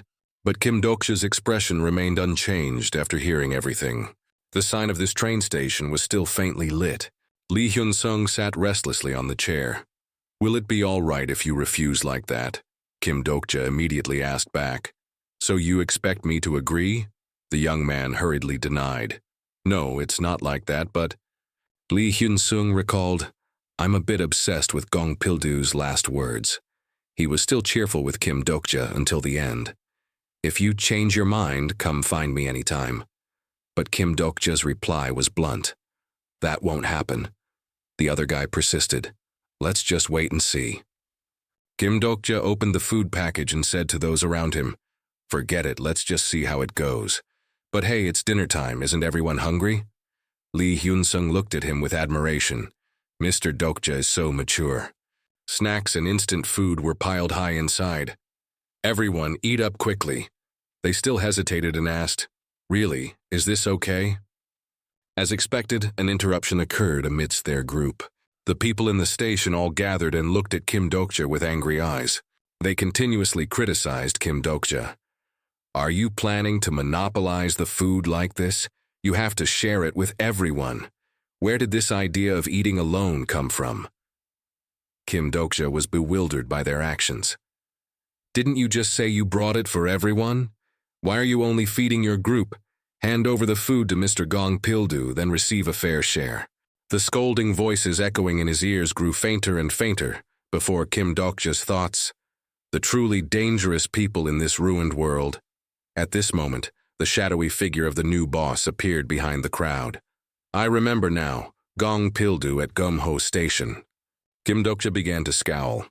The real danger is those who use others' desperation to gain power for themselves. His words were as demonic as a devil's. Make your choice. Do you want to share the food and become a hero? Combined with that fake smile, he was truly a cunning man. Or monopolize it alone and become a villain. Kim Dokja clutched the food bag tightly and gritted his teeth. Gong Pil-do. The system quickly sent a mission to Kim Dokja. You are currently in the main area of Scenario 2. Find and move to the location for Scenario 2 to be activated. The other people started to riot. Hand over the food to Mr. Gong Pil-do, then receive a fair share. If you do that, are you still human? And this was exactly what Gong Pil-do had planned. Mr. Dokja, make your choice. Gong Pil-do kept smiling with amusement. What everyone does is none of my business. But if you don't listen to me, you won't be able to survive here. He started to interject. Everyone, please calm down. It seems we've misunderstood him. Then Gong Pildu said loudly, Mr. Kim Dokja has agreed to join us. The guy even winked at Kim Dokja. Of course he will hand over the food to share with everyone.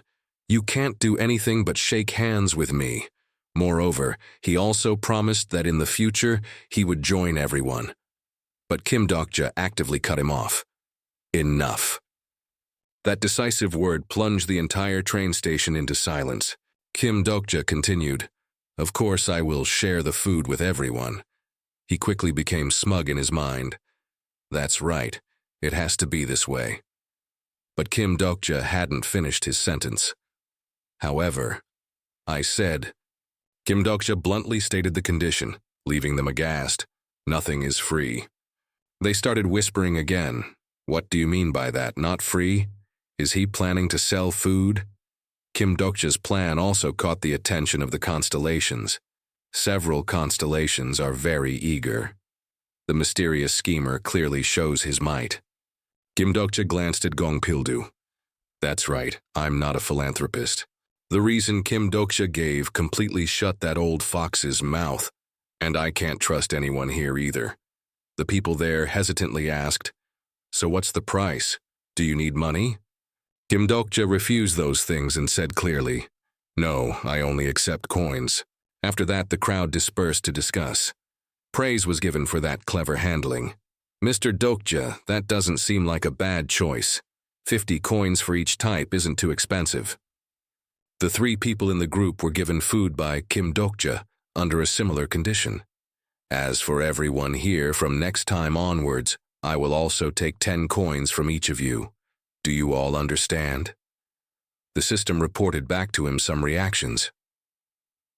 A few constellations are relieved that you are not the type to take advantage of a murky situation. A few constellations have sponsored you 100 coins. The person who had been silent all this time suddenly spoke up. Of course, it has to be that way. From now on, I will pay. Jung Heewon had regained her composure and said, I don't need free stuff either. She shook hands with Kim Dokja to introduce herself. I am Jung Heewon. Thank you for saving me. Kim Dokja replied very politely, It's nothing. After greeting, she turned to question the other 2. Yu Sanga, Lee Hyun Sung, everyone wake up. This is not the time for you 2 to be dazed like that. This amount of food was brought here by him risking his life. They bowed their heads in guilt. Could it be that you 2 also thought of freeloading like those other people? Both hurriedly spoke up to apologize to Kim Dokja. Sorry, it was my narrow-minded thinking. I also hate free stuff. Me too. From now on, I will also pay. Kim Dokja stood up and began to transact with them.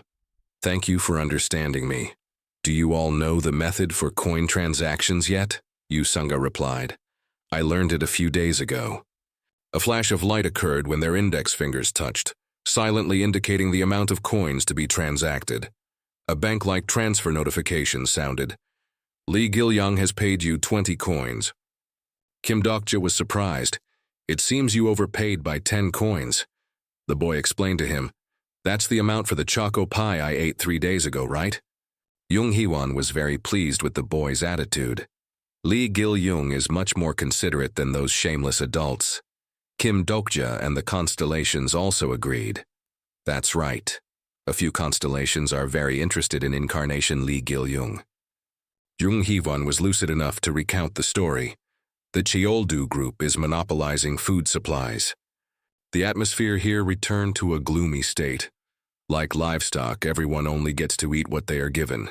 Then they are taken to the slaughterhouses, the scouting teams. That's what happened to me this morning. Everyone is being led by the nose by the Cheoldu group.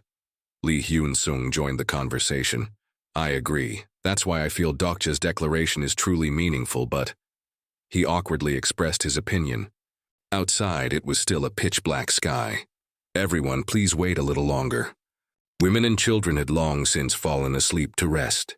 Only Lee Hyun-sung was still worried about Kim Dokja. Dokja, you should go to sleep too.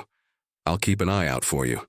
Kim Dokja put down the food bag and replied, Ah no, I still have work to do. Work that needs to be done. As Lee Hyun-sung was about to say something, the shadow of a crowd appeared again. The sky outside lit up brightly, dispelling the poisonous gas. Jung Hee-won exclaimed in surprise, "Oh my God!" Jung Hee-won dusted off the sack very vigorously. "You sold all this in just one night? Are you kidding? How are we supposed to live like this?" Kim Dokja suddenly thought, "The more I look, the more impressed I am. My initial impression of her was a bit off. She's not a weak girl at all." Gong Pil-do once again emerged from behind the curtain. But it's not just people from the Sovki faction buying things. Gong Pil-do ordered the people in his faction to gather. A new condition was imposed on them. From today, we will restrict food distribution. One person will only get 3 biscuits per meal.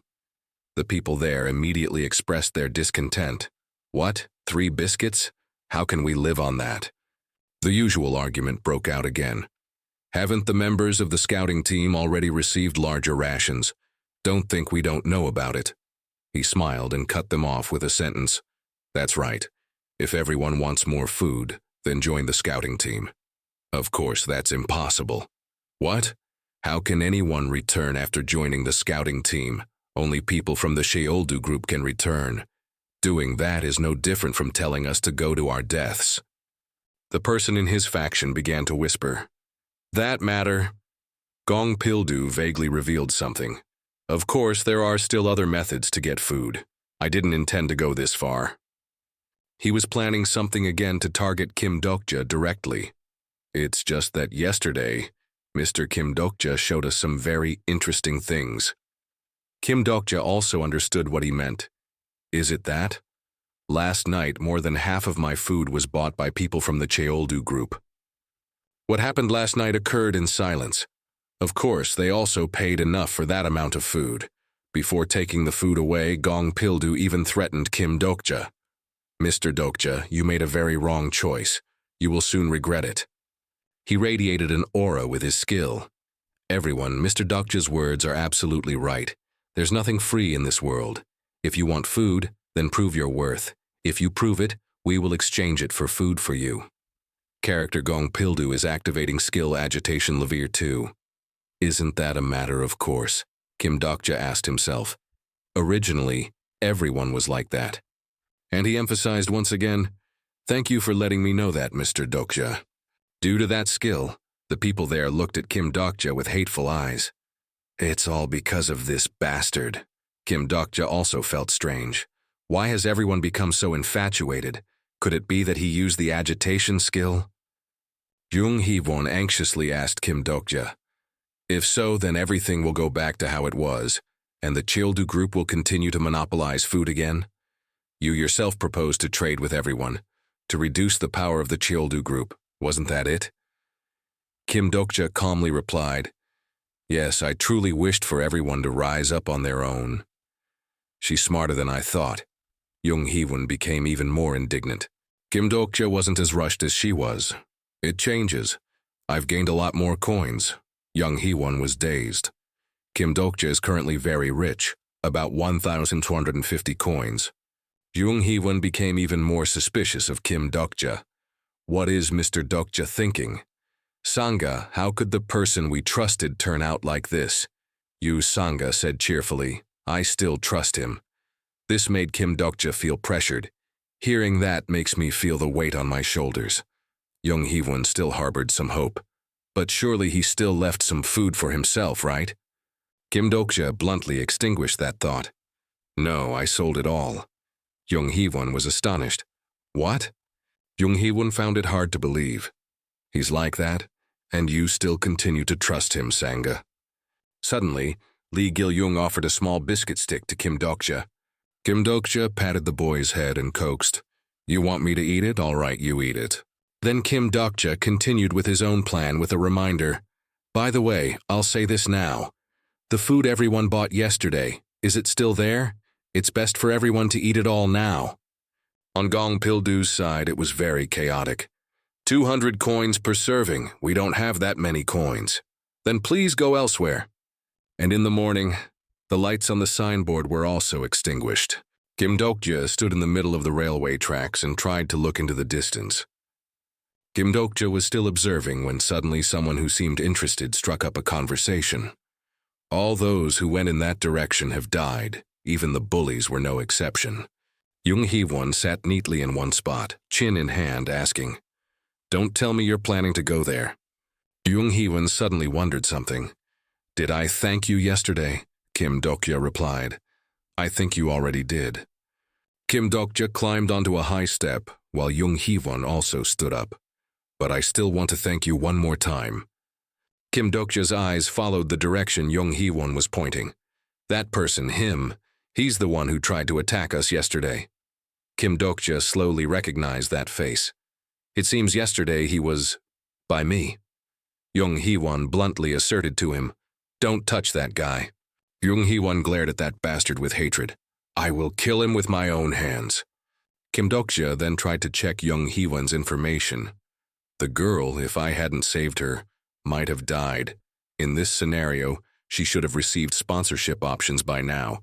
She must have registered as an appearing character. Character information. Name, Jung Hee-won. Age.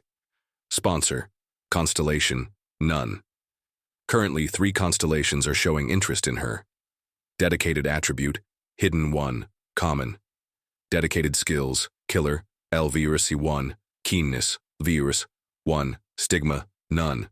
Jung Hee-won accidentally saw something very agitating. The door remained closed, even to the elderly and pregnant women. "Seriously?" Jung Hee-won quickly rushed towards it. "You heard it too, right? Not just women, they don't even spare the elderly." Kim Dokja chased after her. "Wait, what are you doing?" Jung Hee-won exclaimed with certainty. "We have to stop them. If those people join the scouting team, they definitely won't be able to return." However, Kim Dokja presented another scenario that made Jung Hee-won stop in her tracks. If so, they'll have to go hungry.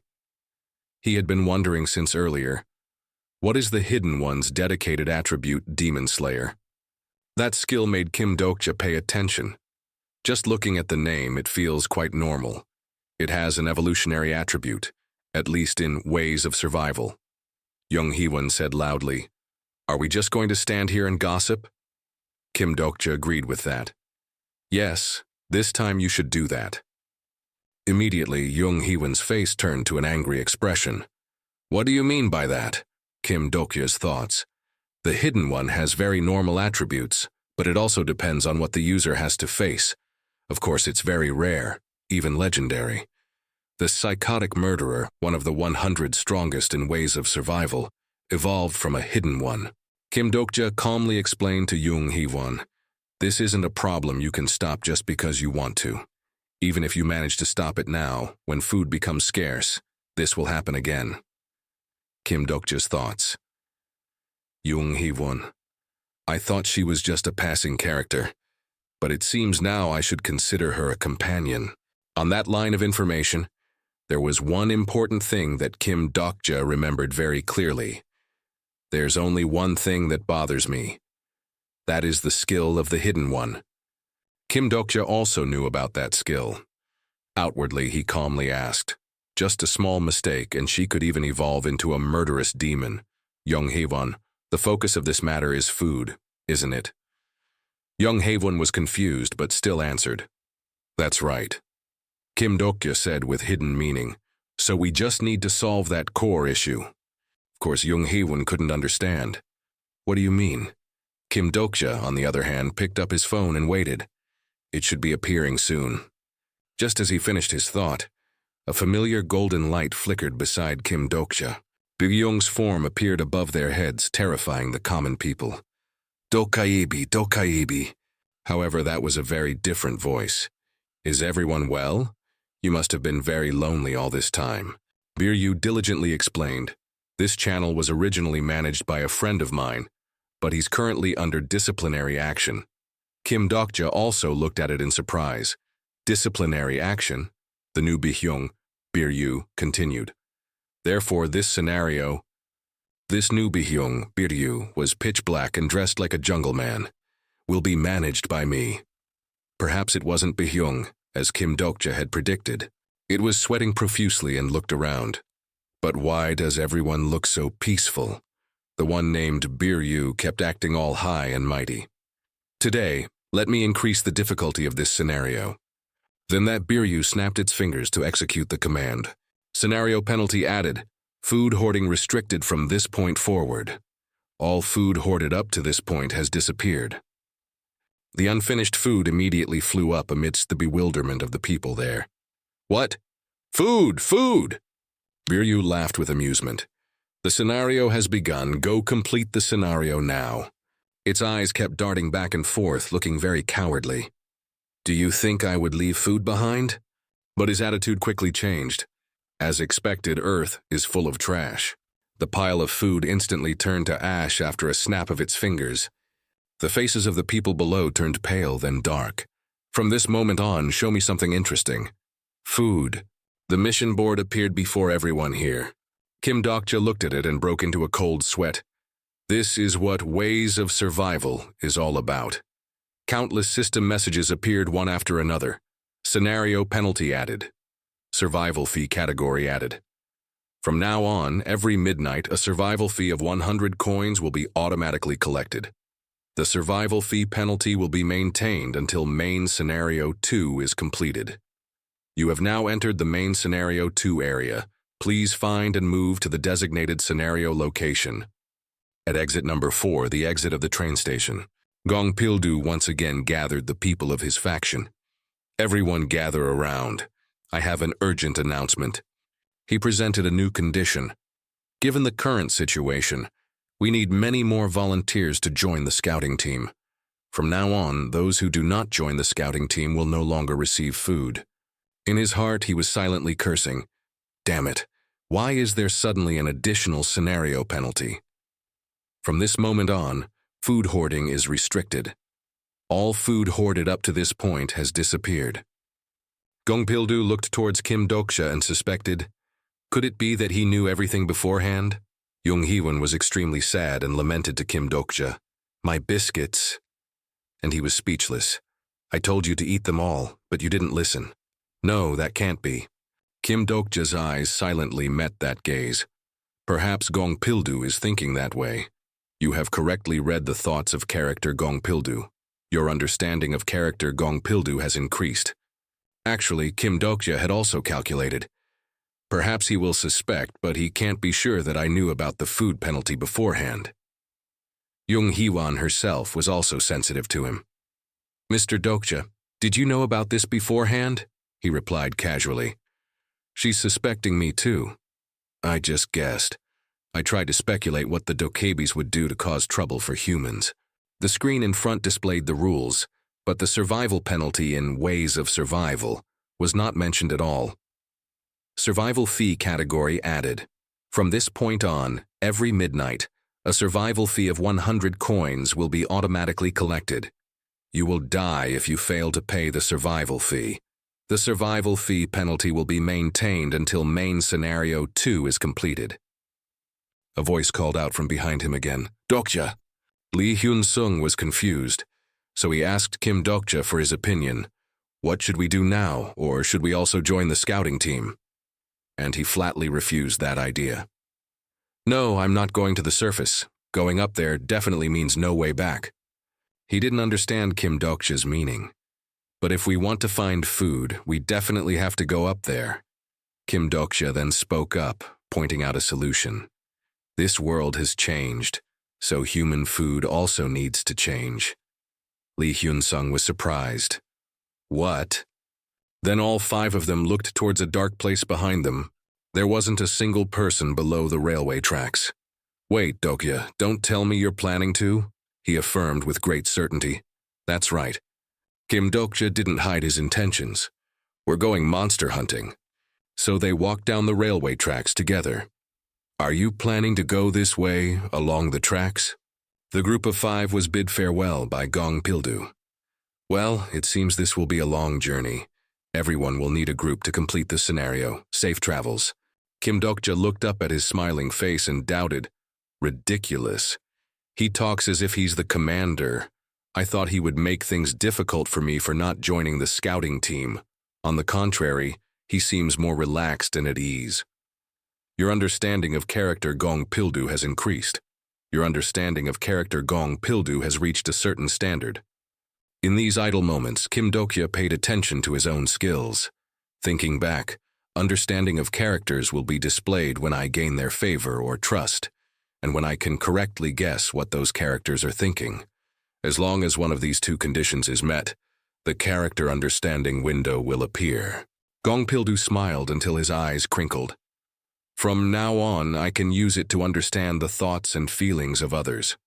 Character Gong Pildu is suspicious of your motives. Just as Kim Dokja predicted, he made another request. Can you let a member of my group join? He thought to himself, I knew it. There's no way he'd let me go so easily.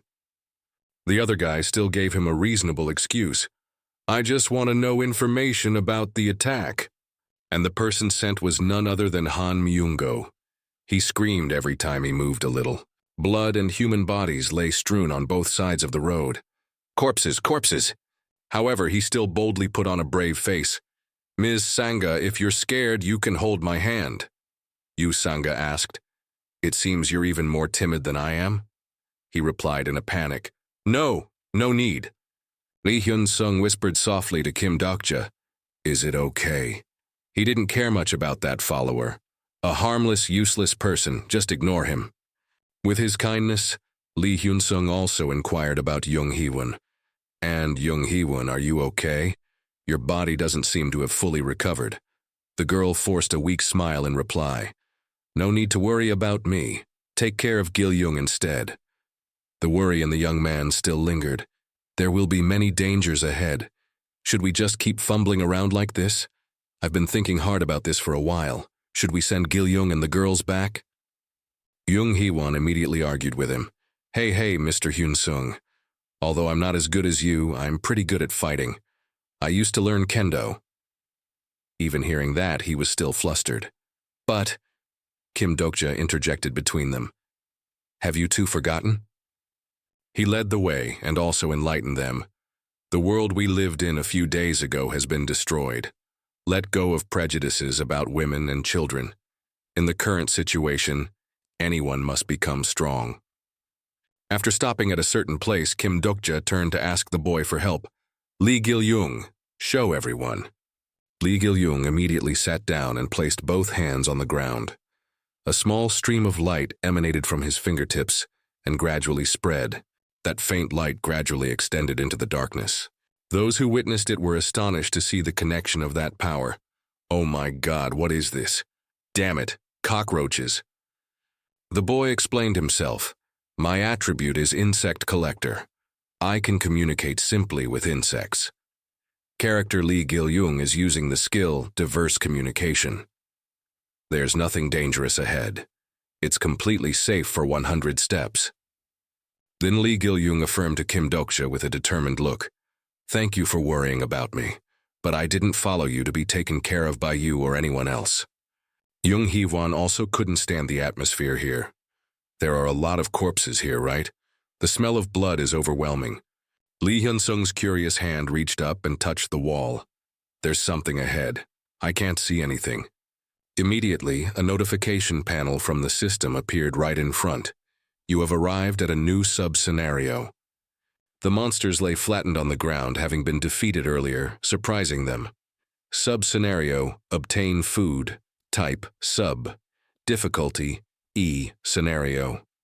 Condition, hunt the correct type of edible monster and prepare them. Time limit, none. Reward, 500 coins. If failed, monster. They are rank 9 earth-dwelling monsters. Ground rats. Jung Hee-won exclaimed. Who could possibly do something like this? Kim Dokja was quite knowledgeable about this monster species. Ground rats are pack animals. They dig burrows and hide in them, patiently waiting for prey. He secretly calculated and also knew who had defeated them. With monsters like these between stations, moving around will be extremely difficult. Who else could have done this besides Yu Jung-hyuk? Lee Hyun-sung had an idea. Dokja, we can use it to complete the scenario, can't we? But he rejected it. The scenario requires us to hunt them ourselves, so it probably won't work. That's true, though he was still very hesitant. but I still feel it's a waste. We can cook it and eat it, right? Let's roast it. Kim Dokja suddenly turned to ask, Young Hee-won, you said you were good with a sword, right? She scratched her head shyly. Just so. Then the bones of the ground rats were extracted from their bodies. Their group was equipped, each with a different type of weapon. Suddenly, I feel like we've returned to primitive times, Kim Dokja instructed them. We need to sharpen them to be usable. There are plenty of stones around here. Everyone, sharpen your own. You have succeeded in crafting your own weapon. A few constellations are very interested in humanity's primitive instincts. The constellations have sponsored you 100 coins. He felt relieved for having completed an important step. It's a good thing I read the explanations about the benefits of killing monsters very carefully, Yusanga reported to him. Dokja, we've basically finished everything. Can we get coins from things like this? Meanwhile, he opened many system windows around himself and asked, Has everyone received their coins? Before starting to act, the young man still cautiously instructed, Set aside the coins needed for the survival fee and invest the rest into everyone's strength, stamina, and agility stats. Although it's a bit cruel, don't expect too much to survive, but please try to live. The long, sharp claws of the ground rat rested on the ground, its body emitting a strange scent. They crawled towards them from deep within the tunnel. Let the battle begin. Sub-scenario, food scramble officially begins. Lee Hyun-sung tensed up and swung his spear. His strength was enough to pierce through a monster. They opened their mouths wide and roared loudly to threaten their prey. Young Hee-won nimbly ducked to avoid the incoming claws. Then she slashed at the slow-moving body with a perfect sword stroke. However, due to their overwhelming numbers, the girl let one escape. Damn it, I missed one. At this moment, a small hand, still firmly gripping a bone staff, swung out. Lee Gil-young smashed the ground rat's head, flattening it. The sharp blade also plunged straight into the soft flesh of the rats. Yusanga delivered the finishing blow after the boy's support. Kim Dokja also managed to slice another monster in half by himself. After dealing with them, he turned to look at his comrades. He was quite satisfied with their performance. They fight better than I thought. Young Hee-won ran over to regroup the team. Is everyone all right? Looking at the battlefield around Kim Dokja, she exclaimed in surprise, Oh my God, Dokja, how many did you take down alone? He calmly replied, Only 4.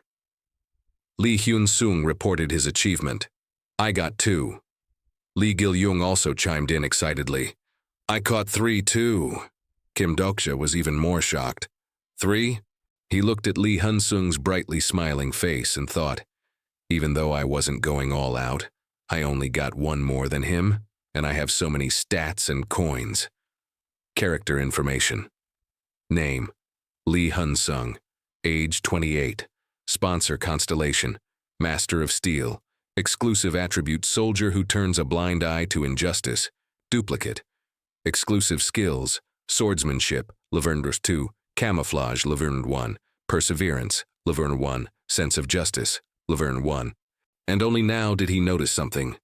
Starter Pack. The Starter Pack is a format for incarnations with average stats below 10. By using it, all of the user's stats are increased by 1. Additionally, it helps the user learn the very useful weapon training skill. I'm so jealous, no wonder he's so strong. It seems the Master of Steel is very pleased with him. Yusanga looked worriedly at the rats they had defeated. How are we supposed to prepare this? We can't eat it like this. Kim Dokja spoke up. Don't worry, I have a way. All 3 of them looked at him in unison, making the atmosphere silent. Sweat dripped down his face. Was my answer too obvious? Dokja, I really have something I want to ask you. Lee Hyun-sung then spoke up. Did you know about this situation beforehand? Now I understand the feelings of those who have regressed. He carefully considered in his mind, I can still answer with a feeling, or I can lie like I did with Young Hee-won. But from a reader's standpoint, I know the most correct answer is... The constellations also joined the conversation. The secretive plotter is anticipating your choice. A few constellations are awaiting your answer. But before he could answer, Han Myung-go screamed, These absurd situations just keep happening. Hey, Department Head Han. He was dragged away by the leg by a still-living ground rat. Help! Help me! The secretive plotter is nodding at your choice. Yu Sanga hurriedly offered her weapon. Take this. But unexpectedly, the rat dragged both of them away. Yu Sanga! The constellation prisoner of the golden headband is showing anger towards the obstacle. The girl's legs were quickly battered against the rubble created by the monsters. Lee Hyun-sung stood frozen like a statue in shock, while Jung Hee-won covered her face. I knew this old man would cause trouble. The remaining people moved to a large excavated pit. Will it really be okay for just the two of you to go? Lee Hyun-sung and Jung Hee-won were the ones who stayed behind to wait. Are you sure? Just you and Gil-young. Rewinding a few minutes, Kim Dokja had told her beforehand, Gil-young's ability will be helpful in tracking them. She was still unwilling, but he then turned to the person beside him to speak, Mr. Lee Hyun-sung. Kim Dokja made a sincere request. Hee-won's condition isn't very good. Please take care of her. I know everyone is tired right now, but Lee Hyun-sung immediately looked over to check on her. Jung Hee-won was still sweating profusely, proving she was indeed tired. Returning to the present, they could only encourage each other. If something happens, they'll send a signal. Let's just wait and see. Jung Hee-won muttered to him again. I'm really fine.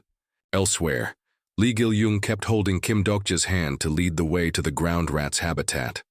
All light was absorbed, making it extremely difficult to distinguish front from back, up from down, like an endless dark zone. Hyung, this way. He was still feeling lucky. If Gil-young didn't have the diverse communication ability, I might have had to use coins. The boy suddenly started a conversation. By the way, Hyung, he brought up the earlier incident.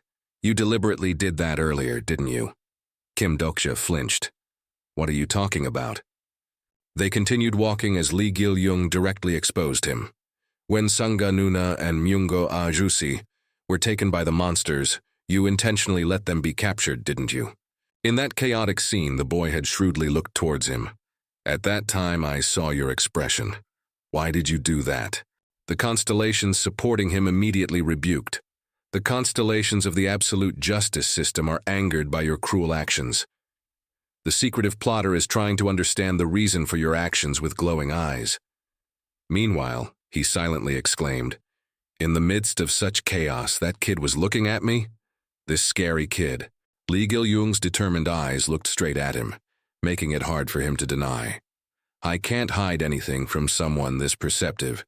Because of the ground rat's characteristic, they have a trait of keeping everything they hunt in one place.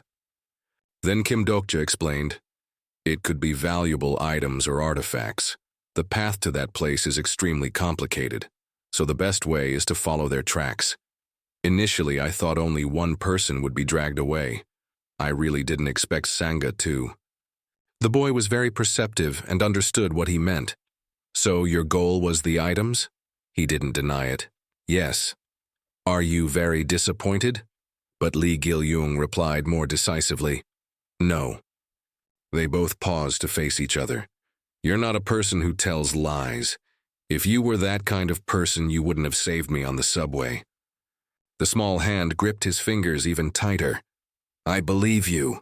This scene changed the chat channel above Kim Dokja's head. Some constellations were moved to tears. You have been sponsored 200 coins. He himself found it very hard to understand. I don't understand why this kid trusts me so much. I thought this kid thought like an adult, but it seems children are still children after all. The reality they faced quickly sobered him up. In this world full of cowardly adults, they wouldn't hesitate to exploit the maturity of others. Lee Gil-young informed him, we're almost there. The constellations watching them shared the same sentiment. A few constellations are holding their breath in anticipation. But this time the boy continued to ask a question. Hyung. Lee Gil-young asked directly, are you a god, or are you the main character? Kim Dokja was so startled his eyes widened. I didn't expect the kid to be this sharp. He continued to follow the boy and answered his question. Does this kid already know something? I'm not a god, nor am I the main character. On the contrary, I'm someone who's always jealous of the main character. The surroundings around them quickly changed into a cave. But you knew something about this world beforehand, right? Kim Dokja replied. That's right. The boy innocently held up his weapon. So if we complete the scenario, can we make a wish, Hyung? He was surprised once more. A wish? Kim Dokja could see Lee Gil-young's body trembling with fear. Usually, things like this always have a reward at the end, right, Hyung? He had witnessed many scenes, people adapting to this world in various ways, some going mad. And he also remembered when people trampled on someone, some became fanatical. He also recalled Lee Gil-young's soulless face when they first met. Some people. Although he knew the answer, he still placed his hand on the boy's shoulder to encourage him, absurdly optimistic. Of course, naturally. Luckily, it's very dark here, so Lee Gil-young can't see my expression right now. Kim Dokja blamed himself. So despicable, right? Yes, I am that kind of cowardly adult. The surrounding space continued to transform more and more, because this child had chosen to survive. A very large ancient tree appeared before them. Sub-scenario has been updated. Strange characters were inscribed on the chest. You have entered the ground rat's treasury, the boy exclaimed. Hyung, that thing. Kim Dokja covered his mouth and whispered, Shh, we need to wait. The treasury won't just have treasures. The treasure chest lay still. Creatures they shouldn't encounter were still lurking in the darkness. A moment later, 2 lights flashed beneath the tree's roots. Familiar booming voice startled him. This is all your fault, you Sangha. Kim Dokja quickly recognized. This voice, the girl retorted. What, are you saying it's my fault? Han Myung-go was tied up and blaming the person next to him. If you hadn't taken the subway that day, none of this would have happened. Yu Sangha became even more indignant. What does me taking the subway have to do with this? That guy snidely remarked. Didn't you usually ride your bicycle? Why did you suddenly take the subway that day? His words made her realize something. Wait a minute, was it you? The one who stole my bicycle? They bickered loudly inside the cave. Seriously, I told you that day I'd take you home. You should have agreed to go home with me. Answer me, did you steal my bicycle? Kim Dokja observed and assessed. No wonder, so this is why someone who owns a Benz E-Class took the subway. The constellation Judge of Demonic Fire is showing disdain for incarnation Han Myung-go. Han Myung-go yelled, Yeah, I did it, so what, huh? Yu Sangha was no less reproachful. Why are you raising your voice at me? You meddled with someone else's things, you're the one in the wrong. He was even more unrepentant. Meddled? You should have ridden with me from the start, then none of this would have happened. Kim Dokja covered his face in frustration, just like the constellations were now. But it's not over yet. The constellation Prisoner of the Golden Headband dislikes these trivial quarrels. The booming voice continued to echo. Are you done talking yet? I haven't thought of anything yet. He had no choice but to intervene by picking up an iron rod beside him. There's no other way. Han Myung-go still insisted on his point of view. By the way, Yu Sangha, have I ever harassed you? I haven't even asked you out on a date. Meanwhile, Kim Dokja had gained momentum to throw the iron stake. I was just being kind enough to take you all the way home. Then he threw it with great force. But you kept refusing, so I also... Before the words were fully out, the sharp point whizzed through the air, aiming straight at the two of them. Han Myung-go's eyes widened in terror. The wooden stake impaled the ground right next to his head, scaring him to death, which was a delight to the constellations. The constellation Prisoner of the Golden Headband is feeling pleased. You have been sponsored 100 coins. Yu Sangha looked ahead joyfully while the man beside her was still screaming. What the hell was that? Lee Gil-young and he stood up, revealing themselves. Dokja Hyung. However, he wasn't celebrating yet because he was waiting for something. Here it comes. The sharp point of the iron stake slowly shattered the mirror-like surface of the mystic halo. Light flashed from within it as cracks spread at an extremely fast rate. A chilling sound echoed throughout the cavern, making the two tied-up individuals turn pale. Even the small creatures couldn't bear it and suffered a great shock. Li Gilyong flinched, his mood plunging into extreme panic. The ground rats quickly bowed their heads and trembled. A surge of power, stimulated, slowly overflowed. This place is deep within the endless dark zone, so much so that the insects here have been corrupted by ether to the point of blackening. The glass completely shattered, releasing a creature. And where this phenomenon occurs, that thing will definitely be there. The insect was entirely wrapped in tattered cloth, its surrounding tentacles grotesquely protruding. It slowly moved across the ground before the terrified creatures. The Dark Keeper has appeared. Sub-scenario has been updated. Scenario, eliminate the Keeper begins. Li Gilyong tried to cover his mouth. Young, that is, Kim Dokja said to the boy. It's okay, you can just throw up. Then he couldn't hold it in anymore and knelt down to vomit. All the insects connected to Gilyong have died. Perhaps the kid has suffered quite a bit of mental trauma. He carefully asked him first. Li Gilyong, how many more times can you use the diverse communication ability? The boy replied while panting. Maybe. I can only do it once or twice more. He had obtained the necessary information and thus gave the boy his request. I understand. You stay here and rest for a bit. Then the young man slowly walked towards the two tied-up people. Dokja Hyung, save me, hurry! The small blade cut into the roots of the tree trunk. Slowly, they were freed thanks to his meticulous cuts. He even picked up a piece of root as it was smoking profusely. I only cut a few branches, and it caught fire immediately. This is indeed the power of a demon insect.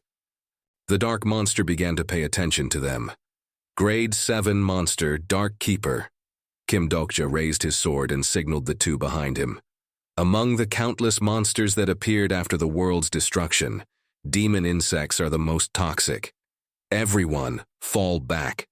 These treasures are considered offerings that the ground rats present to the demon insect. Although at the same grade, demon insects are on a completely different level. It made very soft sounds that he couldn't hear. The Dark Keeper has received protection from the demon king it serves. He looked at it and calculated his plan. The situation doesn't look good. If possible, I should avoid fighting it. Then the Dark Keeper opened its mouth wide to utter some sounds. Camille, der E2. But he naturally didn't understand. I have no idea what the hell it's saying. Then it immediately cast its skill, causing a black aura to envelop the surroundings. The Dark Keeper is diffusing fear. Kim Dokja had a strong spirit and managed to resist the attack. Exclusive skill Fourth Wall has neutralized most of the fear effect. He looked at the monster as fragments from the broken shield flew around. The monster began to become more frantic and crude. IE2! The Dark Keeper appeared in front of Kim Dokja, roaring terrifyingly. System display. The Dark Keeper has received protection from the Demon King it serves. A pillar of magic erupted powerfully. He glanced around, his eyes sweeping past Li Gilyong, who had his eyes tightly shut, thinking, damn it, this isn't good. Kim Dokja and the other two looked up at it, thinking, if possible, I don't want to fight it at all. Yusanga suddenly exclaimed. She looked at him holding his sword, ready to fight at any moment. Kim Dokja glanced at Yusanga and said, Yusanga, I told you to fall back, why are you still standing here? She hurriedly replied, that monster just said mother, Karuth, Yemerin. She confusingly raised a finger, looking at the Dark Keeper. Or is it Akatu? How is it pronounced? Its voice boomed, Kalitu. The two of them stood still, silently listening to it say, Kalitu. Kim Dokja looked at Yusanga in astonishment, admiring her inwardly. Oh my God, not only are you good at French, but you're also good at the demon insect language. Even though the world has changed, she's still so pro. She wondered, is that right? System notification. Character Yusanga is using the skill interpretation of Vonever 3. He turned around in confusion and whispered, so what is this monster saying? Since the situation is like this, I have to try and listen. She looked at him in confusion and replied, it's been constantly saying, become a mother. The Dark Keeper kept speaking. Kalitu. Yusanga clasped her hands together and said, become a mother? I'm not even married yet. It pointed its hand at Han Myungo and roared loudly, Kali tu. He jumped and grumbled, why am I a mother? It should be father, right? Its tentacle extended from its back to the front. The Dark Keeper waved its hand and its tentacle immediately shot out to attack. Its tentacle stabbed straight into Han Myungo's mouth, terrifying him. Kim Dokja and Yu Sanga stared wide-eyed at the scene in astonishment. He was forced to hold the tentacle in his mouth, gasping for breath and gulping. He suddenly realized, thinking, that's right, that's what they do when they want someone to become a mother. Kim Dokja asked, Yu Sanga, you don't want to have children yet, do you? She immediately replied, of course not. He rushed towards Han Myungo and the Dark Keeper, thinking, demon insects implant their offspring into the bodies of other species. It's probably doing that to Han Myungo right now. Kim Dokja quickly took his sword and slashed off the tentacle it was inserting into his mouth. The Dark Keeper shrieked in agony. He stood in front of Han Myungo, raising his sword high to block its counterattack. Kim Dokja frowned, bracing himself with all his might. A voice called out, Dokja Hyung! Countless tentacles of the Dark Keeper simultaneously aimed to attack him. One tentacle slammed into the ground, causing the earth and rocks to crack open. He nimbly dodged each of its fatal blows. Kim Dokja ducked to avoid a direct hit from the Dark Keeper's tentacle, thinking to himself, damn it, this is bad. This guy wasn't sent to attack like the ichthyosaur at Dongho Bridge. Yu Sanga ran to Han Myungo's side. He was still focused on dodging its tentacles, thinking, a fight with no chance of winning. My original plan was to wait for this guy to leave and then open the treasure chest. Han Myungo, you're really screwed. Kim Dokja skillfully dodged, thinking, but I still have a backup plan for when things fall apart.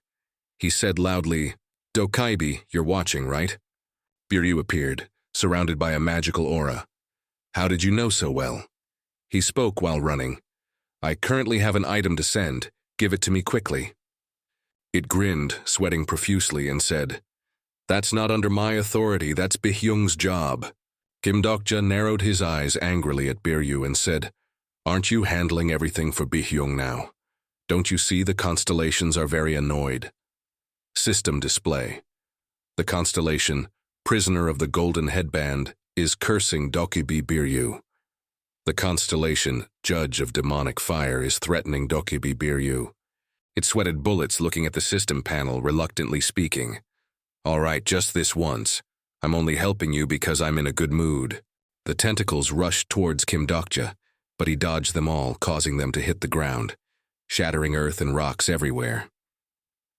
System notification. Item has arrived at the transaction point. Rewinding to the past, he held a brightly shining object in his hand and gave it to Biryu, saying, I want to sell this. Put it up for sale on the Dokaibi auction. The item I want to exchange for must be broken faith. Its face darkened as it spoke.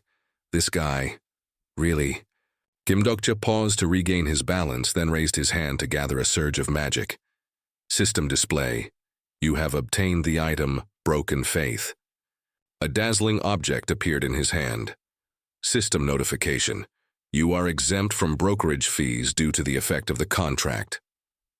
Kim Dokja's face was full of determination, tightly gripping the newly acquired weapon, facing the Dark Keeper.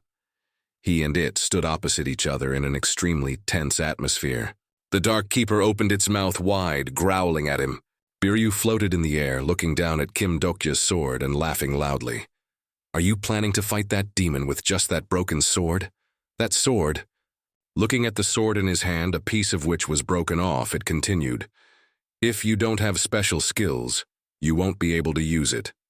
Kim Dokja maintained his fighting stance, let out a breath and thought helplessly. Of course I know that very well. If I didn't know, I wouldn't have bought it. System notification. Your item is too old to use. Its durability is too low, making it very difficult to activate its features. Sweat gradually beaded on his face. His eyes narrowed slightly. Biryu was bewildered. Huh? The Dark Keeper's eyes glowed bright yellow, glaring at Kim Dokja. Suddenly, his sword emitted a powerful magical aura. The magic from the sword in his hand flared up, spreading all around, causing it to panic and cover its eyes. Biryu was astonished by the scene, exclaiming in bewilderment, "Impossible! How could—" Kim Dokja thought to himself, "After hunting the ichthyosaur, I bought more skills from Bihyung." Recalling the time he looked at the system panel, reading the names of each item, Evil Eyes, Pure White Star Energy. Biryu flinched. "How did you know about this too?" The sword gradually became whole again. System display. You have activated the skill Pure White Star Energy. Broken Faith has reacted to your magic power. Waves of magic emanated from Kim Dokja's sword, overwhelming others. System notification. Blade of Faith has been activated. The Dark Keeper also seemed to be panicking and roared. He tightened his grip on the sword, preparing to unleash a fatal blow. Kim Dokja used all his strength to slash from a distance towards the Dark Keeper, catching it off guard. It roared in pain as its tentacles were severed one by one and fell to the ground. He stood still, observing, and thought to himself, "Good. I can win this. The Blade of Faith is the best weapon to deal with demon insects." Kim Dokja rested his hands on his thighs, panting heavily, thinking, "I have neither combat sense nor swordsman training. Damn it. My magic power is being consumed too quickly. Just having a good sword in hand doesn't make the user a good swordsman." He became lost in thought. "Although I'm not a swordsman, I am a reader. I must attack the left leg first, and I must definitely deal with the upper tentacles on the opposite side of the injured leg, then attack continuously because the tentacles can regenerate after a while." System notification. Attribute effect has improved your ability to remember the pages you have read. Sensing imminent danger, he quickly jumped up to dodge the tentacle's attack. Kim Dokja bit his lip and looked up at the system notification. Exclusive skill, bookmark, has been activated. The magic book behind him flipped open page by page. He placed his hand on the ground to maintain his balance. System display. Bookmark has been activated for the second time. A reader will fight in a reader's way. Kim Dokja struggled to his feet, his entire body enveloped in a layer of magic. System notification. Due to the low level of the bookmark skill, the usage time is shortened. Time remaining, 1 minute. Your understanding of the character is low. You can only activate a portion of the skill. He swung his sword like a master swordsman. System display. You have activated the skill Weapon Training Level 1. Kim Dokja leaped up, gaining momentum, and headed straight for the Dark Keeper. He decisively slashed at one of its tentacles. It raised its tentacle in pain and let out a loud roar. Kim Dokja focused his gaze on the Dark Keeper, assessing the situation. One of its tentacles was severed. He thought to himself, the tentacle opposite the injured leg. Kim Dokja gripped his sword tightly, thinking resolutely, and after attacking twice in a row he leaped up and charged straight at the Dark Keeper. A sword slash grazed its body decisively. Kim Dokja mused, "There will be an opening." It looked up at the sky and roared in pain. Lee Gil-young, who had just woken up, crawled out to check the situation. Yu Sanga supported Han Myungo, turning to ask Kim Dokja with a puzzled expression, "How do you know all my attack patterns?" The Dark Keeper said that. System display. Character Yao Sanga is using the skill interpretation Levitur 3. He landed on the ground, kneeling. Kim Dokja's face was drenched in sweat as if he had taken a shower, his voice low. "It's just that." He stood up, looked over at the two of them, and replied nonchalantly, "I normally just read a lot of books." A voice spoke up when they saw the Dark Keeper had fallen and lay motionless on the ground. "Oh my God. Constellations, did you all see that too? I'm not mistaken, am I?" System display. The constellation Abyssal Black Flame Dragon is staring wide-eyed. A few constellations cannot believe what they are seeing. System notification. The constellation Prisoner of the Golden Headband is feeling very satisfied. You have been sponsored 500 coins. Biryu was sweating profusely, speaking in bewilderment. Unbelievable. He can use an ether blade right from the early scenarios. Kim Dokja raised the sword in his hand and looked at it.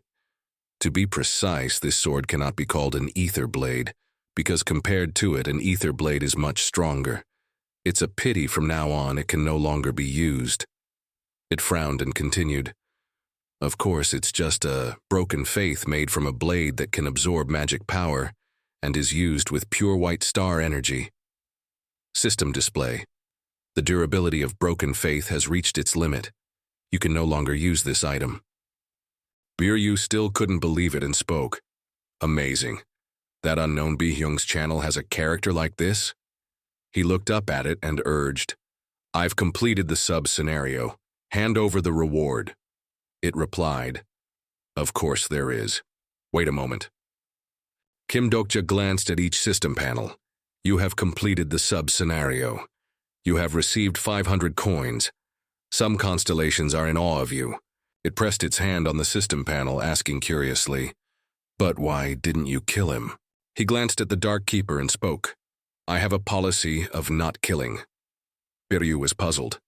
Not killing? He calmly continued. That's my personality. I never easily kill anything. He said this muke, but in his mind he denied his own words. It spoke with difficulty.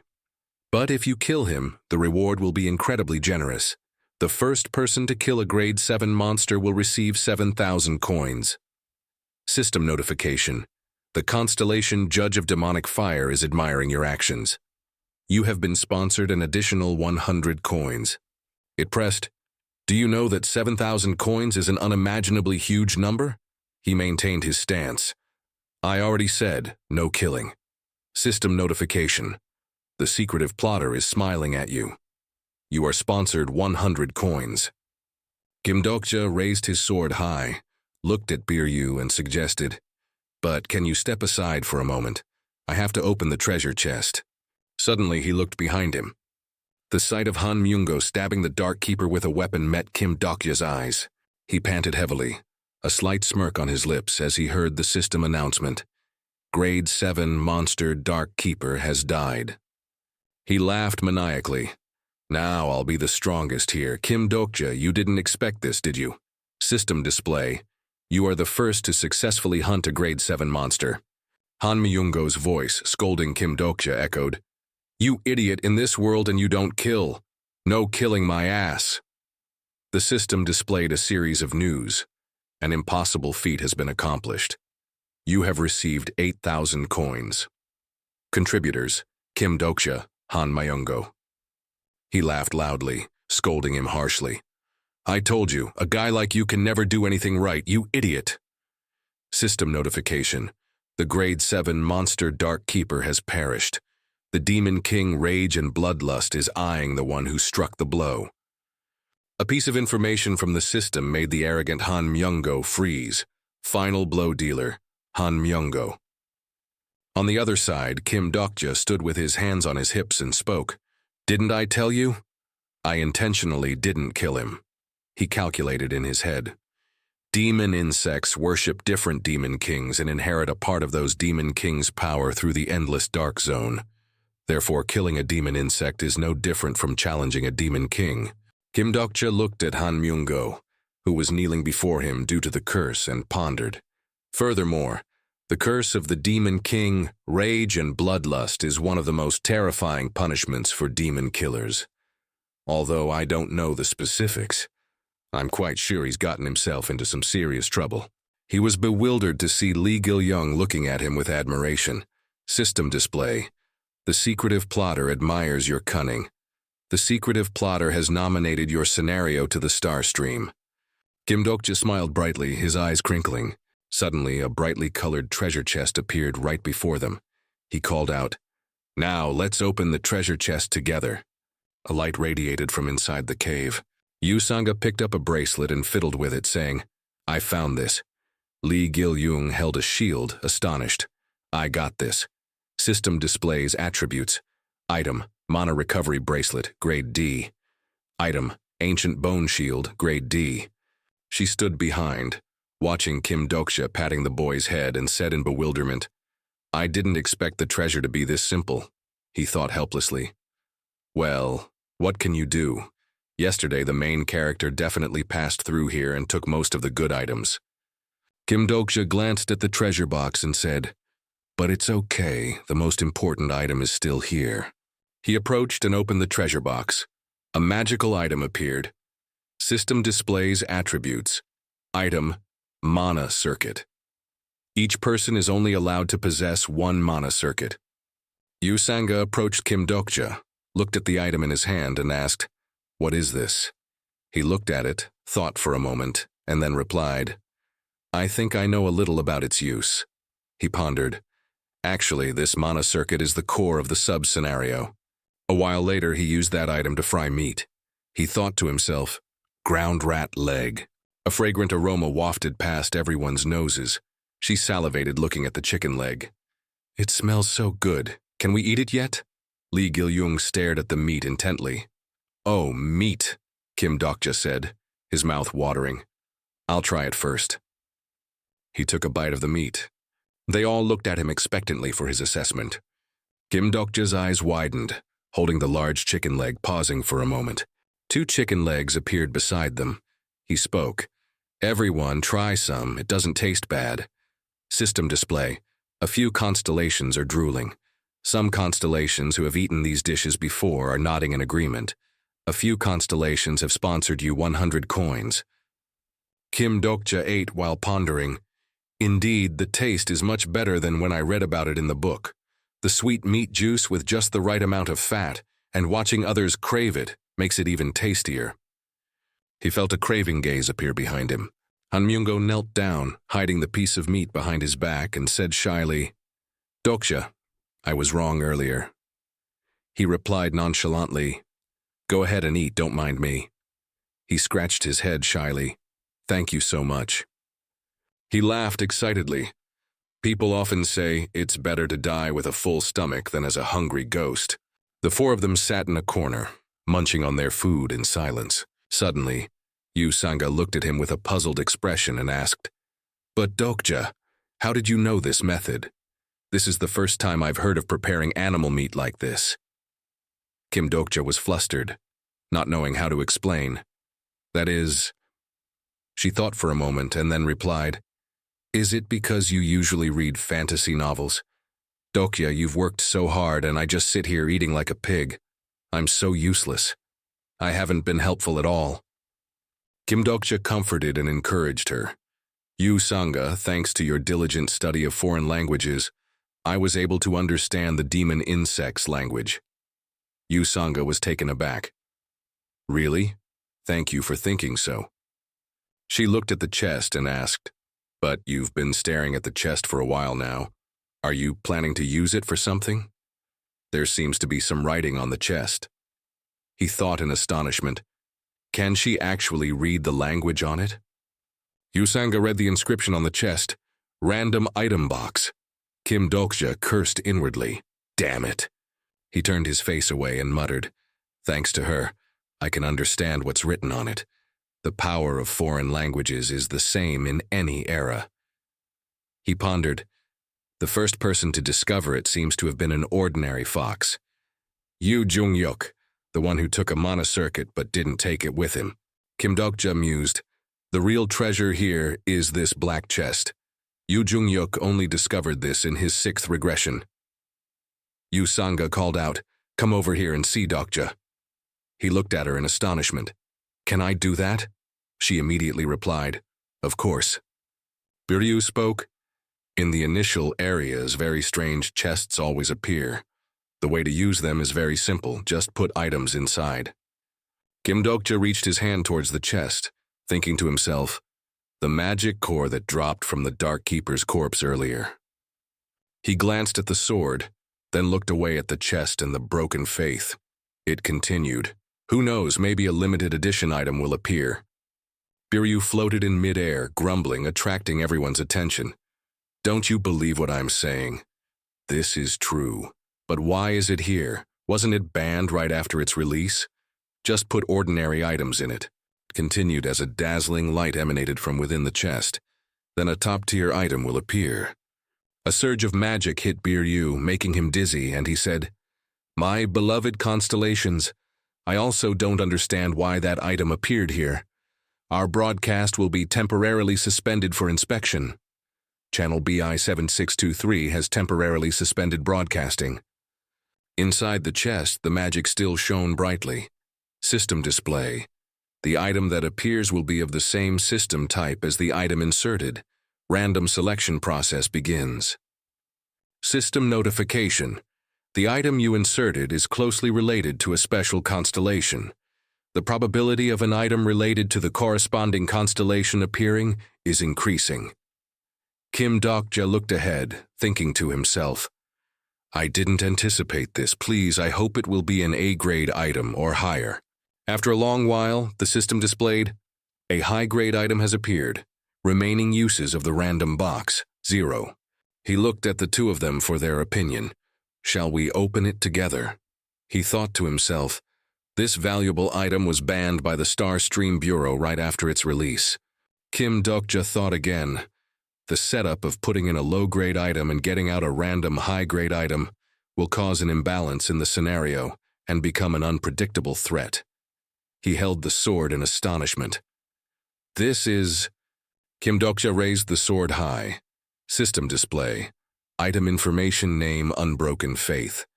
Grade Sacred Relic. Description. In the past, it was the sword of the hero Kaizenitz, the one who led Grusiad through the Age of Magic. Kaizenitz's superior ether allowed him to create a sword of faith containing the power of fire, darkness, and holy power. As an additional effect, it increases strength and stamina levels by +2. Yuzanga exclaimed in admiration. Dokja Hyung, that seems to be a very amazing sword. He caressed the sword in disbelief. Is this real? Not an ABC grade item, but a sacred relic grade item. Dokja looked at her for her opinion. Can I keep it? She immediately nodded. Of course, it's yours. System notification. You have obtained a sacred relic. The owner of the sacred relic is curious about you. He spoke. Well then, let's go back now. There will be many ground rats outside. Let's quickly take the mana circuit and get out of here. If we use Gilyung's diverse communication ability, then... Suddenly, Lee Gilyung stammered. Hyung, Dokja was puzzled. What is it? The boy noticed something unusual and said, there are no insects around here. Dokja was also astonished, thinking to himself, that's right, earlier, because of the Dark Keeper's magic power, they all burned up. He said, not even one? Lee Gilyung hesitantly spoke. Actually, I can call one, but... Yuzanga looked at the boy, whose eyes were half closed in concentration. Suddenly, the boy's eyes snapped open. Lee Gilyung's mouth mumbled something in a strange language. Dokja looked at the boy in surprise and called out softly, Gilyung? Specks of light appeared around them. He and Yuzanga assumed a fighting stance. Lee Gilyung looked up. She spoke worriedly. Dokja, Gilyung is acting strange. Blood trickled from the boy's nose. He shouted, Hey, Gilyung! Dokja and Yuzanga could feel something unusual about to appear near them. The cave where Dokja and the others stood began to shake violently. Strange creatures gradually appeared above the cave. A Titanoptera with glowing green eyes stared intently in one direction. Below, he looked around, wondering to himself, this tremor is coming from above. Could there be countless high-grade monsters up there too? Dokja approached Lee Gilyung, shaking him vigorously. Lee Gilyung, wake up, Lee Gilyung, Lee Gilyung. He thought in panic. The thing he's calling right now is one of the species known as the Insect Kings. The nosebleed brought the boy to his senses. Seeing his enlarged face, he asked confusedly, Young. He grabbed the boy's shoulders and said hurriedly, Gilyung, stop it, quickly. Above, the Insect King was moving around, destroying all the buildings. Suddenly, the Titanoptera's eyes widened and it stood still, unmoving. It stood silently facing a building. Lee Gilyung's voice reported, I've stopped. Someone worriedly looked up with a troubled heart. Dokja gently placed his hand on the boy's shoulder, too amazed for words. You really... He was still astonished, thinking to himself, you can even call an insect king? Is he Fabre? We almost got buried alive. He looked at Lee Gilyung with concern and advised, for now, please seal this skill. Only use it when I tell you to. Do you understand? Dokja's hand gently ruffled the boy's hair, messing it up. The boy whispered, yes. A while later, he turned back to look at the other two and spoke, In the dark zone. If we just go back like this, we'll definitely get lost. We should wait here until some small insects appear. That would be better. Yusanga suddenly raised her hand hesitantly, as if wanting to say something. Me! Kim Dokja looked at her attentively, waiting for her to continue. There's a way to leave here. Perhaps I can lead the way instead of Gilyung. Yusanga's words made Han Myungo's jaw drop as he looked at her. Because I also have a similar skill. A hand reached out and grasped a rope that stood out in the dark night. Yusanga took the end of the rope and led the way, introducing. This is a skill that uses a thread to find the way. Actually, from the beginning, because I was afraid of getting lost, I tied the thread from outside before coming in here. Kim Dokja asked in shock. May I ask what your skill is? He felt his question was a bit awkward and spoke. It seems I shouldn't have asked you like that. She flusteredly waved her hand, refuting his words. It's not that I don't trust you, Dokja. He looked at her and replied calmly. No, you did very well. Yusanga reached out and pulled a brightly shining golden thread. Kim Dokja looked at her, then at the thread, thinking, it seems she has made some kind of contract, a contract that costs one's life if information is leaked. Escaping the dark zone with a thread. I think I know her sponsoring constellation. I don't know exactly which constellation it is, but I can be sure that constellation is determined to train Yusanga. She led the group following the thread. He looked at the system panel, thinking, if I look at the character list, I might be able to find out. As expected, he couldn't see it. System display. You have used the skill character list. This character is not yet registered in the character list. Kim Dokja was extremely astonished as the system had not yet gathered information on Yusanga. Information about the corresponding character is currently being collected. His face became extremely surprised, thinking to himself, before there was no message like this. A mechanical voice rang out. Channel Dr. BI 7623 has been reopened. Golden light gathered, hovering in mid-air, and uttered a scolding, damn it, that bastard messed up my entire channel. Suddenly it burst into loud laughter, calling out to its brothers and sisters. In the stream of light, Baehyung appeared with an excited voice. I'm back! How is everyone? The row of lights along the railway tracks lit up. Jung Hee-won grabbed a large chicken leg and chewed on it, exclaiming in admiration, this is delicious. Kim Dokja looked at her and explained its effect. If we eat this, our bodies will also recover. Baehyung teased incredulously. You've accomplished great things even without me, huh? Kim Dokja looked at it humming a song, thinking to himself, this is a communication channel between Dokkaibus. When Baehyung uses it, only I can hear what it says. Of course, letting an incarnation use it is clearly against the rules. He and the others moved forward. As he walked, he transmitted his thoughts back. Without me, you wouldn't have been able to return all this time, would you? Baehyung replied awkwardly. It's not really related. I got into trouble with the Bureau for reckless behavior and advertising for too long. It smiled slyly and spoke. I've decided from now on I won't care about petty matters. At worst, I'll just be going back and forth to the Bureau. Suddenly, Baehyung asked curiously, but how did you know about that random item box? Damn it. When will the remnants of that dark history ever end? Kim Dokja replied implicitly, dark history? He and it simultaneously looked in the same direction. Kim Dokja gave Baehyung a scrutinizing look. Don't tell me you made that invalid item. It closed its eyes. If you don't want to remember that, youthful impetuosity, overflowing desires. Jung Hee-won, holding a chicken leg, approached him cheerfully and said, but, after everyone returned, it seems you got quite a lot of items. Not just the mana circuit, but other things too. He replied, startled. Yes,